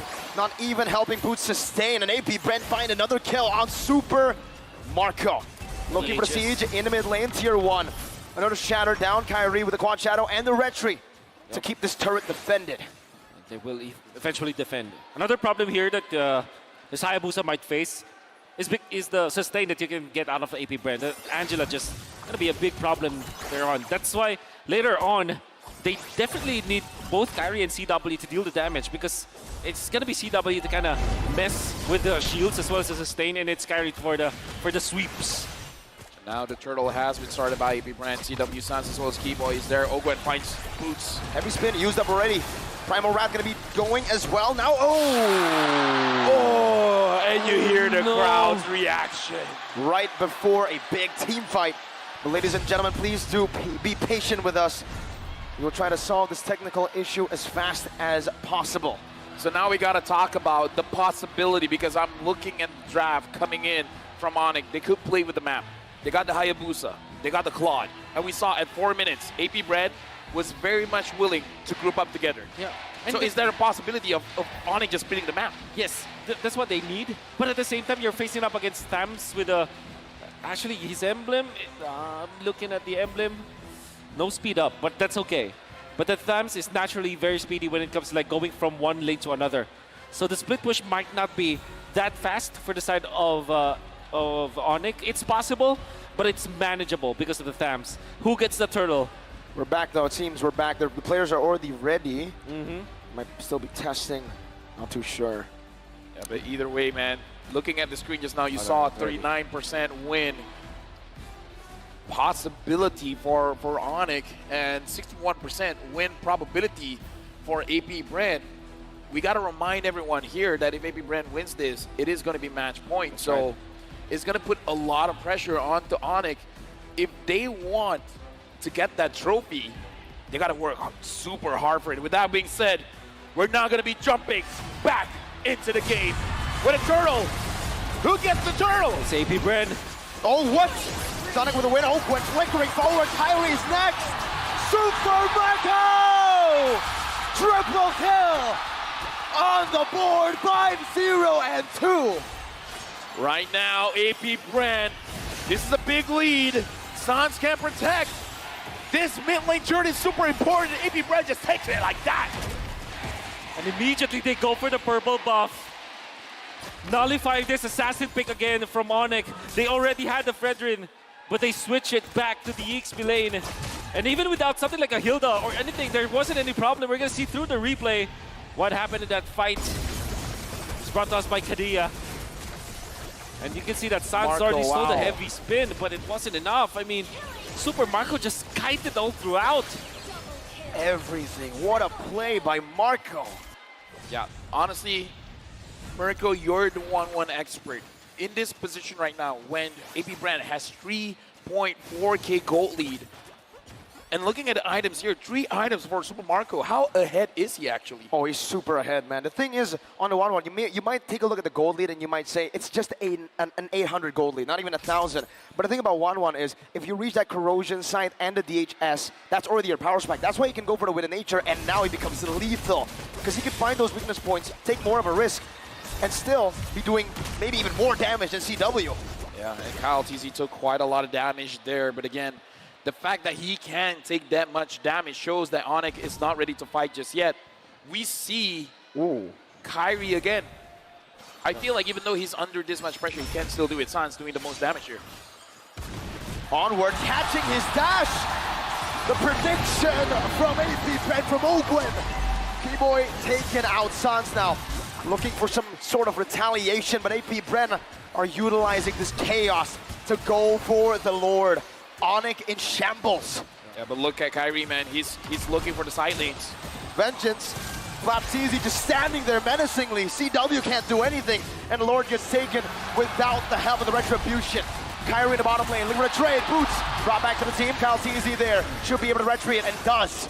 Takes away another purple buff from Kyrie. And Kyrie can only get a tier 2 in the bottom lane to trade the Lord. And a purple buff, whoa. Yep. It's nothing that Onyx is getting right now. They're trying to defend. They're trying to just go for the clear out on the side lanes, but it will not be enough at all. AP Brand might just steamroll into the top lane, especially because they have the massive objective here. Super Marco is already so farmed up. Kyle TZ is tanky enough. And even Flap TZ. You can see Flap TZ manning up against the members of Onyx, standing in front of them. Not scared at all because he does have the Vengeance and he's very tanky at this point, even getting the Dominance Ice. 10 minutes.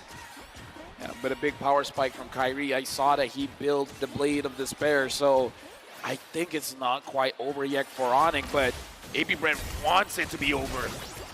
It's really hard now for Onyx. I feel like for Super Marco especially, right? The main idea for Onyx was they want to get Super Marco assassinated, but he has the Win of Nature. So what comes next? Where does this damage come, Sans? Now the Lord is down bottom, but looks like AP Brand is able to secure the tier 2s. Oh, CW wants Kyle TZ. He has to be careful. Shadowkill also used up some damage back to AP Bren. Onyx still trying to defend from the siege that AP Bren are still going at it full force with. Conceal coming down. BMI getting him out. A good splash of damage from the turret to try to take these minions down, but AP Bren do a lot with that minion wave. The base turret in the bottom lane is low, very low. Oh, look at this purple buff here. Kyrie wants it, but AP Brand wants to deny it. He wanted more. Mogwen needs to time it. No, he doesn't even need to. AP Brand have done it. They've taken another purple buff. For the longest time, we haven't seen any Flicker Divine Judgment play from Onyx. In fact, there's no play that we saw from Onyx. The last time that we saw was probably the turtle fight where Sans was able to copy the heavy spin, but that's just about it. Onyx cannot find an opening for a team fight. And this Kaja pick, even when it's like one of the best heroes that GPay has ever played, it seems like he does not have an impact right now. I mean, look in the lineup here, man. When Flap TZ as well as Ogwen is up in your face, there's it looks like there's no right target for you to catch because, in theory, Super Marco and Few is the perfect target you want to catch. Yeah. But having Flap TZ as well as Ogwen, man-to-man defense on you, and even if you're able to penetrate that defense, Kyle is there, man. Yeah. he's going to nullify your engage. Heavy spin. Heavy spin. Just one tap away from a cover. So, I don't know, man. I feel like if you ran with the draft, they've successfully nullified the advance that Keyboy has on his Kaja, but if he can prove me wrong, I'm all for it. Oh. Keyboy up top. They spotted him. Keyboy all alone, isolated. Still with a flicker now. Kyle Teasy with a heavy spin. Locks Keyboy down. Super Marco has a monster kill, 6-0 and 3. That's a problem. And AP Bren, even though Retribution forced out, Boots might be in trouble. Is in trouble. Onward, Earthshatter locking him down. The top Boots gets him out with a flicker. Baptiste chases him down. CW now pushing some damage. Vengeance! Baptiste able to escape the shadow kill. Not able to take him down. Super Marco dashes forward, looking for one more. Boots zoned away. Meanwhile, Kyle, all this time, he's still on the Lord and he gets it for free. The Hive in Rizal Memorial Coliseum. Go wild! AP Bren has been hiding this Thomas pick, man. He just, like you said, stands there menacingly. As long as he has the vengeance, dude, he feels strong. He feels invincible. He can make a beeline straight to anywhere and he'll be okay. Yeah. It will take so much from Onyx to be able to take down Flapteasy. DHS, the Trinity actually available now for CW, gets the Malefic Roar, much needed in this particular game, but they might not be able to utilize it because AP Bren, everybody else is tanky. Everybody else is a problem. Lord march down, gets a good charge on. The Primal Rat stolen away. Sans trying to deal some damage. Ogwen, Earthshatter out already. No Onward just yet. He onwards to the back. Kyrie does a bit more damage onto him, but AP Bren will stay disciplined. They have a 7,000 gold lead. They'll look for another wave in the mid lane this time around. AP Bren still with a lot of resources. Sans coming down into the mid lane with a splash of damage. Boots standing in the front. Flapteasy looking for an engage. Calteasy soaking the damage in. Divine Judgment on the Flapteasy with no vengeance this time around, but he has it back on cooldown now. The base turret cracked open in the mid lane. Ogwen gets the immortality. Keyboy with a whip. But that's 3 base turrets down for Onyx. And AP Bren are still lingering. That's Kyle! With a truncheon by Sans, but it's not enough. The mage, the Gila Sans, has been taken down. Now it's AP Bren, 5 against 4. Super Marco looking for all the weakness points. Mid waves, they're going to be cleared away. 2 waves coming down though. AP Bren looking for a match point. Boots up to the blazing door from CW. A vengeance. With a truncheon by Few. Still able to survive. Kyrie marching back and forth. One more minion. AP Bren. The Wild Bees. The Hive. Match point. Match point for AP Bren. One more win is needed to keep the trophy in Philippines. One more win for them to be the 2-time world champion. Just one more. That is what the crowd is chanting. They can feel it. The first hometown champions, it's just one win away. Dude, the storyline. No host country winning the M series. Right now, AP Bren is looking at it and be like, don't you know who we are? And now, a lot of things happen, man. We got to talk about Flapteasy. But we're going to give it over to Leo as well as Gideon.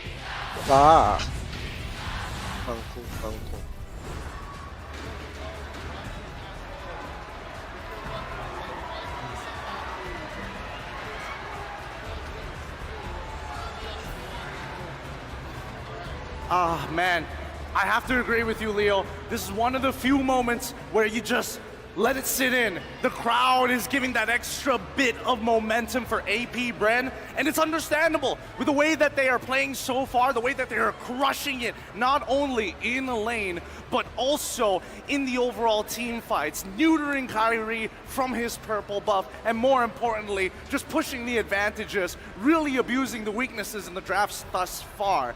As much as I would like to believe that Fredrin is going to be the solution to a lot of their problems, unfortunately this time around, I think that even the Hayabusa could understand he couldn't go further than this. Angela being able to protect the right targets at the right time, and more importantly, Few making sure that even Sans felt it in lane.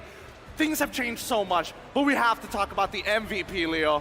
My mic made like the Hayabusa in the jungle. It was very difficult for Kyrie to do anything. And it's because of our MVP that the tempo actually got pushed up. It's Kyle Teasy coming in with the Akai. He's actually able to do more than just split up Onyx in those team fights. He's actually able to choke out once more Kyrie.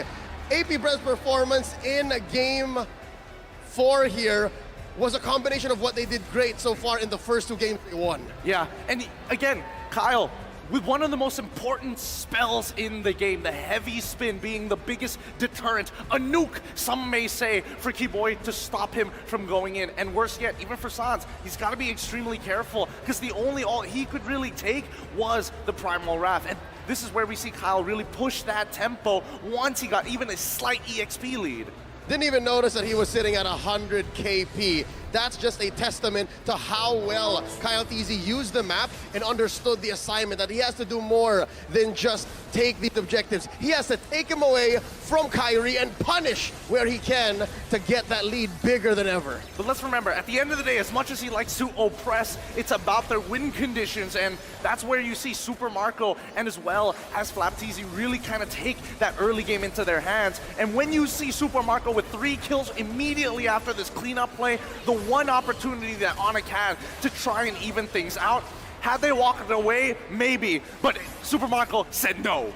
Looking at the way the KDA went throughout all of AP Bren, you're looking at just one core, right? You're looking at Super Marco. But the way Flapteasy and Ogwin also made use of the space that Kyle Teasy bought for them, it made them all the more confident in even blocking the main arteries, the movements of Onyx, to try and find even that one last Hail Mary play from Keyboy where he hung out in the bush to try and get a sneaky Divine Judgment, which now explains why, even in the hands of a very talented player like Keyboy, the Kaja has a very, very low win rate. I don't know what they ate today, or better yet, what preparation that AP Bren has done. They are reading movements across the map extremely well, being able to foretell a lot of the movements, and more importantly so, it's not necessarily just about Kyrie, it's about the big playmakers, it's about Keyboy, and it's even about Boots. As soon as he's out of that lane, they find him a punish. If Keyboy is missing off the map, they find that punish. Let's check out the emblem set once more on Kyle Teasy.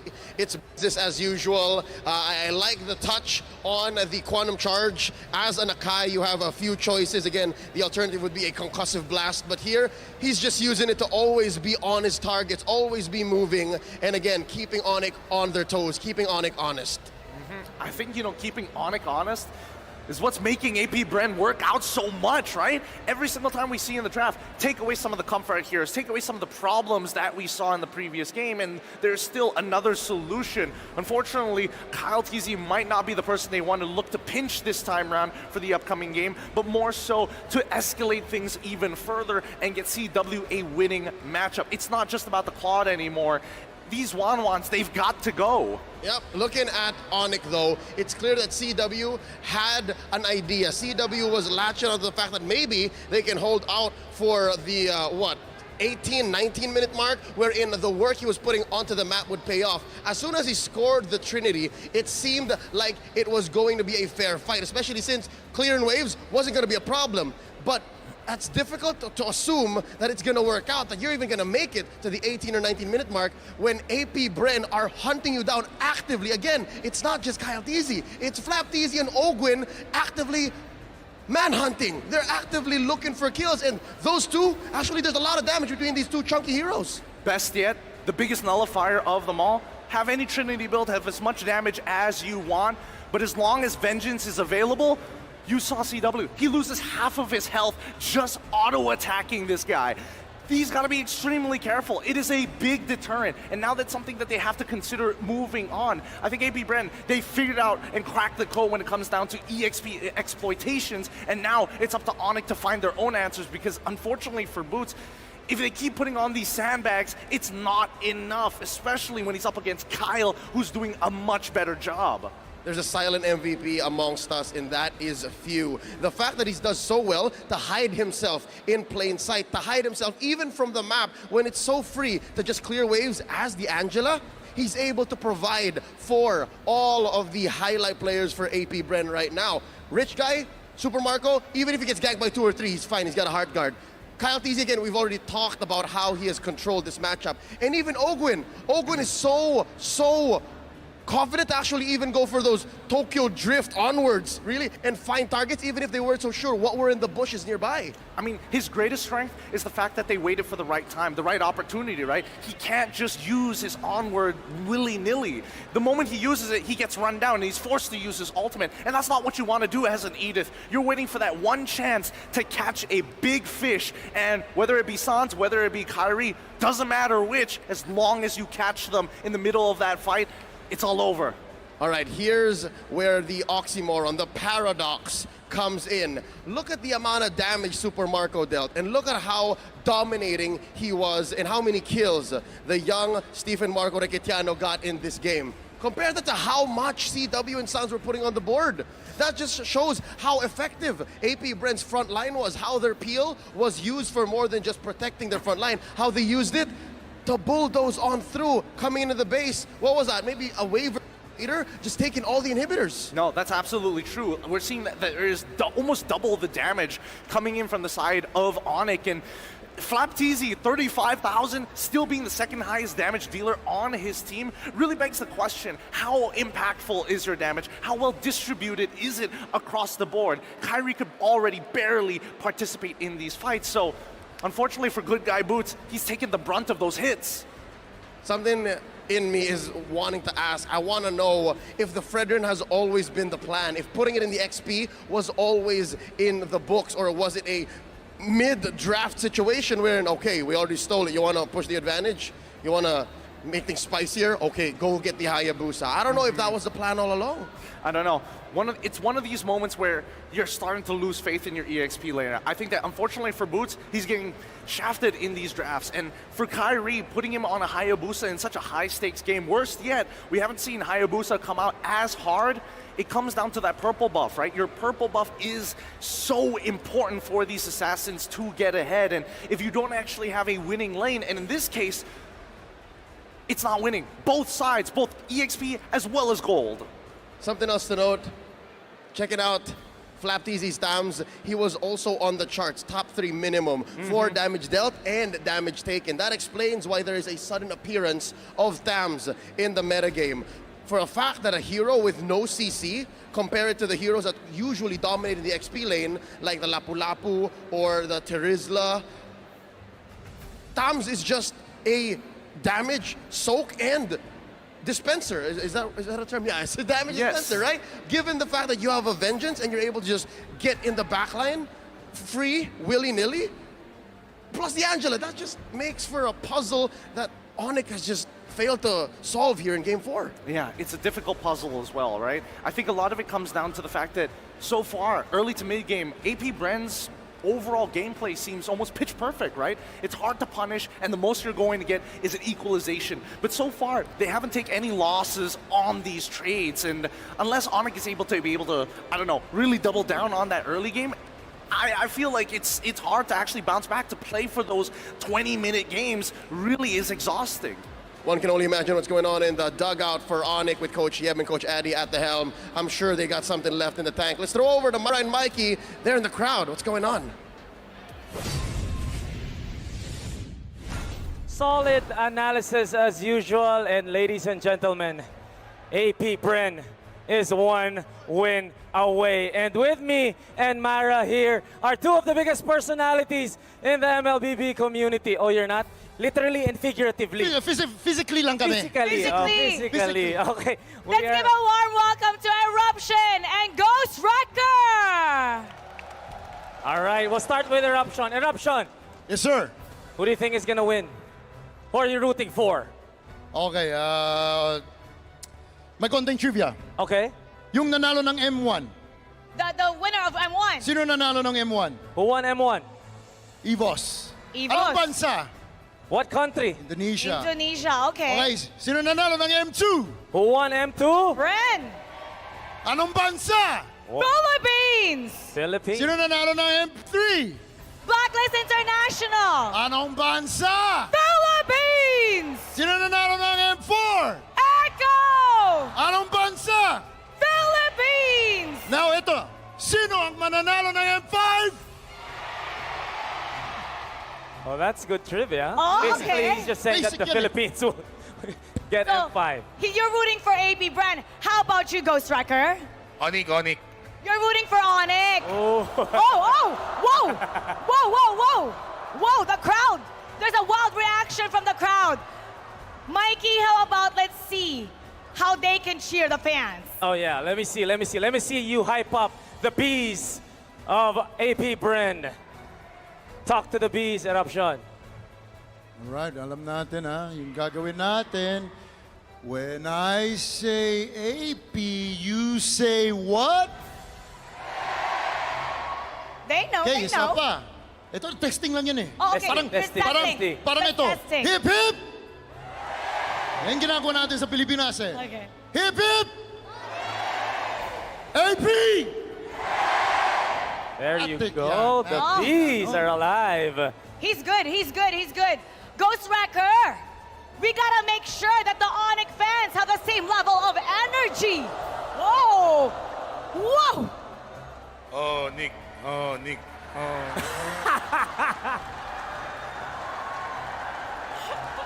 I like the energy. Oh, Nick. Oh, Nick.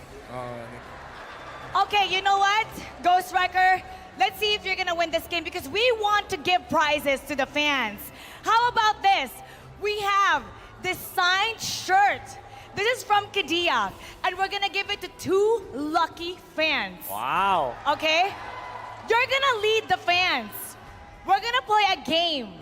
And if your team wins, separate team, they'll win this prize. How about that? Who wants to get the shirt?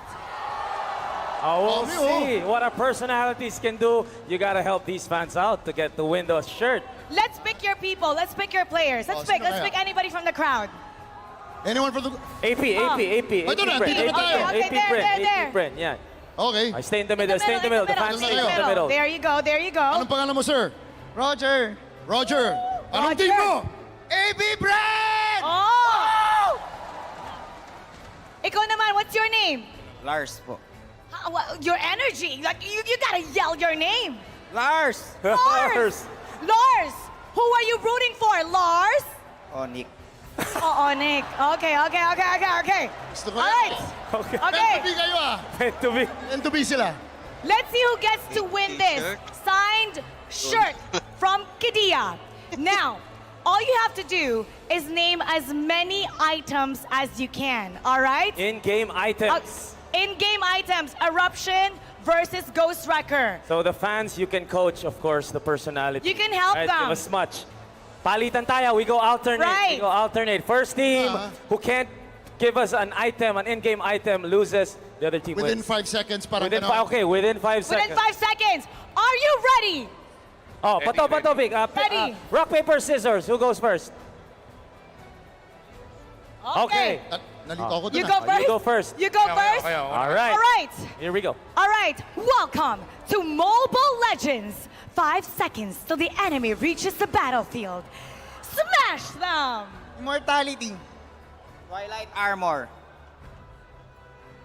What? Armor Boots. Radiant Armor. Malefic Raw. Divine Glaive. Oh. Warrior Boots. Ice One. Ice One. Ice Queen 1. Ice Queen 1. Almost. Yun. Almost let it pass. Ano yun? Let it pass. Tama Let it daw. Ano Tagalog? Ice Queen 1 nga eh. Ice Queen wand. Hunter Strike. Brute Force Breastplate. Oh. Ano ko? Five. Ito sa akin. 5. Windbreaker. Windbreaker. No. Hindi, Windbreaker? Wind Talker. Eh, sa motor yun, sa motor. Sa motor. Mali. Sa motor ata, sa Sa motor. motor. The windbreaker is a jacket. Jacket. Eh, kasi uwi na siya eh. Uwi na. Ang sinabi ko, Wind Talker. Sabi niya Windbreaker. Gusto niya tumakbo. Okay na. Okay. Ikaw na. Antikiras. Antikiras. Okay. Oh, Antikiras. What do you have? 5, 4. 3, Boots. Meron. 5, Okay. We'll 4, take the boots. We'll take the boots. Rose Gold Meteor. Rose gold 5, feature. 4, 3, Endless battle! Endless battle! Endless battle! Match. Oracle. Oracle! 5. Oh, ho, ho, ho. 3, Call a friend! 2, 1! Call a friend! Tawagan mo siya. We have a winner! Congratulations. Nick. Nick. Whoa! AB! Whoa! Nick. Congratulations! This is yours! Oh, you know what? You know what? How about we also give him a prize? Kitia is so nice. We're gonna give it to 2 of the best fans in here. Hindi sa akin yun. No, we're gonna give it to them. Do you want to say a message to your favorite players? Go ahead. First of all, I want to thank you to Kidia for this shirt. Yes, And thank you, Kitia. Good luck. Even idol ko po si Kyrie, pero good luck pa rin po. His idol is Kyrie. AP Bren! Whoa! You switched! They switched sides! They switched sides! They swithed sides! May t-shirt na eh. May t-shirt na. Ayos na. Ayos na. What do you want to say to your favorite player? Thank you, Kidia, for this shirt. And let's go, AB! Before we throw it over to the casters, we're gonna do it one more time. All right, Onyx fans, go! Okay, how about the brand fans? AP! Brand! It's gonna be a tough one in here. Who's it gonna be? AP Brand or Onyx? We're gonna throw it over to our casters all over the globe. Casters, pasok.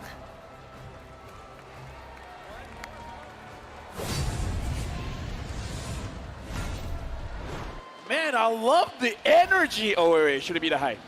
Man, I love the energy. I love the energy, and I love the energy because it's both sides of the spectrum, man. What about you, Wolf? You love the energy. Nick. Nick. Hey, no, sorry. You want to do the other one? What? What? You said Nick. You want to do the other one? AB Brad! No.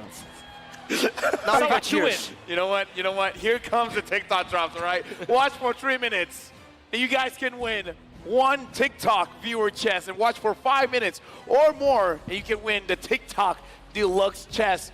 And watch way more, and maybe you will have the energy that the crowd here has today. But we got to talk about match point here. Match point. Onyx wants to win this. I kind of feel like they do. But here's the thing, man. Before we talk about that, there's something I got to announce. Okay. I want to tell all of you guys here, the M5 Battle Night will go live on the 30th of December and last for 2 days. With plenty of battle bonuses waiting for you. Battle Night Skin Chest from 30th of December to the 31st of December. Complete battle tasks in the game to unlock chest levels. Then choose a permanent skin from the unlocked levels for free. Awesome battle bonuses. Play games and enjoy Team Star Protection for 3 matches. You can also enjoy double star raising points, double protection points, double EXP, and double BP for 5 matches. Heroes and skins free to use also from the 30th of December to the 31st of December. Enjoy limited time free access to all heroes and variety of epic skins. Skins. Hey, we get it. We don't. Luckily, we're not on. We're not on. All right, but now we're going into the drafting phase. Potentially, ladies and gentlemen, the final game for tonight. AB Brand. If they do it, it's gonna end here. Onyx, this is their last chance. This is their last. Hoorah! Hoorah! I'm thinking about many things here for Onyx. The way that they can solve this problem that they have. Maybe if they go back to the blue side, could be totally different. And with the ban on that Phobius, they're signaling that they wanted to go for the 1-1. Right? No Paramis, no Phobius? Exactly. And they do. Signature pick for CW. So, fun little fact as well, right? Onyx have lost on the blue side. It was 100%. Right. And then now, Onyx have lost. First loss on the blue side today. And an immediate answer of the Claude, as well as the Fredrin. I can hear some Kid Bomba. I mean, Kid Bomba called it, man. He says it's going to be AP Brand. Yeah. Looks like he's coming true here. AP Brand again picking up the Fredrin as well as the Claude. Very quick responses here. I'm looking at the mid lane. Should they go for the Valentina or Lilia right now? Oh, could be Valentina, could be Lilia. But maybe they just settle for something like a Martis or a Nakai. If they go Minotaur. Oh, Novaria. Novaria, okay. Novaria Mino, very classic combo. But that means that they will not go for anything like an Angela. This will be this is a very honest draft coming out from Onyx.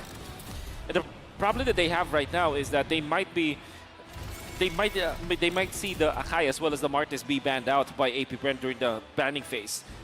I mean, at this point, I'm just worried about Boots because our panelist was talking about how Boots has been shafted in the draft, given heroes that is going to make plays, but is not winning the lane. So I'm looking at the draft, and I'm thinking, will Boots be having an easier time, or will he be the sacrifice lane?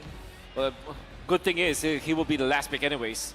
AP Brand, Kai is still open, a hero that kind of is good against the composition of AP Brand. We know for sure that those are the kinds of heroes that you pick up against the Fredrin. There's also the Direct factor for Onyx.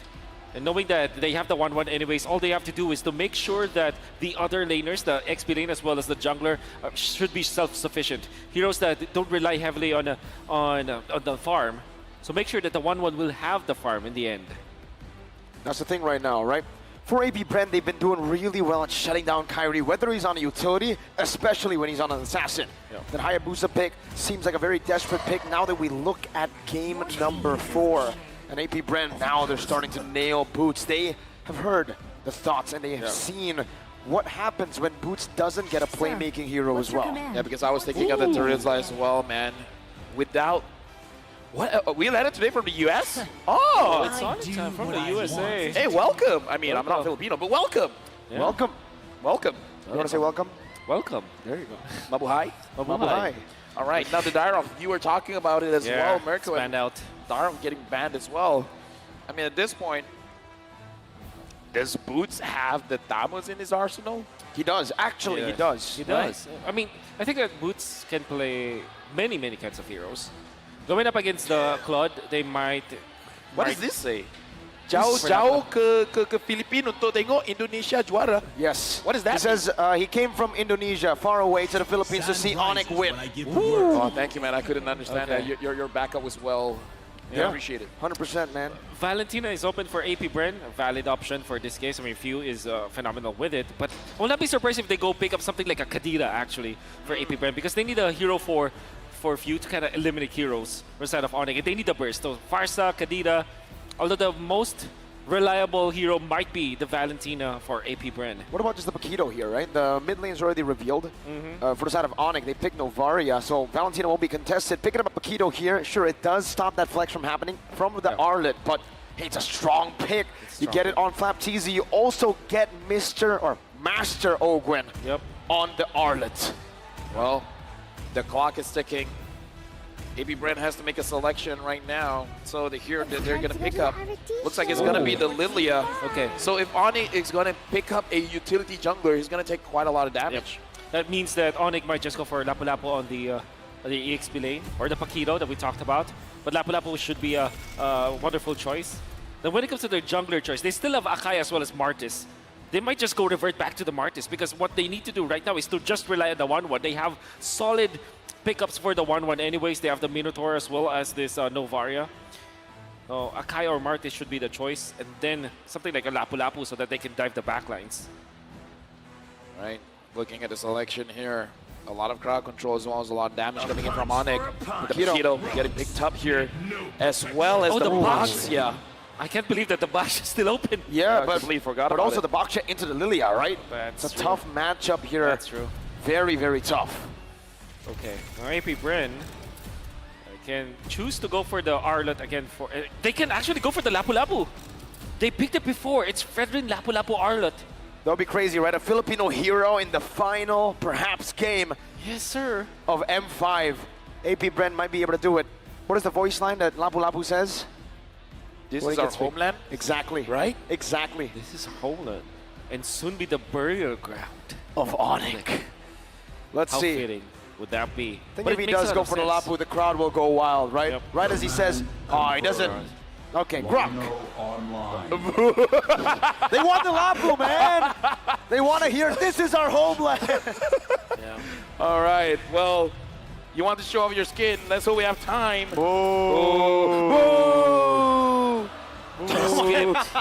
We have too much power. Dude, we're influencing the crowd. We're very sorry. But again, we're jumping in potentially the final game for today. Looking at the drafts, Wolf, do you feel AP Brand's got it?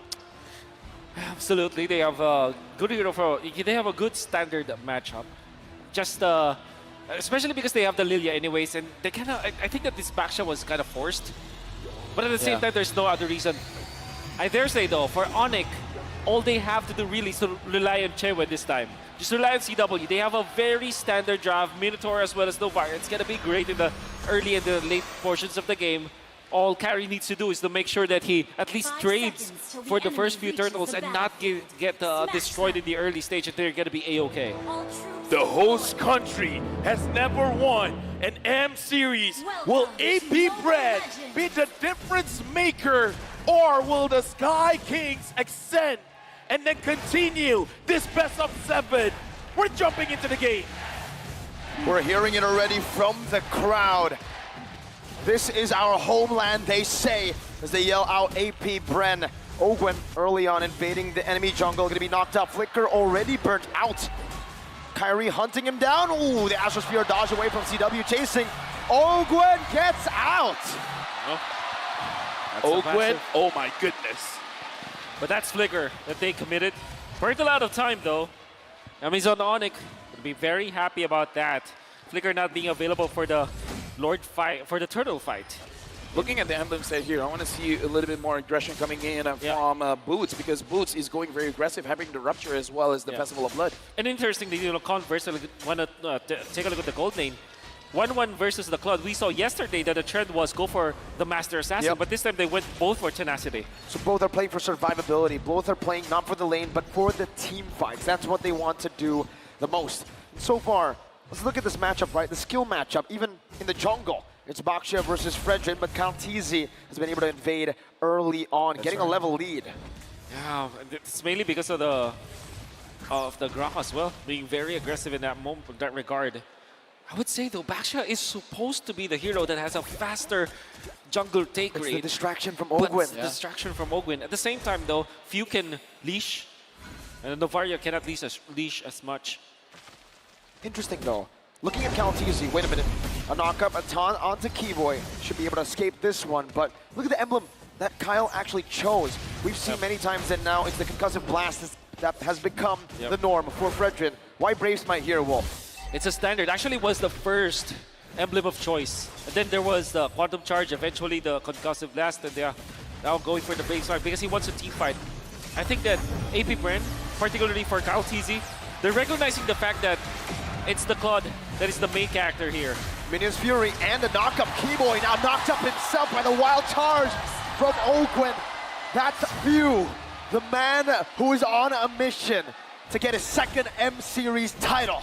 Let me just say that play was possible because of Ogwen. Ogwen saw the pathway coming in from Kyrie, making AP Brand know that Kyrie is far away so they can burst down the turtle. No hesitation at all. Onyx having both Keyboy as well as Suns trying to create the illusion that they want to contest for it, but the illusion was shattered because Ogwen found out where Kyrie really was.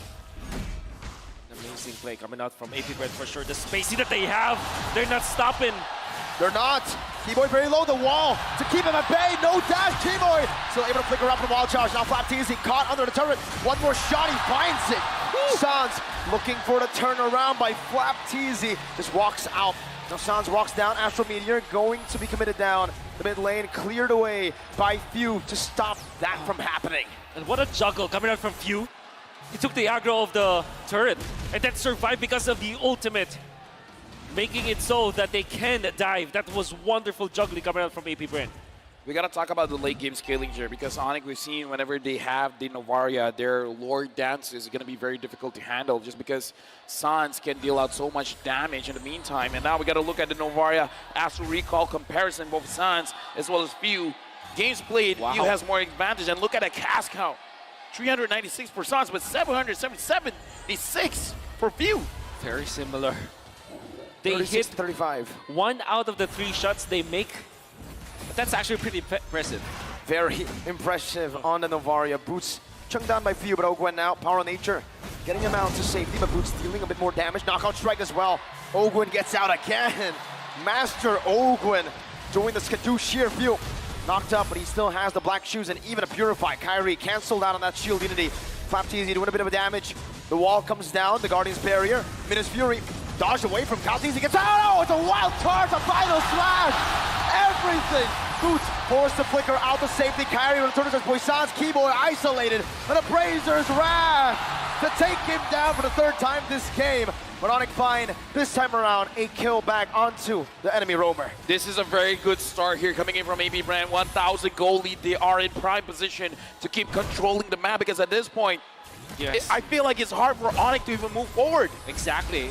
Right after taking the turtle, they know that Kyrie doesn't have the retribution. Then Kalteezy steals it away. He actually gets 2 creeps, gets the Rakursa as well as the orange buff. That's gonna be massive. I mean, you will not feel it right now, but every time that Kalteezy takes away a jungle creep away from Kyrie, that's double the effect. Because not only do you get gold, you also take away gold from your opposing jungler. And now Boots, he's taking a long way around. Boots will be taken out. AP Bren have come alive again in game 5. Onic right now, they've been making a lot of mistakes, getting caught out. Ogwen, even though he's taking quite a lot of damage, he's not going to get taken down. Few is here as well. Onic, I kind of feel like they got to slow down, they got to breathe, they got to figure out what is their game plan, because I feel like they're trying to force things and AP Brand is just catching their mistakes. They've been catching way more than just mistakes. They've been forcing mistakes out as well. All in onto Keyboy, the roamer. A taunt as well. Kalteezy put out the stacks. Wild charge of Brazer's Wrath. Keyboy taken down again. Blazing away from Super Marco as well. Almost ECW down. Meanwhile, in mid lane, Few gets assassinated by Boots. Yeah, I don't know, man. Keyboy right now as the Minotaur 0-4-0. 6 minutes in the game. AP Brand has 5 kills. 4 of those is Keyboy. AP Brand, they have a target. And that target's name is Keyboy. Big problem. Turtle is going to be available. They're forcing the retribution onto Kyrie once again. Level 10 to level 8. And Kalteezy gets it, but he does utilize the retribution. Now Kyrie, shield unity instantly onto the turtle. That's now already being started up by Onic. This is a desperate move, but it might actually work out for them. Kyrie has the retribution. AB Bren forced back. That's retribution secured for the turtle right now, and Boots is able to pop in that black shoes, and Astrosphere dodge away from by Few. Boots still chasing, but Few gets out. Let me just say, AP Brand has been doing quite a good job avoiding all the damage coming in from Suns, because we see the U-turn coming in at the end of their move and making sure that Suns is not going to make that big of an impact. So I kind of feel like that's also a small thing, but it's really stacking up. It's really making it so that AP Brand is not really all that fearful getting into those fights. And AP Brand also transitioning into overtaking the jungle. And that's the reason why they prioritize utilizing the retribution onto the purple buff. Boots in trouble. Flickering back out, easy chasing, and Battle Mirror Image is there. Boots will be taken down again. This time it's Super Marco who picks up the kill. Meanwhile, the bottom lane, not the same thing happening. AP Brent stopping any sort of trade from happening this game. 8 minutes in. Oh no. Disastrous for Onic. I'm just listening to the crowd. I mean, at this point, AP Brand 1.7k lead for Onic. What is the timing here? Super Marco's pushing, man. The only timing for Onic waiting right now is again for the game to equalize once again. They might forfeit the early to mid game again. The first 15 minutes, it's gonna be AP Brand for sure. And all they can do is to hope that Keyboy lands a beautiful Minion Fury into CW's ultimate. Until then, it's gonna be difficult for them to find a fight. Unfortunately, AP Brand has the better heroes, the early stages of the game, and the better items, the better economy. They just have it right now. One way out for Onic, it's to fight. But AP Brand are doing the best they can to stop that from happening. Yeah, and right now, again, Onic, their mechanics are going to be tested here. Because AP Brand, they're definitely winning out when it comes to the macro. The Lord has pawn. Boots up top with Super Marco. The Lord dance is initiated by Kyle Teasy. Keyboy probably looking for an opportunity. That's a good shield unity into the Astro Spear. Crossbow tank gonna be locked in. CW on the Kyle Teasy, who's taking a half HP right now, but he has it. Razor's grab! Wild turns from Oakwood! Kyle Teasy very low. CW launching forward, a few dealing some damage as well. CW once again doing a lot of damage. Boots in the leg. That's a concealed play. Kyrie gonna be able to secure this Lord of the game. Oakwood very low. Conceal. Trying to get out. Knockout strike locks him down. And that should be a kill over. Boots, the heavenly fist is what we call him in Indonesia. Now getting it. CW finds another. Onyx needed to fight. They fought. Samarco. Wind of nature. Oh, that's crazy.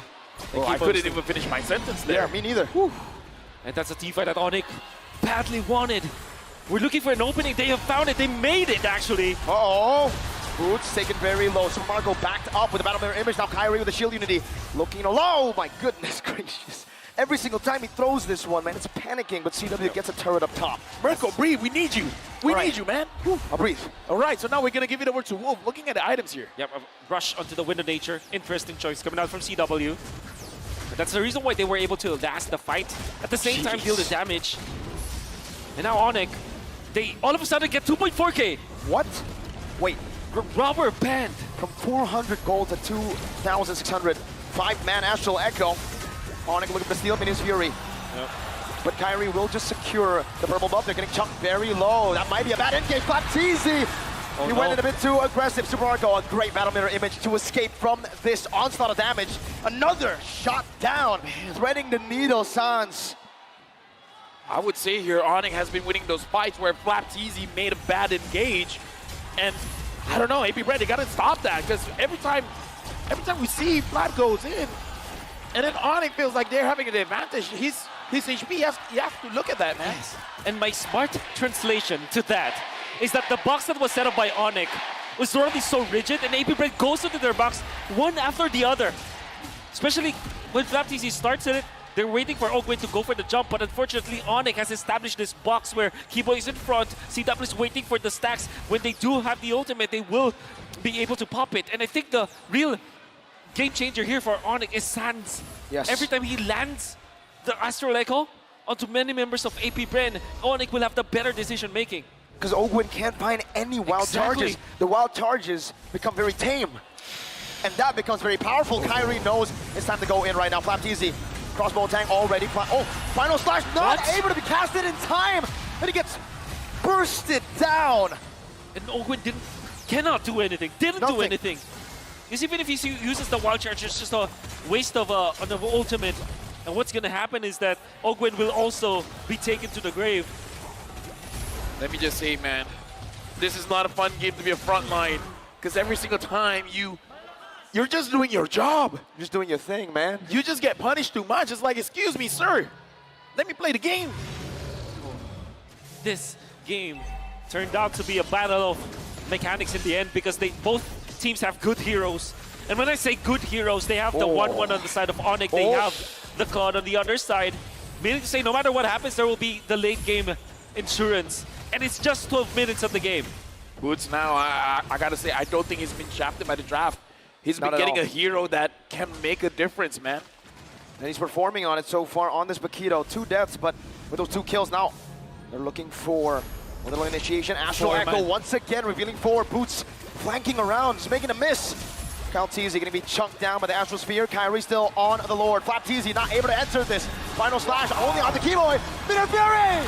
Keyboy finds 3, that's another knockup. Super Marco still holding down the Fury by Mako! With a lazy duet, but CW with a crossbow of tank into the Astral Sphere. Now CW chasing Few down, forcing another big punch from Boots. 4 for 1. He got that? Unbelievable. And it's Sans again landing the Astral Echo to 4 members of AP Bren. Then immediately what they did afterwards was to go to Kalteezy. The front-to-back damage coming out from Onyx cannot be contained anymore. Kalteezy steps into the box of Onyx once again, gets punished for it. Wait, they're going for the end. 1 base turret up top, 1 base turret in the mid lane getting dealt with. Super Marco gonna be chunked down. 1 second on Flapteezy. Can they do it? Coming down. CW focusing it but Onyx will decide to disengage. It's a bit too risky with all the members coming back. They don't want to risk a one straight push, but they have another Lord. Yep, the Lord is here. Astral Echo connects onto everyone. Future Bumako taking a lot of damage. AP Brand still protecting their base. Yes, come back. Onyx doesn't find a way to go in. Amazing defense from AP Bren. Onyx now looking for the bottom lane base turret, the final one. Three Flap only Teasy wala with a big lang. play. Weakness points. Getting caught out. Flap Teasy, 2 more. That's a good final stack on the TW for nature. Wild charge, and that's the third. Sleep Evan Fury into the blazing web. Boots into the cast over the helmet of Keyboy. That's an Azure Spear. Dodge away from once again. Flap Teasy very low. Boots in the midst of it all. Dealing some damage, getting some shields. Able to disengage, and the base turret, the Winions, take away the final base turret in the bottom lane. Only the base left standing, but AP Bren are fighting. The defense there from AP Bren was really good, but they did lose a lot. And the thing is, Onyx, all they need to do was to make sure that CW is cleared for takeoff. And AP Bren finally are able to stop them. Flicker is going off cooldown on Ogwen. And AP Bren punished, they get one turret. We gotta live to see another day, another Lord Dance for sure. It's gonna happen in less than a minute. Well, what we were talking about, how they will. Oh! Another big shot out to Ogwen. Kyrie unable to take him down. It's ticking, but Ogwen survives. Pops the power of nature. Oh my goodness, this game. Onyx, they're in a position where they push AP Brand.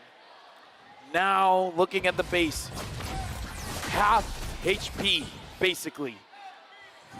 Right now, I'm looking at Boots as well. I'm thinking, Onyx has a lot of ways to play this. They can wait for the Lord. They can go for a fight. They can go for a split. Exactly, because they have the Paquito anyways. There's a lot of options here for Onyx. The pressure's on to AP Brand now. They got to figure out what Onyx wants to do and be 2 steps ahead. Well, look at the draft. Remember what Onyx did to AP Bren. Now Few is the one on the Lilia. Now they are the ones who have good wave clear. Could it possibly happen? One big fight to end the game from AP Bren. There's so many possibilities. In fact, right now, I'm curious because Super Marco as well as Ogwen, they're grouped up together. Oh. They might punish Boots. Wild charge into everything. Boots able to dash away. Forward now with the That's wall. the play. Catches him and Few takes the kill. That's the play indeed. AP Bren, that's the opportunity, the golden one. But Calteezy gonna be locked down, crossbow tank ready. CW popping it now in the final second, able to translate it over to Ogwen and finding the kill. Few forces the black shoe, CW alone. But they should be popped in, Super Marco jumps in as well with CW's dive and a guy away from him. Super Marco survives, Keyboy right there. Sans dealing damage with the help of Keyboy. 4 for 2 in favor of AP Bren. Keyboy very low, another one. Winner Truncheon from Few. A flicker back. What? Sans and Keyboy looking for the miracle play. Looking for a snipe down. Teasing with a dodge. With that vengeance, Keyboy running Ogwen down. Very low, has the immortality. Does he buy some time? Astral Media, but look at the minion waves. An Astral Spear connecting. Ogwen flickers out to safety. The crowd goes wild. But the base is still wide open for the minion waves to come crashing down. Right now, Sans finally gets it. Dude, Sans right now. Whoa. What is this game? It's like playing tag. Sans trying to catch everyone, and everyone just dodging him left and right. But look at the timers. Now it's Ogwen who's down for 20. And he doesn't have the immortality when he wakes up. This is what happens when you have 2 of the best teams in the world of Mobile Legends going up against each other in the best of 5 series with the best heroes that we could ever expect from them. It's a duel. Right now, the Lord has been started by Onyx. AP Bren will not contest.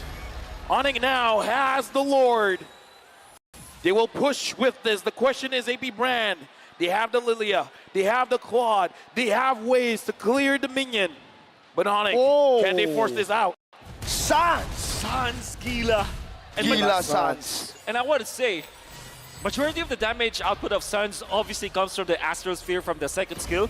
But actually, his Astral Meteor usages were so much on point. The choke points. The choke points, he's utilizing it to... He's playing it like a Lilia. Exactly. He's making a lot of space for the team because he's blocking so many of the passageways of AP Bren, and the slows are actually super duper annoying to deal with. Look at the timing though. It's not an Evolve Lord. It's not. Right now. And they have the Lilia. The Lord marches in. The wall has been brought up. Astral Echo hitting a 4. Look at Boots. Very low, able to get the shield down. Now the base wide open. Minions Fury not going to be casted just yet, but the Lord has been cleared out. Kyrie taken low. Towards the Poisons to run away. Oh, they go and collapse out to Kyrie. With the final slash as well. Minions Fury catching everyone. CW looking for the play on the field, putting the black shoes. 4-man knockup from Keyboy as he flickers out the safety, but Flapteezy is chasing him down. Sans clears out of midway. Flapteezy with a good stun. That's another Astrosphere not connecting this time around. Keyboy taken down. Flapteezy finds the vengeance. Onyx has to change their strategy, man. They gotta take advantage of Sans. They gotta let Sans do the damage.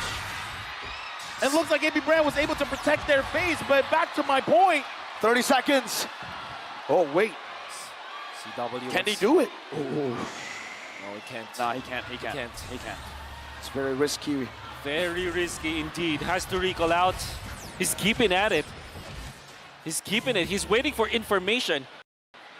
Few. Can he take a few? The assassin, 1v1, black shoes used up. CW needs one crossbow attack, but he saves it.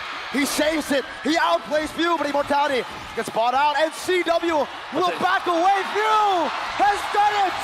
What a play. Oakwood and turnaround. Now it's going to be Kyrie, who still is able to pop in that Poisons. He's isolated from the team, but he is soaking a lot of damage. Final clash might be happening right now. The Immortality, no Immortality. Kyrie has been taken down. And it's mainly because of Ogwin. The usage of Guardian's barrier to isolate Kyrie away from his team. Then the supplement of the final slash, the displacements. Ogwin, wild charge, keeping it at bay. Super Marco now trying to turn it around. CW jumping forward. A mechanical duel between the two best goal laners in the world currently. Let me just say, I don't envy the position of CW as well as Super Marco right now, man. Too many things is going through their heads. A very intense fight. I mean, everybody's trying to outplay each other, forcing so many mistakes, and at the same time, like, making the mistakes their own. Kyrie, 12 seconds before respawning, does have the shield unity, so he can get back. And the lanes are naturally in favor of Onyx. Final slash, CW is down! Flapteezy! The final slash! That might have just ended this game. Another wild charge. Super Marco finding the kill. Kyrie jumping on the Super Marco who finds the Immortality. But Astral Spear from Gila Sans. Super Marco, Battle Mirror Image, who's still in the midst of it all. Trying to look for a big fight right now. Sans comes back in with the Astral Meteor. An Astral Echo. Another Immortality pop. Kyrie still going to fall. Few finds another. For the base, the minions, the drama, the Tronic. Oh my goodness! Oh my goodness! The Cannon event! The flappening! David Charles Gallo, that's his name! Saving this game with a final slash to take out CW, then saving them from the Winions! It's the Cannon event! This is the game. Sans has to carry the team, man. He has the damage, he just has to connect them. Paltzy very low, but looks like AB Brand will secure this Lord. This is not looking good for Onyx. And the wave clear is not that good for Onyx. It's not like for AP Brand where there is the Lilia as well as the Claude. This is the 1-1, single target hero. This is Novaria. Although you have the Astral Meteor, it will not be enough. AP Brand, because of Flapteezy, the flappening. And here, you can hear them. End it! End it now! Well, Onyx gonna try their very best to deny that. Because again, this is match point for AB Brand. Once that crystal is down, we'll crown a new champion. The Lord is marching up top. Ogwen's delaying it. He's trying to sync up the minions. This is gonna be very difficult for Onyx to defend. Even the base turret down below will be taken down by Super Marco. An Astrosphere in the mid lane. Can they clear it away? Is it still possible, Wolf? Again, for Onyx, I think anything is possible. They still have boots. Or maybe that's the wayfinder that they're looking for. And Sans, a key hero, needs to survive for the entirety of this defense. The base is cracked. Onyx on full defense mode, under siege. The Golden Road at risk. AP Bren in their world tour. in the mid lane. Cleared out. Super Marco going to be chunked down. The Athena shield already popped away. CW is able to clear out the minion wave in the mid lane.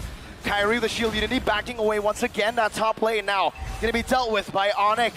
And we are back again to the waiting game. Rizal Memorial Coliseum, are you not entertained?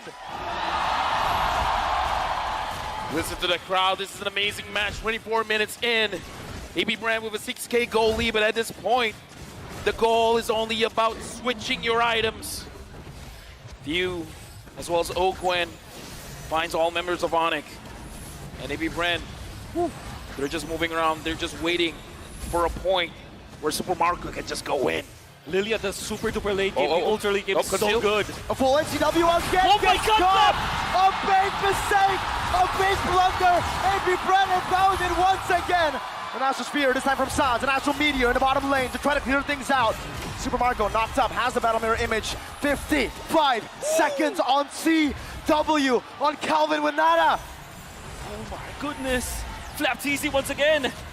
Boots going in, trying to force out the Black Shoes. Minion wave in the mid lane, gonna be chucked down once again as Boots is able to dish out some damage in the bottom lane to clear the minion wave out. Both waves dealt with, but AP Brenner slowly sieging. Slap TZ. Oh, he's jumped into the base. Very low. Astral Meteor. Ogwen tanks it up. AP Brenner, what a juggle! Super Marco there. Still gets out. And for some miracle, Onyx holds on to 2 of their turrets. They might let go of the other one though. Bottom lane base turret. Hey. That might be taken down. That is a big resource, but they are able to keep it at bay. Flap TZ up top, clearing up the wave. Onyx looking for another way to reset this, to stop AP Brent. Right now, 4 members are caught in Astral Echo. Boots is from the side. The Few finds him. Slap wants to go in. He wants to find a target. It's back up. Astral Spear. Keyboy in front of it all right now. Kyrie's going to be chunked down. It's a Radical Boost! On strike. Finish Fury onto 4. CW is now here. The Lord, who gets it? It's going to be an all-out fight. CW marches forward to shut down the redemption. Wait. For Calvin without a Kai! Twice the retry. AP Brent scrambling. Sans! It's bounced Super Marco. Now CW is looking for an angle onto Ogwen. He's running away. Boots finds a kill. Now it's Pew, who's still going. CW! Pew! Mortality bot, Black Shoes. Dude, CW, man, as long as he survives, there's space for Onyx. Right now, they got the Lord. The minions have spawned. Onyx can push right now. But look at the positioning here, Sans. CW, they're in the face of AB Brand. Sans is preventing Few from laying down the glooms so that there will be no defense. Sans with the place, the aggression, turning things around. We can hear now the chant coming in from Onyx. Ogwen. Sans looking for a shot. Kyrie jumping in CW. This might be the end for this game. Ogwen running away. Onyx have found a miracle! Onyx denying the 4-1. Onyx continuing this battle. Onyx has one more chance to push us. Has one more chance to become the world champions. After so many heroics coming out from Flap TC and the entirety of AP Brand, it was Keyboy who finds the Minoan Fury in the end. Kyrie buying the immortality out of nowhere, under duress from the Lord Dance, and then eventually Sans acting as if his base is the other end. What a game! We need a breather, man. Mirko needs a breather. We need towels. We need everything. For now, we're passing it over to our panelists.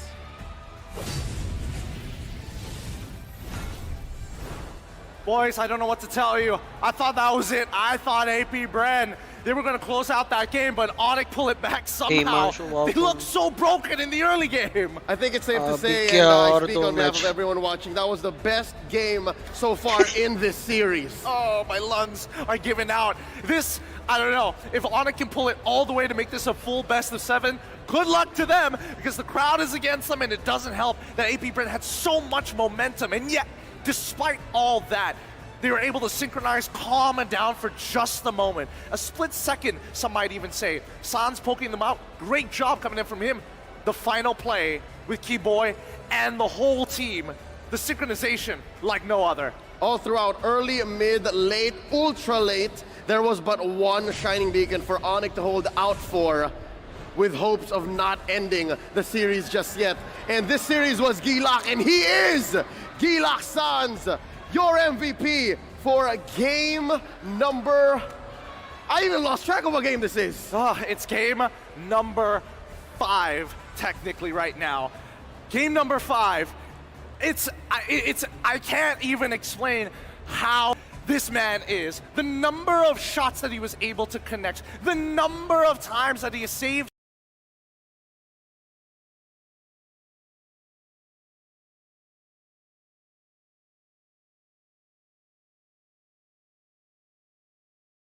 his team, turning in losing situation into a winning situation with a single click of a button. This was game 4. Now looking back, I'm doing the math. This is game 4.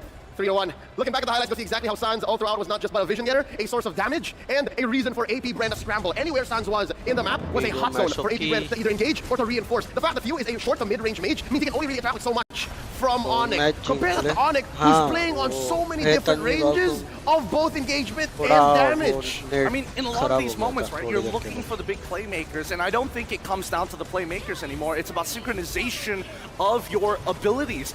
If you're using that knock-up strike, and if you're using a double knock-up strike, it still counts as CC. Even if it is what some people might call a micro stun, it doesn't matter because everybody else is piling in on that damage. You saw that the only losing situations coming out from AP Bren is when Super Marco happened to get caught by the knock-up from Keyboy.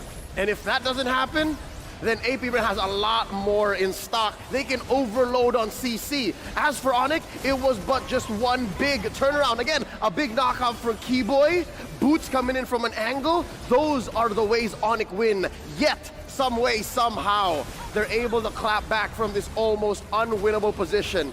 Flapteasy was fishing homies out of the base. He was pulling people out with the final slash, and if you get pulled out that way, the way the CW did there, a lesser team would have crumbled. A lesser team would have just crumpled up and said, you know what? All right, it's over. Most people would give up at that point because this is such a creative way to fish people out. To use Conceal in this manner. Conceal, send the person who activated the Conceal to run into your opponents while you have one person to fish, walk outside, walk back in while he gets distracted just to find CW. Who thinks of that? You know who? Let me tell you, you know who? Who? He's the season MVP, season 11 MPL ID. Oh my goodness, no way. Don't tell me that he used to be a mid laner. No, a jungler that turned into a mid laner. He was rocking with the Astral Recall. Every time he hits it, Gilak Sans makes that difference. And when we're looking at the emblems, it's the same exact story time and time again. This time, no Master Assassin for any of the laners. The story can be told based on the supports, and not only that, the EXP laners. Because good guy Boots, I mean, he was taking a pounding. And in this matchup, especially when you're up against Flapteasy on an Arlet, it's a pretty skill-based matchup. I can't believe that he also was not rocking the agility. It was the penetration and the wilderness blessing. So that plus the astral recall allows for him to weave in and weave out the way he needs to. Looking at the item build, though he ended up with just the same build. Again, this is how confident Sans was that no one was going to get to him. Didn't even need to juggle the crunch or the immortality. Well, let's also talk about the supports here, because again, for supports, once you're getting to those final items, you really have to think about cost efficiency. It's not about how many items you can switch out because you just don't have that kind of money. We look at Ogwin making a very smart decision, deciding to go for the Guardian's helmet because he knows he's going to get hit by the poke, but if he can regenerate and if these fights go on long enough, he can then walk back in and participate without having to recall. You know who else was a testament in this bout was Kyrie. I saw the young man from Bataan now playing for Indonesia under Onyx juggle so much. Towards the late game, I'm looking at maybe post 18 minutes, he was so willing to die that he would just put himself in the way of harm just to protect Sans, just to protect CW, and then the odds be damned. He will just wait until he comes back, because once again, I remember getting a shouting, he has no money, he has no money. He can't even juggle with the tranche. And then, again, that just shows how well connected Onyx is. They're able to make these sacrifices and not get punished for them. I mean, it's coming to a point where we are seeing some of the greats learn from their past predecessors. We all know Kartizi from M2, and even when he won during M4 on Echo's side, switching items is no new concept, but to be able to play from a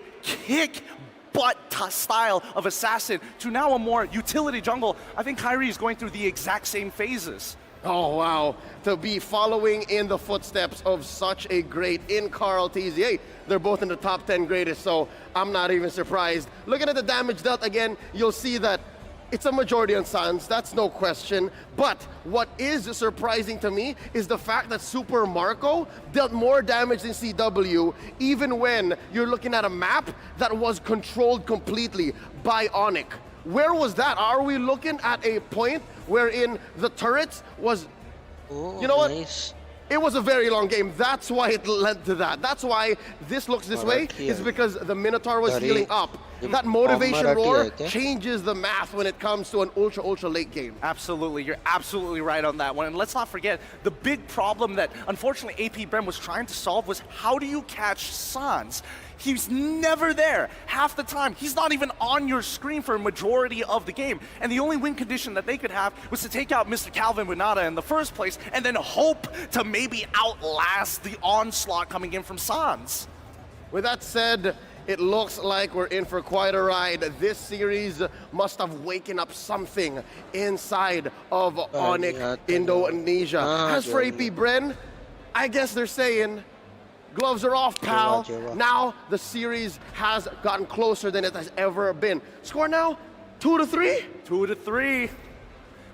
This could be the equalizer for Onyx. This could be the game ender here, and we might crown a new world championship. Regardless, this has been one of the best series we've had thus far in the entirety of the M series. It's been so long since it was not a sweep for the very first time in a long time. Something to note, now it seems like mid has been reactivated for Onyx. And in the games that they've lost so far in the series, by attacking both the jungle and the XP, AP Bren has been able to minimize Sans' efficiency. Now Sans is back online. The question now falls onto Coach Vren, Coach Ducky, and AP Bren. What do they do now? What else is left in the tank for them to choke out parts of the map, parts of Onyx lineup, for them to once again stop the Gilak, to stop the madness? I mean, they're going to have to dig deep as they possibly can, and more importantly, choke out that mid lane. They did it once before, they had that checkmate, and if they can find it once more on that blue side, well, casters, you know what to do. Take it away.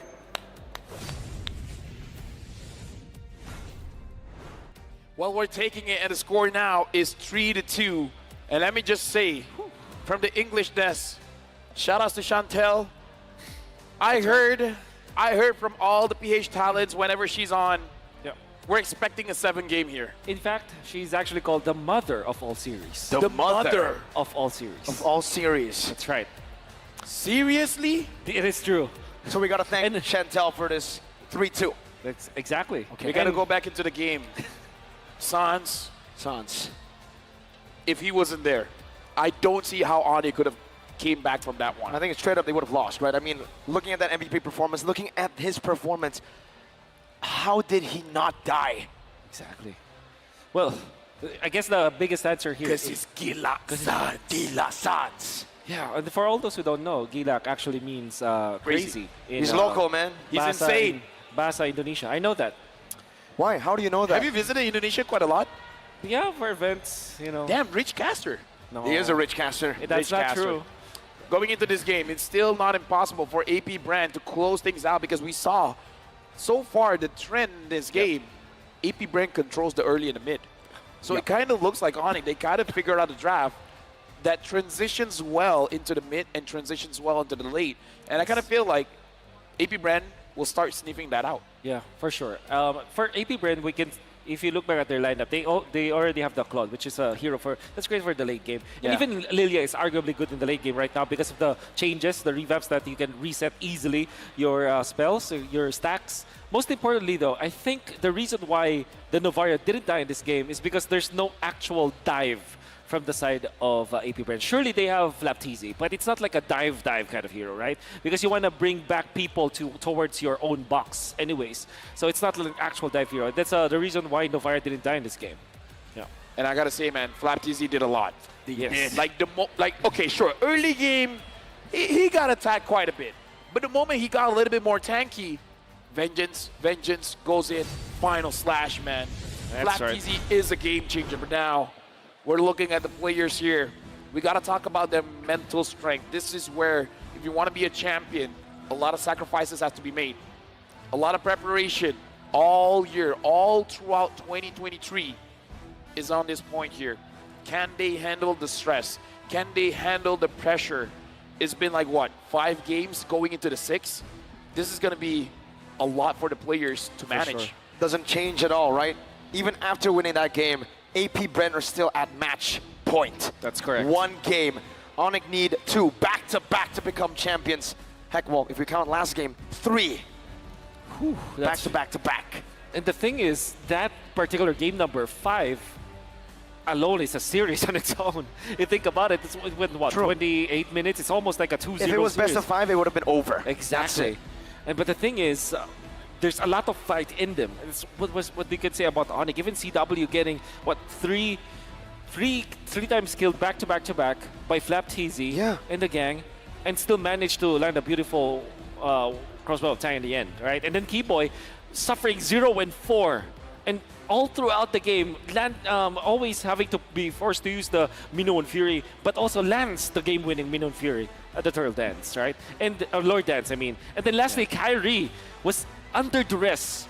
He was in the middle of the Lord Pit, but he still managed to secure an immortality for some reason. I don't know if he bought it or if he sold something, but he didn't have the immortality before the fight happened, and then he had it afterwards. So there were so many micro gameplay that you have to take note of that game.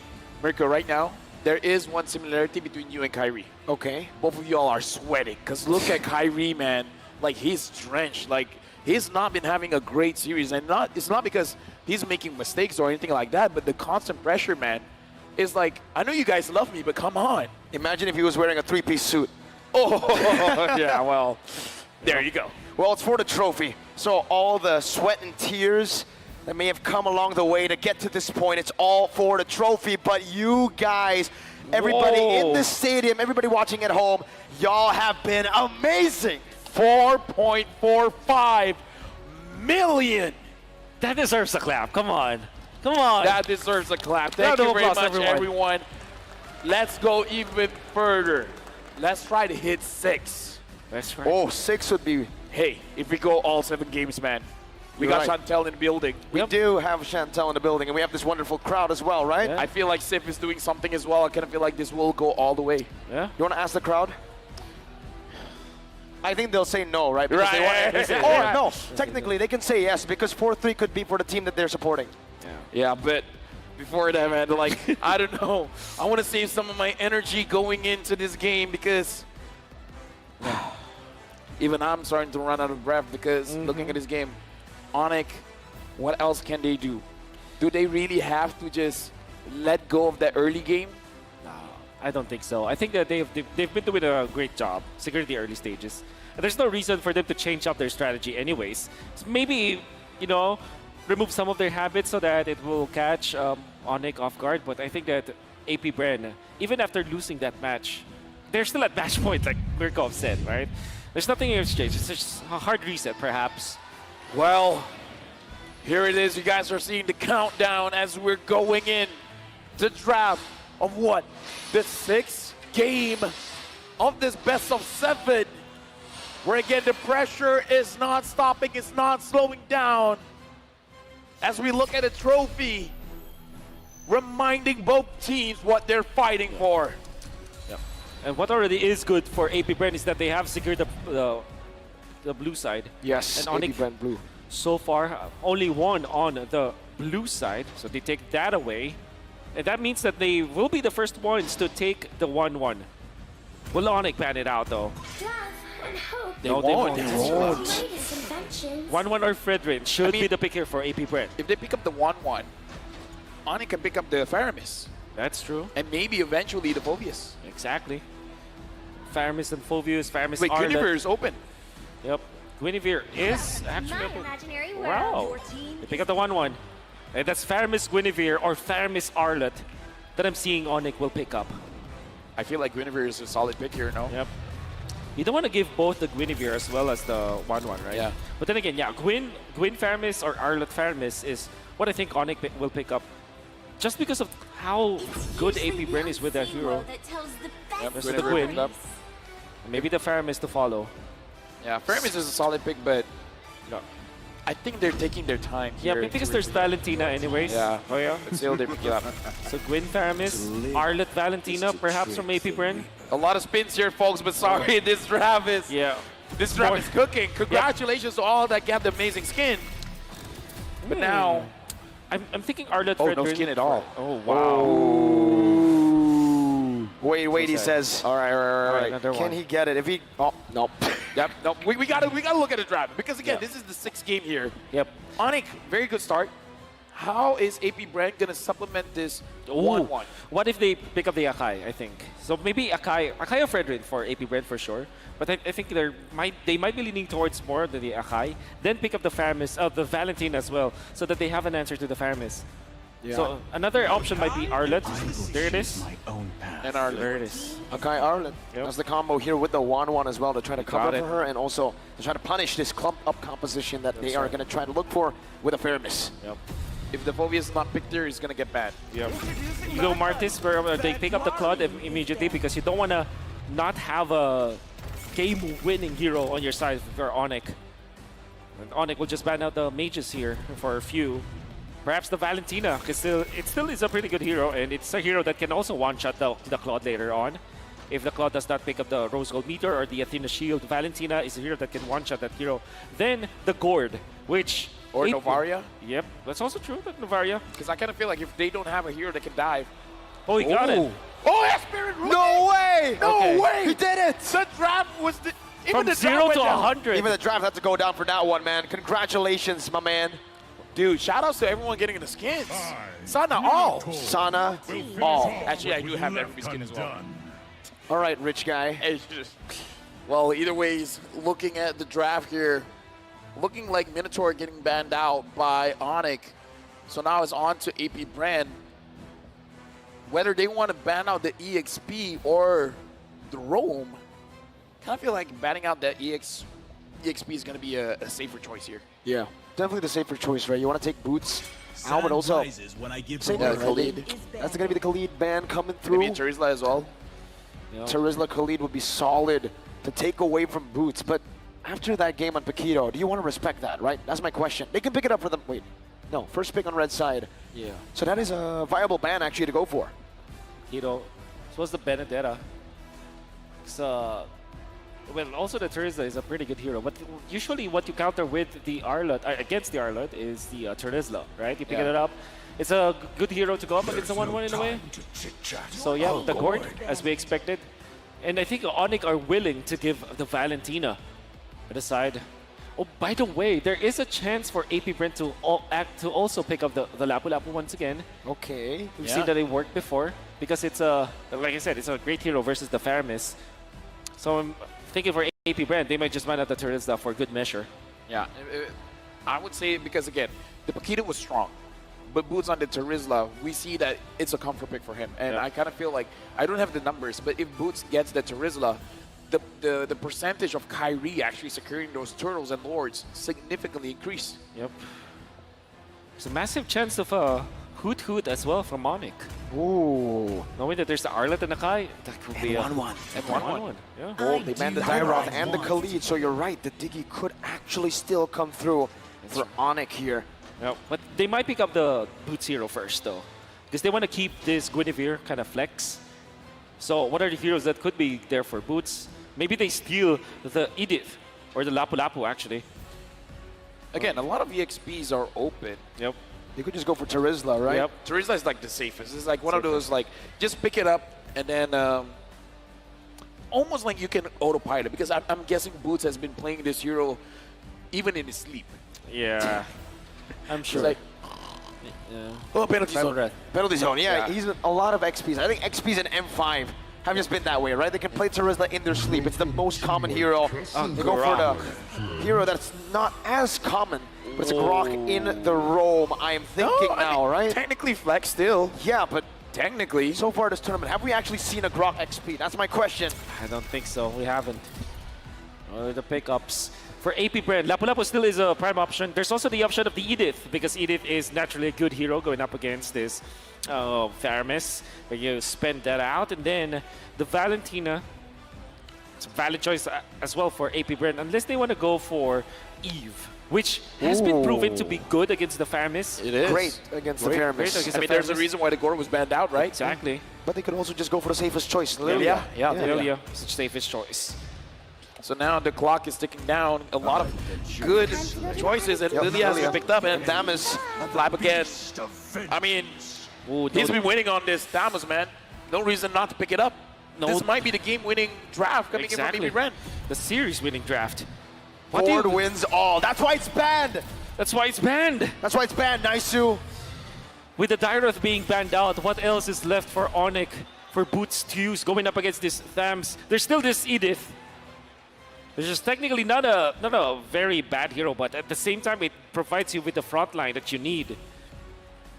And then you can run down the enemies with it. Maybe they might even consider Uranus, actually. Oh. For that, they have the split push. For them to be able to have the split push, go Purify, and then you can stay in front of this Akai. Yep. Clock is ticking down. It looks like Onyx. They're going to pick up the Phobius. It's all part of the plan. It's all part of the plan. AP Brand 4-3.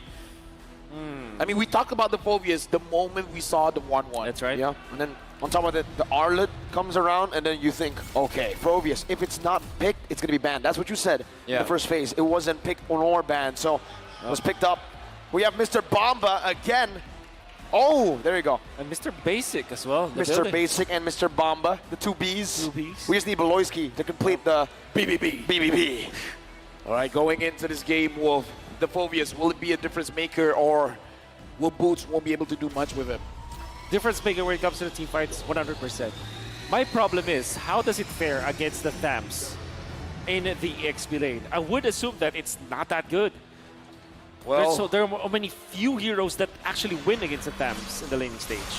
The golden road for this year's for the Sky Kings. 5 seconds till The dream is still alive for them to complete it, but they got to take down AP Brand. That is again in match point, where we're going into game number 6 to see whether it will end here or it will go all 7 games.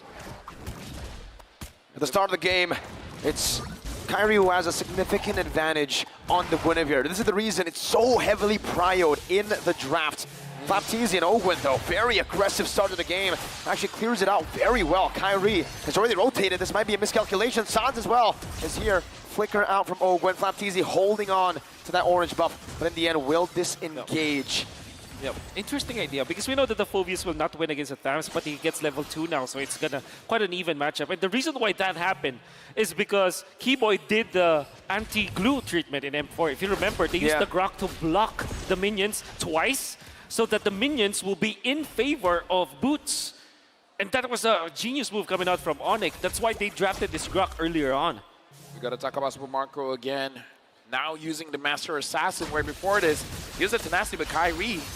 Trying to go for the invade. Spatial migration, retribution secures the invade steal over the gold buff now. It seems like he should be able to find this for free unless, nope, Kyrie takes it. Yeah, it looks like, looks like Flaptizi still again wants to go for that Corrosion Scythe early and maybe try to bully out Boots, because the Phobius is strong, but if the Phobius can't do much in lane, then it's not going to be that big of a problem. Kyrie again, always getting pressured by AP Brand. AP Brand has a thing for Kyrie. Yeah. I mean, he is cute, but you know. Even the fans in the building, CW versus Super Marco 1v1 battle. Oh my goodness. Marco able to escape, regen pop by CW. Does this mean Marco has already used it? Oh, a dive attempt! CW needs one, Super Marco gets away. My God, every little fight. I feel like after this game, they're going to be best friends, man. Yeah. They are. I mean, like, that kind maybe not, you know, I mean, like. I mean, dude, you bonded over a best of 7 like that? That's true. You gain respect, man. They have an even better or more special connection for sure. Flaptizi jumping forward. Violent Requiem locking few down. That's a lot of damage. Black Shoes as well with a heavy spin. Flaptizi secures it. The heavy spin knocks Keyboy out of the frame. Demonic Force though. Now on the Flaptizi. One more shot should do it. First blood secured by Onyx. Keyboy still onto Ogwen, who still has the Vengeance, but he gets knocked up. Final slash into the Vengeance, into Kyrie, one shot, but he's still able to survive. Ogwin turned around now, still brought back to the team by the Stampede, and it's AP Bren who win in a prolonged team fight. I mean, that was a very prolonged team fight. I kind of feel like Onyx really wanted that kill because, again, he was right in front of them. Who wouldn't want it? But AP Brand was able to buy enough time for the rest of the team to respond. Exactly. The thing is, Onyx will manage to go for double lanes this time. That this is the effect of CW winning some of the early stages of the match, this laning stage, allowed him to get even more gold for his team. And this is the main win condition of Onyx. Stat pad this Claude, give all of the things to CW and let him carry the game later on. Looks like the first item coming in from Lilia is going to be the Enchanted Talisman, going to help out quite a lot during that turtle fight. Well, CW as well, Super Marco, they're really going at it. Blazing Duet in the bottom lane. Super Marco going to be chunked down. He did get the gold buff, however, and Onyx now tried to look for an angle to attack this bottom side of the map. Meanwhile, Spatial Migration into the Requiem finds a kill in the mid lane onto View. Without the Purify, he was a sitting duck. Going at able to force the final slash or the Purify onto CW. But that was a great pinch coming out from Onyx. They found a reaction coming from AP Brand because there was a massive push in the bottom lane. So naturally you want to defend that, but they cut it off. Right now, Kyle PZ has level advantage onto Kyrie. So for me, it just signals that the invasion onto Kyrie was definitely worth it. Because Kyrie is, I don't know, this is Kyrie, man. Even with a level disadvantage, I feel like he can still secure the turtles. Final slash though on the Suns. Might force a flicker out with Baptiste jumping in, but he actually instead goes for the nether realm. Brought back! Suns taken out. The flicker with 1 second off. Spatial Migration though, locking him down. The turret gets the kill back, and it's a 1-for-1. Now it's Boots who's rotated over. The Demonic Force already used earlier, so now it's going to be resetted. It's going to be on cooldown. Yep. Nice reset coming out from Keyboy. Power Nation, wild charge, Blazing Duet! Getting him down, Keyboy gets the kill, and CW goes for another wave push in the mid lane with Sans respawning. Kyrie holding the turtle down. Yeah, right now the turtle has been started. Sans is there. Ogwen Chewe sees it, but looks like Kyle PZ is going. Yep. I don't know. Heavy spin. Still has it. No Demonic Force, Spatial Migration, Valor Requiem, Retribution, Kyle! Teasy finds it, and even a pin onto Kyrie and AP Bren. Come alive once again. That lead going back and forth. Absolutely. AP Brand taking advantage of what they have. They have the heavy spin versus the Guinevere. The Keyboy getting chunked down. Oh my goodness. What was that kill? That was Flap Teasy. The fadeaway. And what he does is, I think there's one thing that I really want to comment about Flap Teasy, a very smart move that he made. After he was able to take out the Nether Realm, there's a suppression, right? So he threw his sights, waited for Sans to be not invulnerable anymore. Then swings him back with the sights, then gets the kill. And he does it, almost does it again against Keyboy. He's taking full use of the sights.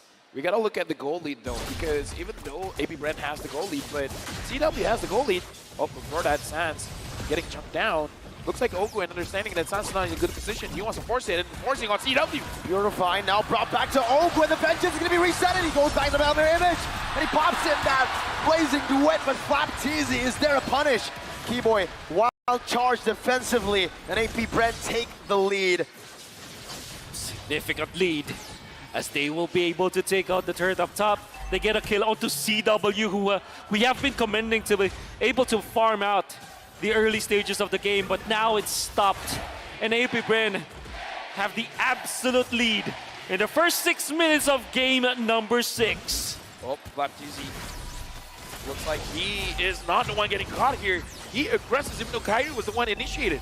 Yeah, even Keyboy now opens it up. Super Marco getting the turret in the bottom lane. Ogwen poking Keyboy down, doing a good amount of damage.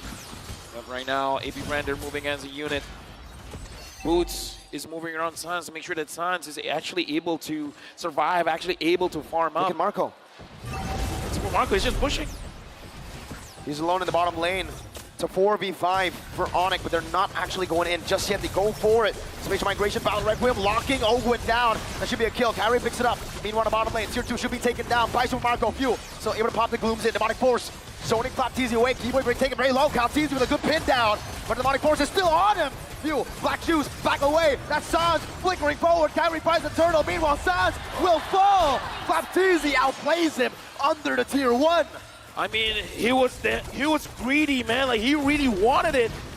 And the thing is, he paid for it. Right now, Onyx, even though they won that tournament again, I don't know, man. I feel like losing that tier 2 is gonna hurt Onyx 100%. in the long run. 100%. The only good thing that might have came out from that is the fact that they pushed the mid lane. And the fact that they pushed the mid lane means that they have access to better access to the mid lane. And obviously, somebody just can take care of this long lane anyways. That's the only good thing that came out of that. And of course, the gold that they had afterwards.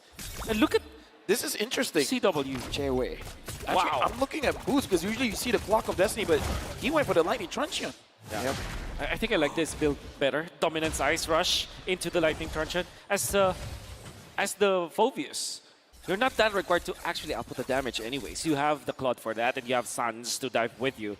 You badly need the Dominance Ice because you're the one to be in the front lines. And AP Bren, with the fact that they have both Ogwyn as well as Flapteezy, good sustained heroes, somebody has to really man the front lines and then take over with the Dominance Ice.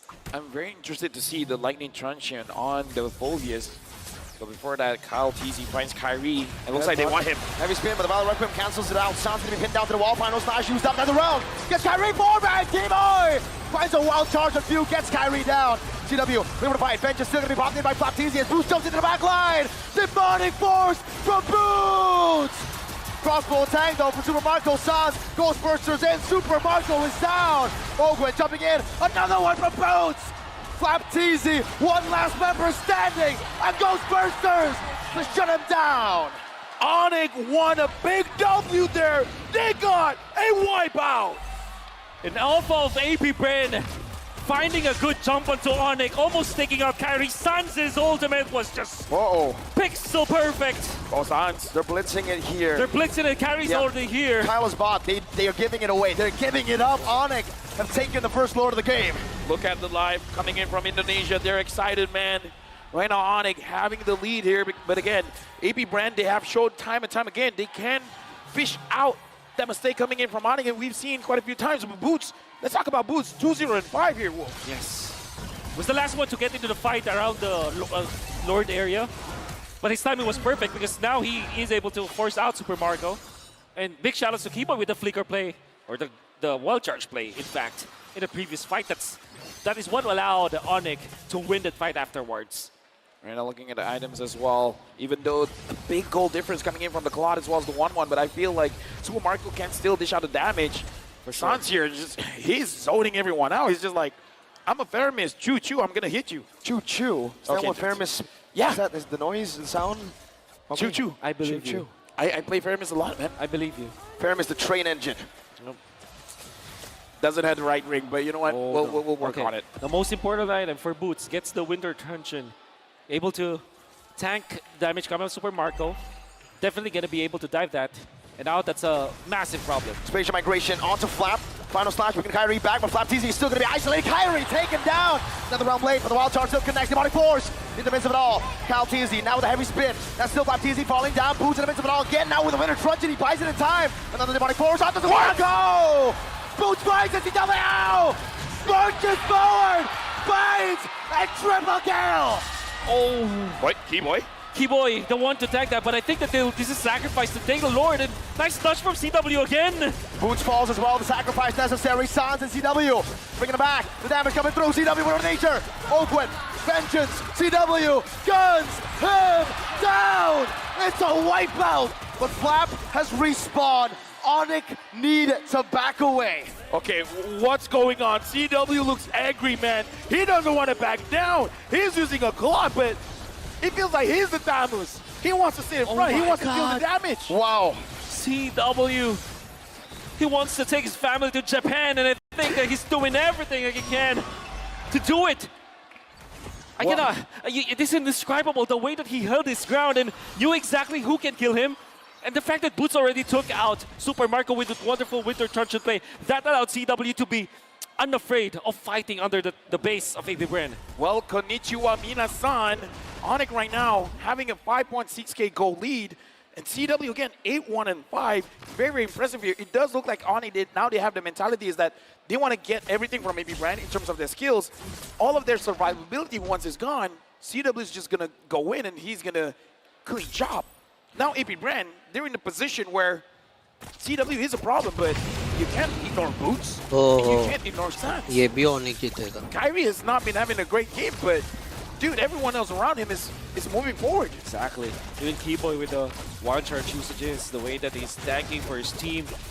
And then there's Boots, the proper timing all the time. No contest. They're waiting for 13-10. Yep, there you go. It's not going to spawn this wave. They'll have a bit more time to prep for it. 13-40. Yep. So now prepping the lane, CW has to be careful because I feel like AP Brand, that's the goal. It's like, yo. But I feel like Flap did it. Ogwe, you got to do it, man. Flap did it. He did. You can catch him. You got to find a slash. He's going to be the one that's like, you know, everything's on his shoulders now. Those gold meteor available for the 1-1. Whoa. Final slash. Oh, my God. Okay, Ogwe. I know what I said, but not like that. Not like that. Not like that. NLT. Not like that. All right. Now the Lord is marching down mid. Kyrie's down bot. The top lane is coming in a little bit slower, but the mid as well as the bottom, they're going to crash together. In sync. Mid lane held down by the barrier. There you go, the three-way push that they built up. Top lane going to be taken down by CW right now, but Baptiste has dealt so much damage. But an Ancient going to be popping in right now, so Netherrealm gets used up. CW has to back away. Baptiste has used the Vengeance while charge. No initiation from Onyx. They'll be happy with a base turret. CW is too low for them to go for anything else. Great play coming out from Flap, forcing the Vengeance and finding CW, even forcing the Wind of Nature. That's going to be a massive resource that Onyx will not have, but they have to defend for more. Well, CW is top, but we got to think about Sans. He doesn't have the Netherrealm anymore. Can't Onyx give a force? Oh, that's a big mistake. Plays in the web from CW right now. The pullback from the Stampede. The demonic force to execute them in the back. Now it's going to be Few dealing some damage, but that's a double kill. Oh! Super Marco! Punch across both tank. Altaire! That's Keyboy with a wild charge to take us to Game 7!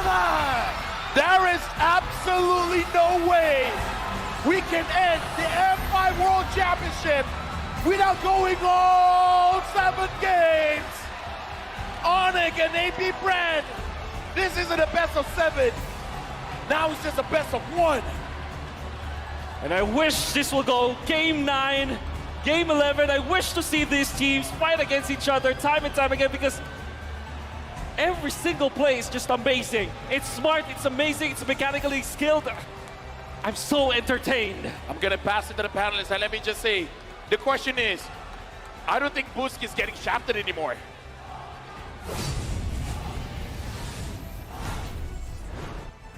I know for sure now we're in Game 7. We're going to Game 7. Onyx takes Game 6, going all the way in hopes of claiming the Golden Road. What a turnaround. A back and forth in the early to mid, and now here we are. I thought they didn't have it in them, you know? It's easy to lose faith for some of these teams, but I'm just as surprised as all the Onyx fans out there. They found a second win. They're looking cleaner than ever. The fact that Mr. Calvin Winata apparently is aging like fine wine. His laning is getting better and better each and every time he touches the Land of Dawn. So I cannot wait to see who our MVP is going to be. Brought to you by the Republic of Gamers. Let's have a look here. I'm just as curious. For Game 6, we're handing it over to Calvin Winata. Stone cold thumbs up, all according to plan. Amazing. He's able to duel, he's able to own lanes, he's able to threaten after Boots, after Sans, after even Keyboy engages. And that's after a game wherein Kyrie was clearly struggling. I cannot believe it, you know? From where he came from, and more importantly, the fact that this is not exactly the easiest lane to win. He has been abusing every moment. He's ending with a GPM of 990, 10 off 1,000. This is as high as it gets in the current metagame. We are far from the days of 2-3 years ago wherein MVPs or even cores would be hitting 1,000, 1,000 and change. He got this much of gold throughout Game 6 because of how Onyx controlled the map. It came in at a turnaround, a rubber band wipeout in the mid-game, wherein they so well orchestrated, even after AP Bren pulling out some punches, presenting threats in the early. It's just this lineup right here, this team fighting lineup. It's insane, right? And I think, you know, the first issue that they have to address is what do we do against Flap TZ's Thamos, right? We know that the early game is played so perfectly by AP Bren, and the solution to that is, you know what? Take it. Because Thamos' biggest problem is that he runs out of gas, whether in the late game or during team fights, where he is by far, I would say, he's got a time limit on him. In comparison to Boots on this Phobius, who is able to delay and really stretch out, really get the mileage out of the hero, that's when you know that AP Bren were exhausted in fights. Boots is an unsung hero. You'll see him here making the call. I want to pick up the Winter Truncheon third item and make it count. Yes, he eventually does get punished. Yes, eventually he does overheat, but this is the writing on the wall right here for AP Bren. It was hard for Super Marco to play the way he wants to. It's one thing to try and outplay a Phobius by just walking, but how do you even take the skies? I don't know, man. I really don't know. I think, you know, CW in this particular, you know what? Come on over here. Come on over here. Let me tell you something about Mr. CW himself. Before this, Kages used to rule the world. Kages used to be the one coming in from Onyx, Indonesia. And when they made that first change, it was CW who took that place in the gold lane. You know what? We saw his 1-1 here, along with the days of his old Melissa. You remember his Melissa? Oh, yeah. I was like, and then he was like, Muddles, and get away from me. Every single time he makes it work. And that's the difference. That's the difference maker here, right? From Mr. Calvin Winata. If we start looking at the emblems, we see a deeper story going on here, because immediately it's about itemizing based on the tempo of the game, and that's what a lot of people don't recognize here. When we start to look at, for an example, Sans, he understands that he needs to be able to rotate fast, but more importantly so, having the CDR to build up stacks so that when he has just enough in the early game, hey guys, I can dive, I am willing to die for this, I'll be right back when it happens. And here's another matchup wherein the Master Assassin really didn't do much to win you the lane. Very early on, Onyx and AP Bren were team fighting, and that's already one emblem null from Super Marco, so he really wasn't able to take advantage of that one bit of extra early percentage damage to try and quell CW's reign here. That's why he's the MVP, is because he was able to make the most of that advantage that he had, wherein it's Onyx playing with numbers. Here you see it ended very, very quickly. Not even enough time for Super Marco to find that window to try and play out of Boots' ult. Absolutely, and I think, you know, the biggest problem that we're seeing right now in the laning phase, considering that Super Marco should technically won the lane, is the fact that he is not as generous with his battle spells compared to Mr. CW. But even then, right, we look at the items generally about the same, and of course we've already touched on the Phobius. I was surprised that he didn't go for the Ice Queen's wand, but again, tempo of the game. He's looking to dive, he's not looking to chase. He already had it on the way. I believe after that Radiant Armor, it would have become eventually an Ice Queen Wand. Again, Rich Guy, 990, carry, 95.4. It's what you can expect when everyone from Onyx is just setting it all up for an amazing, for a big time blazing. And not to mention, Flap was really overloaded here. Now you kind of see how in the games that he actually won with the Tams, it was working, is because AP Bren were able to close the fight out. But when you're on the back foot, when you're up against the ropes, you're just a big dude with a lot of cardio. You're not really punching back as hard. And we look at the damage dealt, right?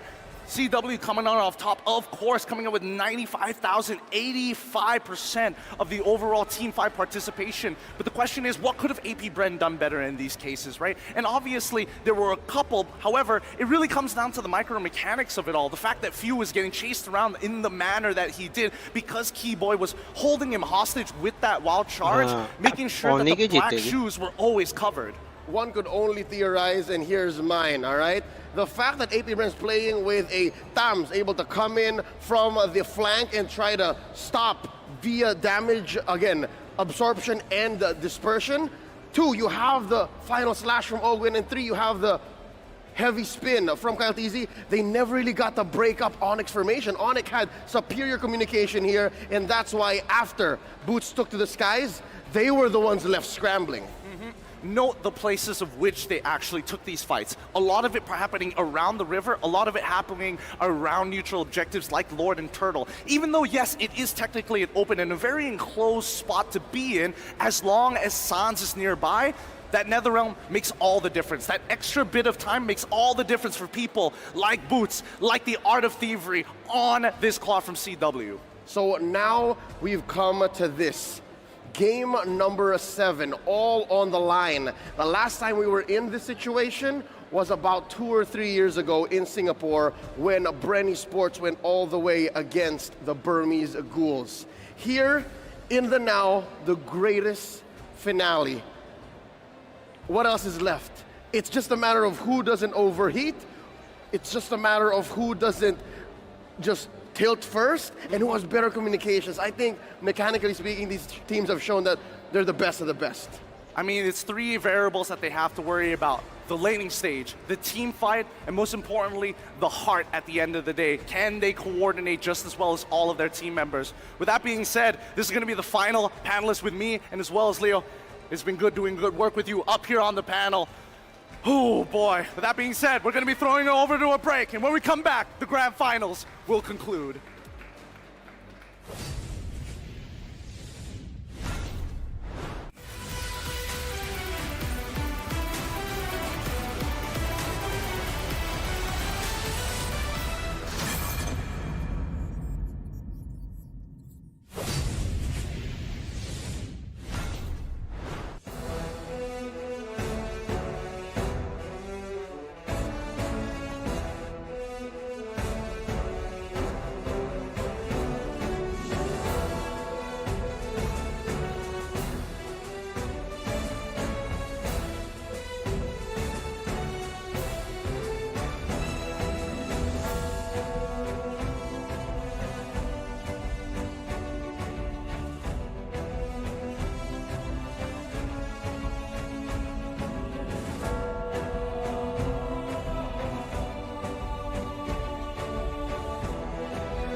Ladies and gentlemen, we are here now in the Philippines. It has struck 12 midnight, and we are going to a Game 7. Let's go!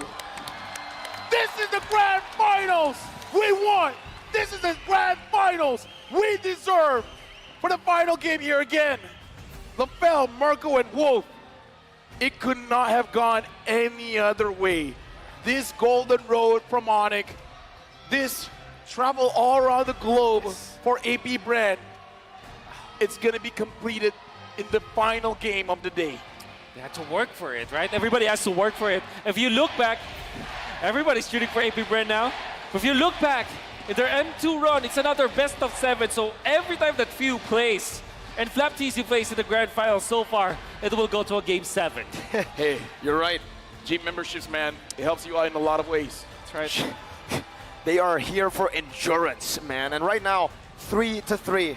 I think it's safe to say for us on the desk, whoever takes it, we're satisfied, man. Oh, yeah. Game 7 in the best series that we have ever casted in our lives. Definitely. Is it? True for you? It is true. Yeah. Which also makes it ever We've so an amazing desk, and by the way, amazing panelists as well. Quick shout outs to Leo as well as Gideon, breaking it down all this while. You guys have been great, but now we gotta look at the players, man. Look at the trophy. Remember what you're fighting for. Look at that trophy, Mirko. Does that not spark emotions?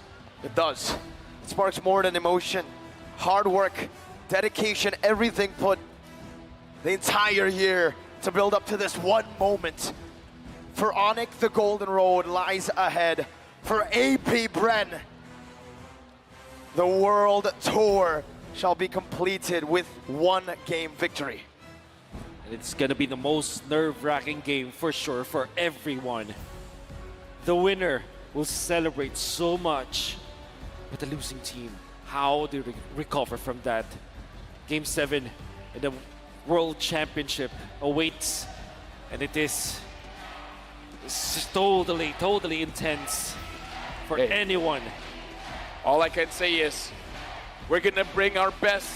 The players are gonna bring their best because the energy from the crowd here, they've been here since what? This is like what, 7-8 hours now? Yeah, that's right. They're still strong.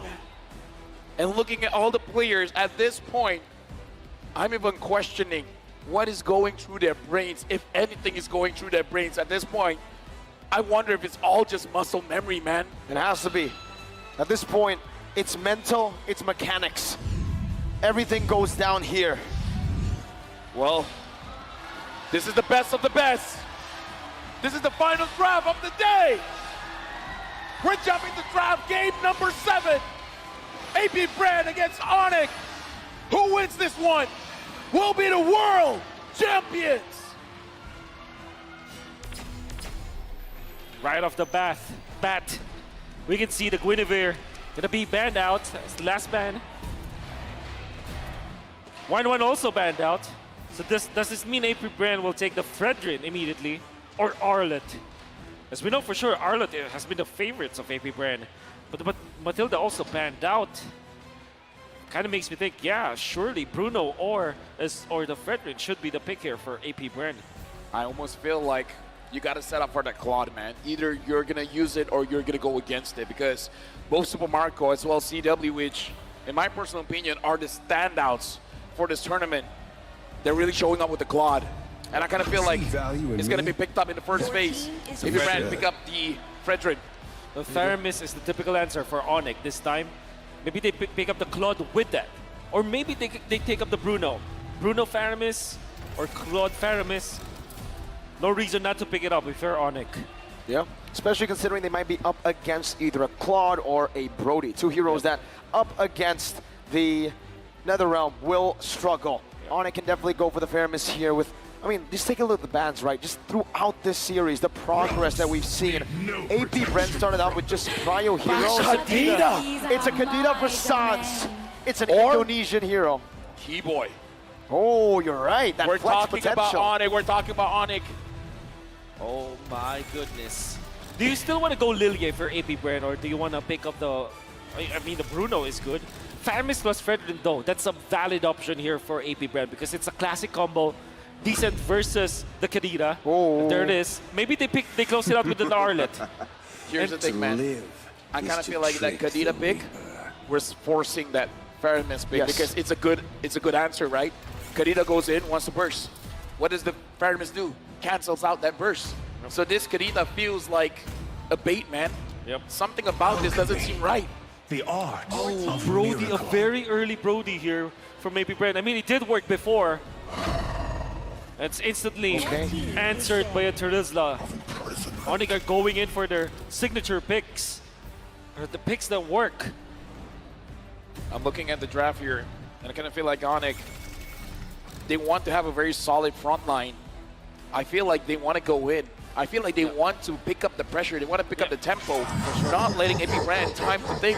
Because AP Brand is a very disciplined team. That's right. And if you break up their systematic, and if you, I would say if you break their formation, maybe at a game 7. In a best of 5, you can't do it. In a best of 3, you can't do it. In the best of 5, sorry, in the best of 7, that's where you see the cracks. Yeah, you're right. Because you've seen so much games, you've seen so much, you've battled against him so much, and you even mentioned like CW versus Super Marco, they might have developed their own relationship in that gold lane because of how many times they have poked each other out. It's a very likely option here. AP Brand, gonna be looking for some bans on the marksman for sure.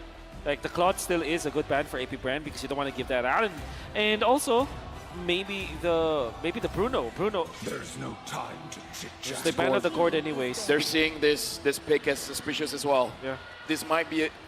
But if they ban out too many mid laners, maybe San's just like, yeah, no, I can't use the Kadira, no worries. That's the beauty of using the flex pick here in Game 7, right? Meanwhile, for AP Brand, they've gone for solid picks in their own roles for the Brody, the Faramis, and the Fredrin. Yeah. I would say the Fredrin can be flex, but for AP Brand particularly, we've never seen it at M5. Yeah. We've seen it multiple times into the mid lane even in ISF. Yes. How about the Dairoth here for Onyx as the ban? Because we know for sure that the Dairoth is great versus the Baksha.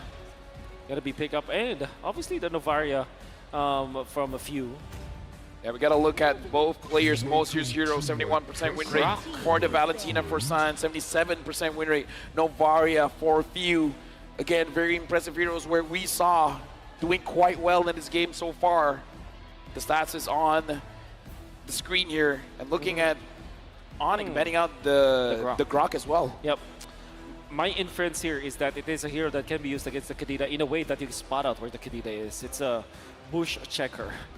I don't know if that's a proper word, but yeah. It is now. You said it on the world stage at what, 4 million people watching? That's right. If we can go up to 6, that would be amazing. But the final ban here, coming in from AP Brand, we will see if Brand wins. If Brand wins, I'll propose to my girlfriend. W-Mans. W-Mans. Wait. Do it now. Do it now. Yeah, do it now. Do it now. Why are you waiting? Projection, right? Yes. You gotta imagine it. You gotta do it. Do it now, man. Do it now. But Lilia getting banned out as well. They're really not taking the bait here. They do feel like this might be a key boy, Kadira. Now that they see this Brody, do they pick up the Bruno or do they still want the Claude? Claude is going to be a solid option for Onyx, but if they don't pick up their gold laner now, I think they might be eyeing for something like a Harith. Yeah, I was about to say that too. It's a good hero. Maybe they pick it last. So now it means that they might pick up... Happy anniversary, by the way. Yep. Happy anniversary. They might pick up something like Edith here. Oh! It's the Faramis, of course. 1% ban pick rate, 100% win rate. That's right. And it's against a Faramis, against a Brody, 2 heroes that struggle against a Yves. That's right. This is what happens in a long series, man. You wait to hold on to your ace. Exactly. You exhaust everything and then... Bad Mirko? I'm sorry. Nani? I said 4-0 something, remember? You're not fair. You're not fair. Fair. You're fair. Fair. True. Oof. Okay, now you're going to be looking for maybe a Roamer, maybe a Rupee actually for AP Brand because it can check the waves. Minotaur is also open. That's also a valid hero going up against Eevee. I mean, you don't get some of the real world manipulation, but at the same time, you stop him from doing it. So they Edith. They go Edith and the Khalid. So this leaves us with the gold laner. Will it be Harith? But that might be an overload of magic damage. Yeah. So they might just go standard. Go for Claude. Yeah, go for standard, man. This is game 7. Game 7. You don't want to leave it up to chance If they do pick up the Harif, then again, keeping their ace in their sleeve. Yeah, Bruno or Claude. Claude, yeah. Yeah, Bruno or Claude, definitely. I think Bruno, more consistent damage. Claude can do the same thing, technically, with a lot of pressure there they have already, but CW is feeling it. CW is feeling it after an MVP performance in the previous game.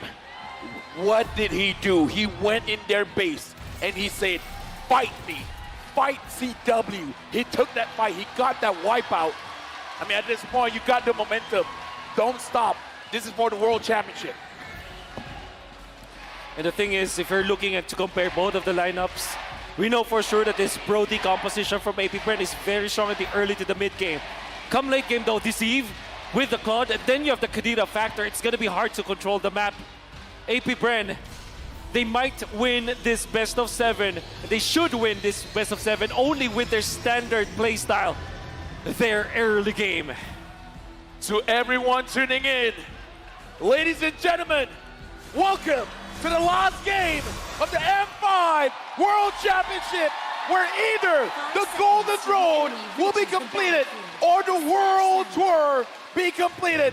We're jumping into the game where this game will determine the World Champions.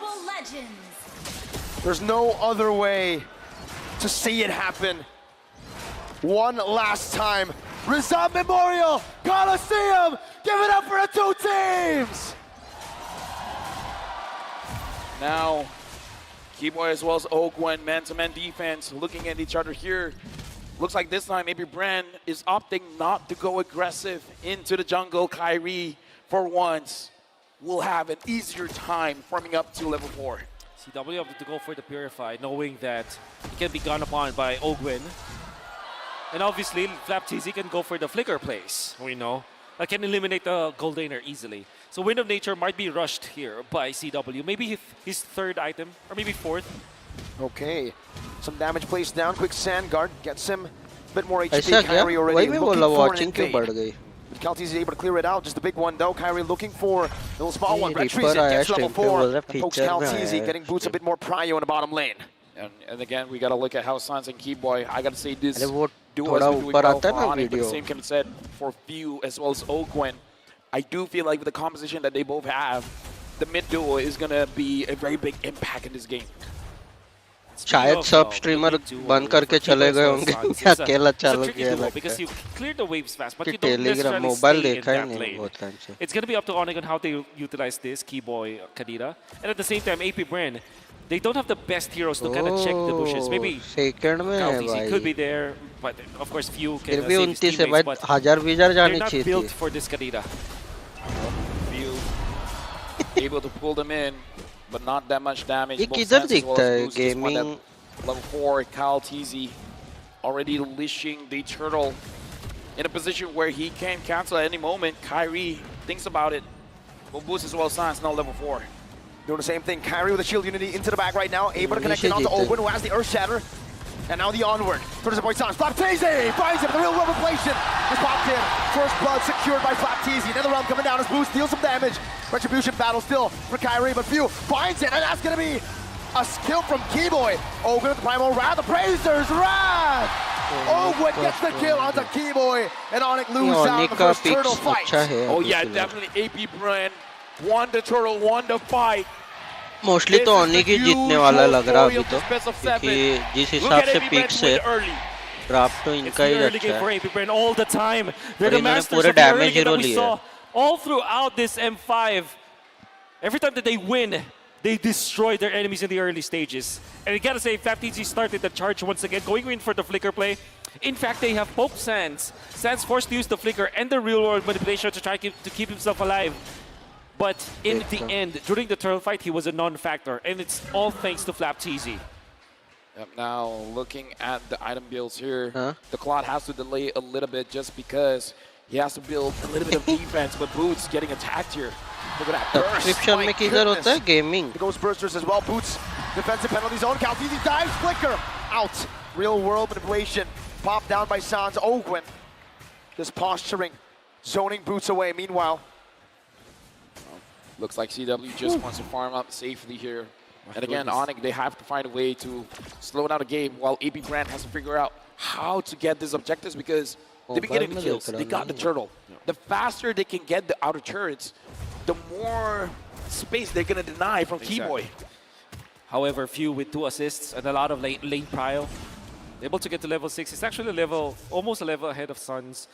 Gonna be waiting for that. And that's a massive lead that AP Brand has. More resources, more EXP means that in the early stages of the game, yeah, surely they have the advantage and they can team fight. And eventually, they will activate Super Marco. Fortunately for Onyx, the turtle is onto the bottom lane where Super Marco is not at. It means that they might not suffer from the Brody, but all the same, Onyx, they don't have the best tools to go up against AP Brand anyways. Yep, and now we're looking at a turtle. Kyle Teasy initiated. Kyrie finds Flap. The Flap just wants to wait a little bit of time. He sees Suns. Puts him down. There's a good amount of damage. Calteezy as well there. Both junglers at level 7. Flap on the turtle. No quick sand guard this time around. Kyrie picks up the gold buff. Meanwhile, up top, there's also a little bit of a gank. Oh, going to be caught. Taken down. Kyrie versus Flap versus Kyle, and it's Flap who takes it. Kyrie brought back to the team in the Shadow Stampede. The real world manipulation, not enough to take it down. Kyrie with the juke. Whoa! And that is a trade. 1 kill up top for a turtle for AP Brent. Kyrie is one of the only junglers that can play a utility hero like an assassin. How the hell did he thread the needle? He gets out and into safety. Unfortunately, still missed the retribution. So, still massive coming up from AP Brand. Almost a free turtle, if you think about it, because they didn't lose anything. At the same time, Onyx had to just back down after all the investments that they did. Few in the mid lane, very low, Netherrealm. Popped in, Kyrie brought back to the team and onward. They're shattered, not connecting as well. Game out! With a rope wave! Ogwin falling, Few as well! Now it's Kyle! With an Appraiser's Wrath!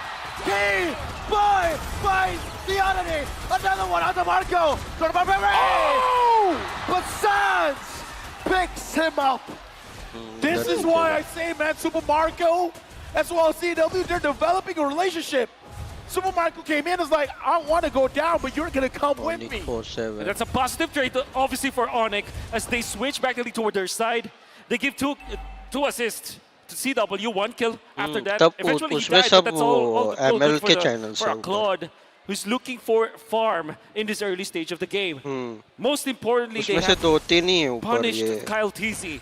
And Onyx have recovered. It's going to be good for the Delusion squad. Hey, I just want to say, man, this time they're picking up the pace. Both teams are fighting, I would say, in a faster tempo here. Yes. Both teams are finding the mistakes, and this is what happens in the best of 7.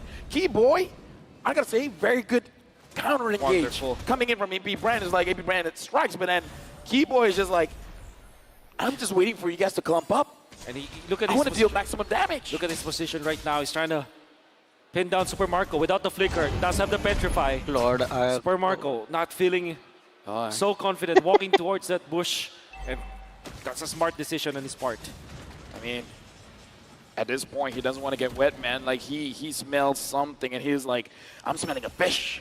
Kyrie smelling an engage. Flapteezy jumps forward to petrify. He knocks Flapteezy out, but he's still able to get out in time. The quick sand card buys him a little bit more time. CW able to bap away with a battle mirror image, but he did just bait out a raging sandstorm and a quick sand guard. That's good enough because Sands can pop the ultimate this time. No petrify this time though for Keyboy. CW no blazing to wet. Flapteezy jumping forward on the Sans. Doing a bit more damage. CW trying to turn it around. Earthshatter. Ogwen compromised. Oh, look at the turtle. Turtle. Calteezy finds it. A beautiful retribution. A beautiful macro play by AP Brett. Looks like Onyx, they just want to get some kills. They don't really want to contest with the turtle because we saw that they are basically avoiding the turtle. They just want to go in. They want to get Super Marco down because Super Marco looks like Keyboy has to use the rough ways to AP Brand pushing the envelope up top. Blazing the wet on the Super Marco. Still able to disengage for now. Punts in the stacks to zone TW away. Does the same to Kyrie, and Boots is waiting in that bush. Flapteezy needs to back off. And Onyx and AP Brent, both these teams. Look at Kyle Teasy. He's taking advantage of this chaos. He's like, hey, if you guys want to go up top, I'm going to go to your purple buff. It's a massive win. The retribution, he steals it. AP Brand are making micro moves that eventually pile up. And now it's great macro from AP Brand. They have regained the lead because of the small things that they have done. And and they are doing it cleanly. Oh yeah, very clean. Right now, Onyx, it looks like they're being more responsive than being proactive. Whatever AP Brand is doing, they want to counter it for better or for worse. And AP Brand, I kind of feel like they're starting to understand the mentality coming in from Onyx. So if you guys are waiting for us to make a move, well, we're going to give you the sleight of hand. We're going to show you the left side while we take something from the right. Proteus up top. That means Onyx might go for the push here. But Flat TZ ever so on point with the defense. And AP Brand are just denying everything away from Onyx. Onyx just can't catch a break. Yeah, look at the position from Onyx. Everyone is on one side of the map. Sans now engaged on right now, No not able to flicker. pop anything in time, and falls. Keyboy in the midst of it all, petrified, rough waves, taunted up, cancelled out, What a cancel. man! Kyle Teasy shuts Keyboy down. A turn of memory onto Kyrie, who pops in that Tortoise's Poissons, and AP Bren now with a significant advantage in the mid-game. The mental distress, man, is getting to Onyx. That's right. Sans now making mistakes. And the problem there for Sans as well as Keyboy is that they're not tanky heroes. They're eliminated easily. They didn't have their flickers. And the thing is, the Lord was already respawning during that time, so every single move that Onyx did in that fight is a mistake. And AP Bren punishes with the Lord take. Right now, AP Brand 3,400 gold lead. Onyx, they have CW on the squad. It's possible. But AP Brand, I don't feel like they want to wait that long. They're waiting for that point where Onyx will concede a team fight, and then they might try to push to end. Stampede, Kyrie with the flank. A weird angle, an off angle to catch AP Bren off. The Purify going to be used up by few. CW claims the orange buff. Keyboy gets out of the taunt. Lord spawning back in the land of Dawn, this time on AP Bren's side of the map. It'll be the defense for Onyx. Fortunately for them, they have all the tools to defend. They have an Eve. And this is something that they can use to bridge the early game to the mid game. At this time, Onyx needs to go full anti-disaster protocol now. They need to just regain their part of the map at least. Yeah. And they can use the Eve for that one. Super Marco able to get the turret up top. Kyrie so far is taking the opportunity of AP Brand setting everything up for him to farm for himself because he understands that he needs to get as tanky as possible. Hold up, that turret, ooh, still kept alive by Onyx. Now looking at the mid lane, tier 1, Boots holding it down, but the turret should fall. Tier 1 over to AP Bren. You see that move coming out from Kautizi, zoning out the members of Onyx by just literally walking down, and AP Bren are taking an easy turret in the middle. Further increasing their lead to 4K, and of course they're gonna get another turret. Now Onyx, their base falls. This is not looking good for Onyx. You can hear the cheers coming in. AP Brand has the energy coming in from the crowd. Boots goes in, Kyrie as well. Does the same, now taunted up. ऐसा लग रहा है ऑनिक अब भी खेलना चालू किया मतलब पहले बीच में के 2 मैच क्या कर रहा था वन साइडेड मैच लग रहा था. Keyboy looking for a flag right now, goes in but doesn't find anyone. Rough waves, only onto one. Boots brought back once again. Ogwen, conceal, Earth Shatter to lock Boots down. Kyle doing the same thing. Keyboy with the oddity. Kyle sees him knock up. Ogwen with the follow-up. And that's the Earth Shatter to lock Onyx down. Onyx, they made a move. That was a brave engage. Everything went right, but the damage was not enough.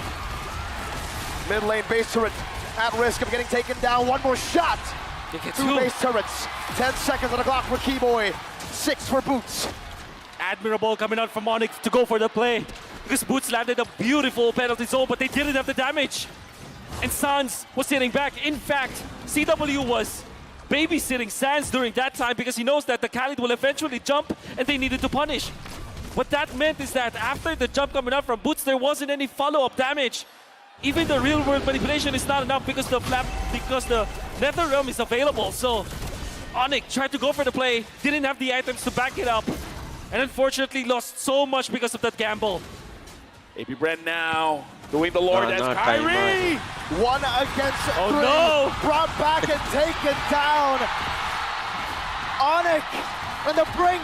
And AP Bren capitalized. Now onto Boots. DPZ. Keyboy with the oddity. With the rough waves. The Netherrealm saves him. CW with a Purify. AP Bren are running Onyx down. Keyboy gets another South close.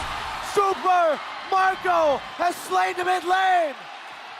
But there's no defense. Sans is down for 30 seconds. There's a fat minion of waves in the bottom lane, and they have the Brody.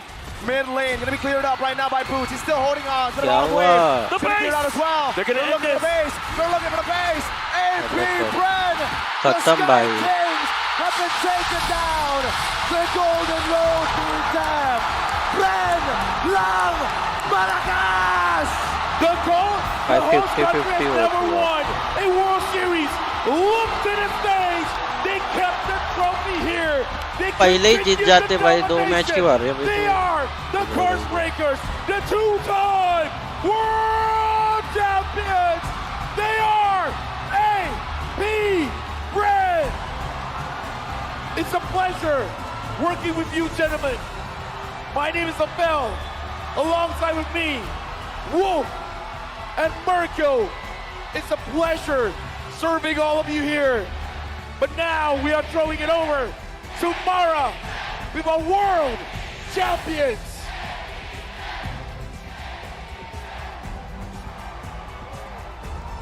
World cup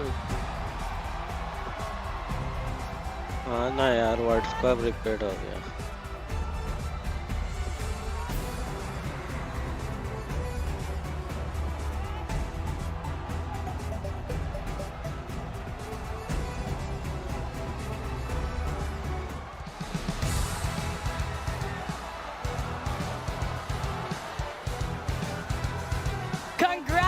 Congratulations to AP Bren. ये सब थोड़ा सा लगता है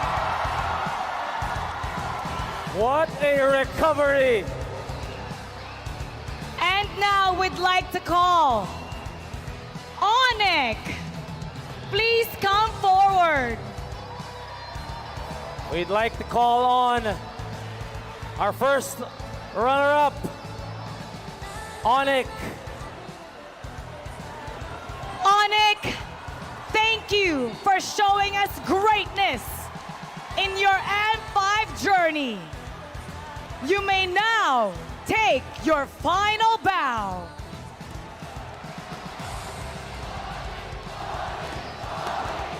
You may now take your bow. We admire the grit, the determination, and we hope to see you guys stronger next year.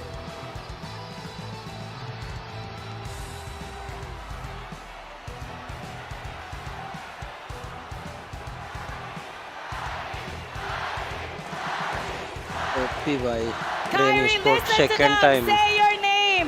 Index Thank you Onyx so much, अरे Onyx. इनका Let's give him a big इनका हो round of सकता है applause. कुछ भी का हो सकता है ये इन्होंने अभी 2 मैच बीच में पता नहीं And now, give it up for हो your रहा है वो एक्टिंग करना M5 पड़ता है थोड़ा World Champion, AP Bren. The first ever two-time world champion! To commemorate and officiate this moment, we'd like to welcome Mr. Lucas Mao, Managing Director of Moonton Esports, and Ms. Sophie Guo, Regional Esports Head of Moonton Games, to award the champions medals and check.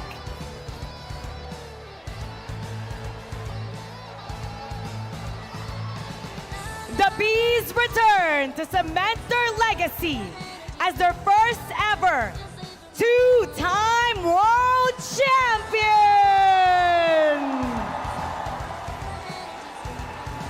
Team Manager Addy.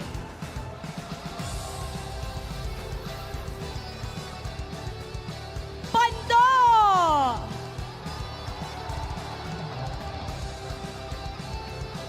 Super Marco. नहीं land skin नहीं रहेगी इस time दूसरा रहेगा कोई Kyle Teasy. इनका captain कौन है Flop Teasy. ये ब्रेन स्पोर्ट पहले भी जीते हैं ना M2 के M1 जीते थे Ogun.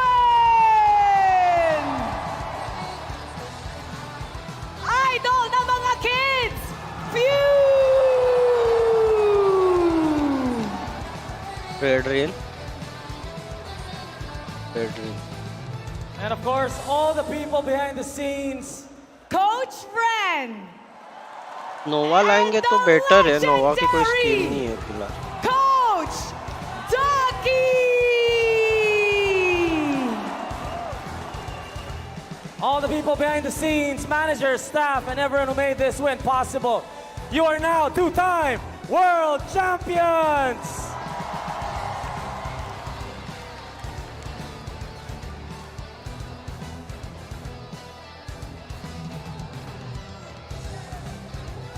इतना पैसा मिले, ये कौन है नाच रही बीच में?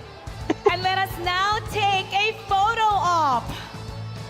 Once again, ये M1 everybody, या M2? कौन सा M2 give जीता it था? up M2 for जीता था. AP वो लैंसलॉट की स्किन नहीं है, ब्रेन नाम की. ये इन्होंने सिलेक्ट की थी उस time. Thank you, Mr. Lucas Mao, and thank you, Ms. Sophie Go. Now it's time to announce सब टीम में रहती है ऐसे. MVP of अच्छा है this ना उनको. grand final series. Let me hear it from you. अरे इनका वो प्रॉपर टीम रहता है And ना to celebrate the वो achievement आकर जैसा. of our finals MVP, coach let us all बीच रहते welcome हैं. Smartphone Country Product Manager of ASUS Philippines, Sir Jerry Chow.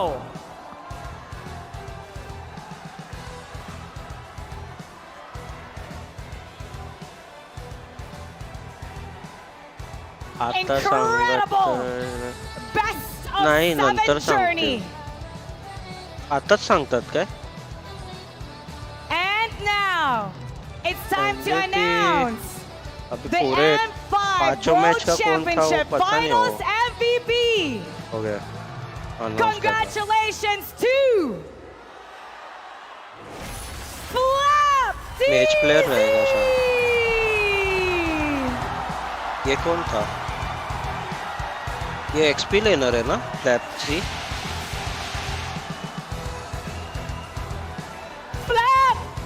XP learner है ये.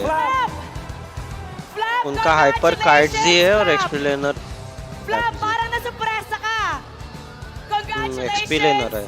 You are उसने now वो a लापू का गेम two-time क्या ही world घुमा था champion, भाई. and you are the M5 Finals MVP.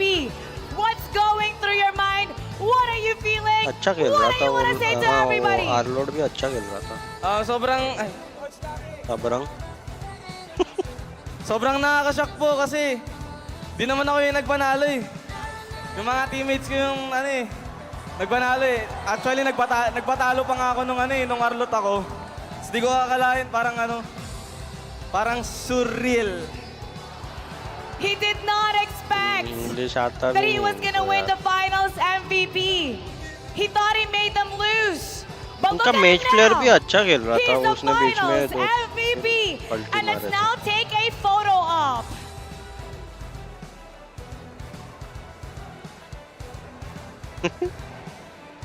इनको आधे लोग को इंग्लिश आता ही Photo op नहीं with the है. Finals MVP.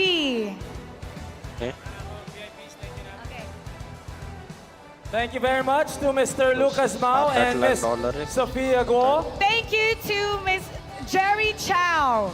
चेक अभी चेक देंगे पता नहीं.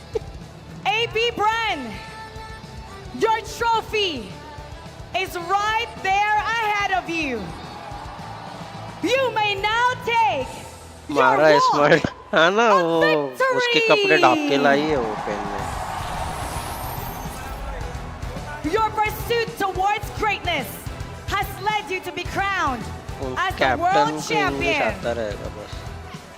And now, it's time to raise the trophy that will immortalize this legacy. In 3, 2, वही तो मैं बोल रहा हूँ. 1, ladies and gentlemen, AP Bren, your two-time world champions.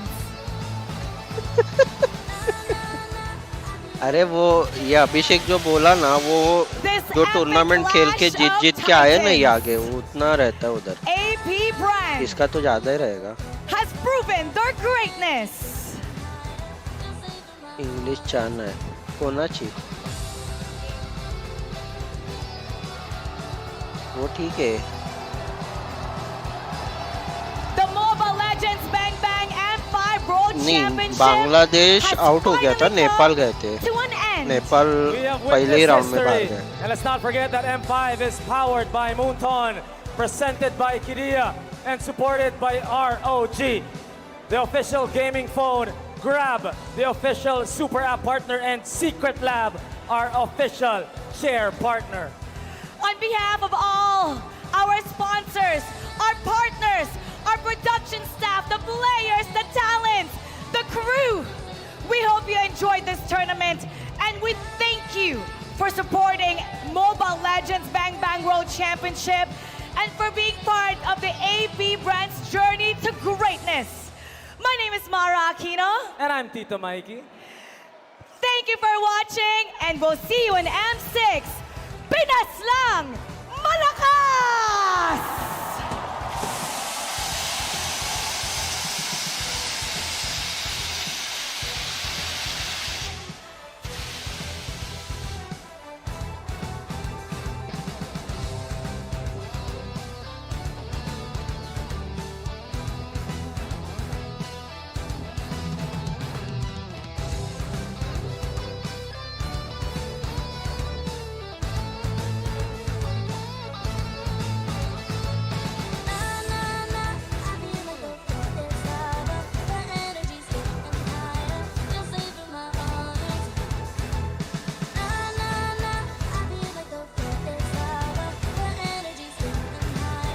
ये कहाँ हो रहा है ये फिलीपींस में है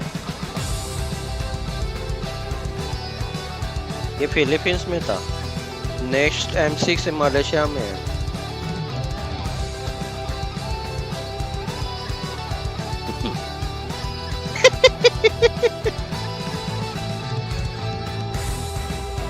खेलणार आहे का आता आता काय खेळत आता गावात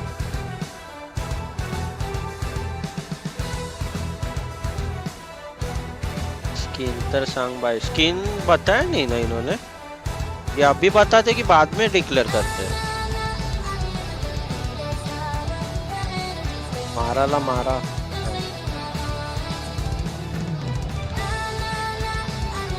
रैंक नको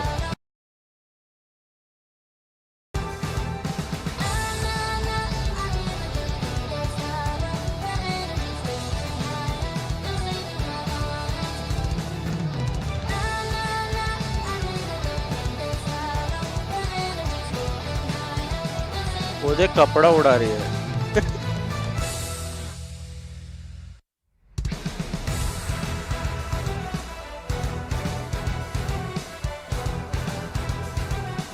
वो स्किन बताते ना कौन सा उन्होंने मतलब वो बताया ही नहीं शायद नहीं बट वो बताते हैं इसी में फाइनल में पता ही नहीं इस टेस्ट तो उन्होंने वैसे ही बताए थे ना और चाओ भी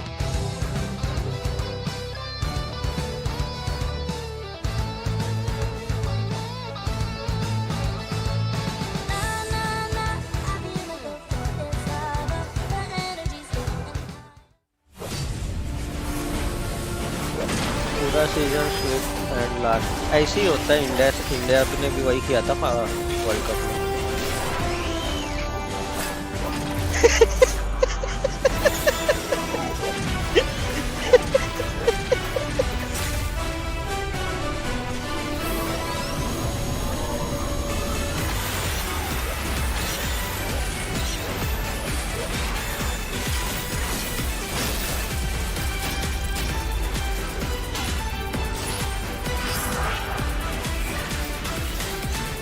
नहीं है कुछ नहीं अभी एंडिंग चल रहा ओके गाइस चलो फिर मिलते हैं नेक्स्ट टाइम खत्म हो गया एम्पायर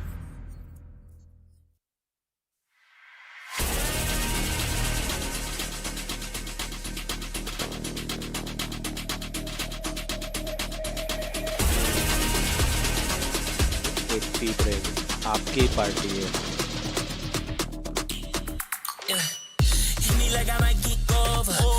भाई बात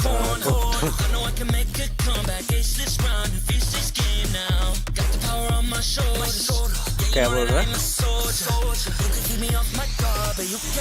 हाँ, बट पता नहीं, कुछ अलग बताएंगे वो लोग. एपी ब्रेन लिख जाएंगे लगता है.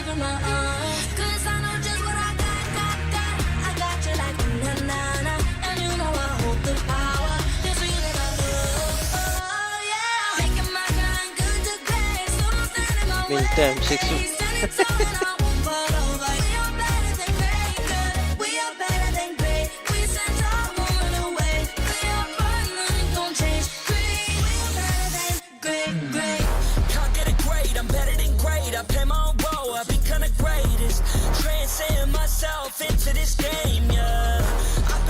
चलो, good night guys, bye bye.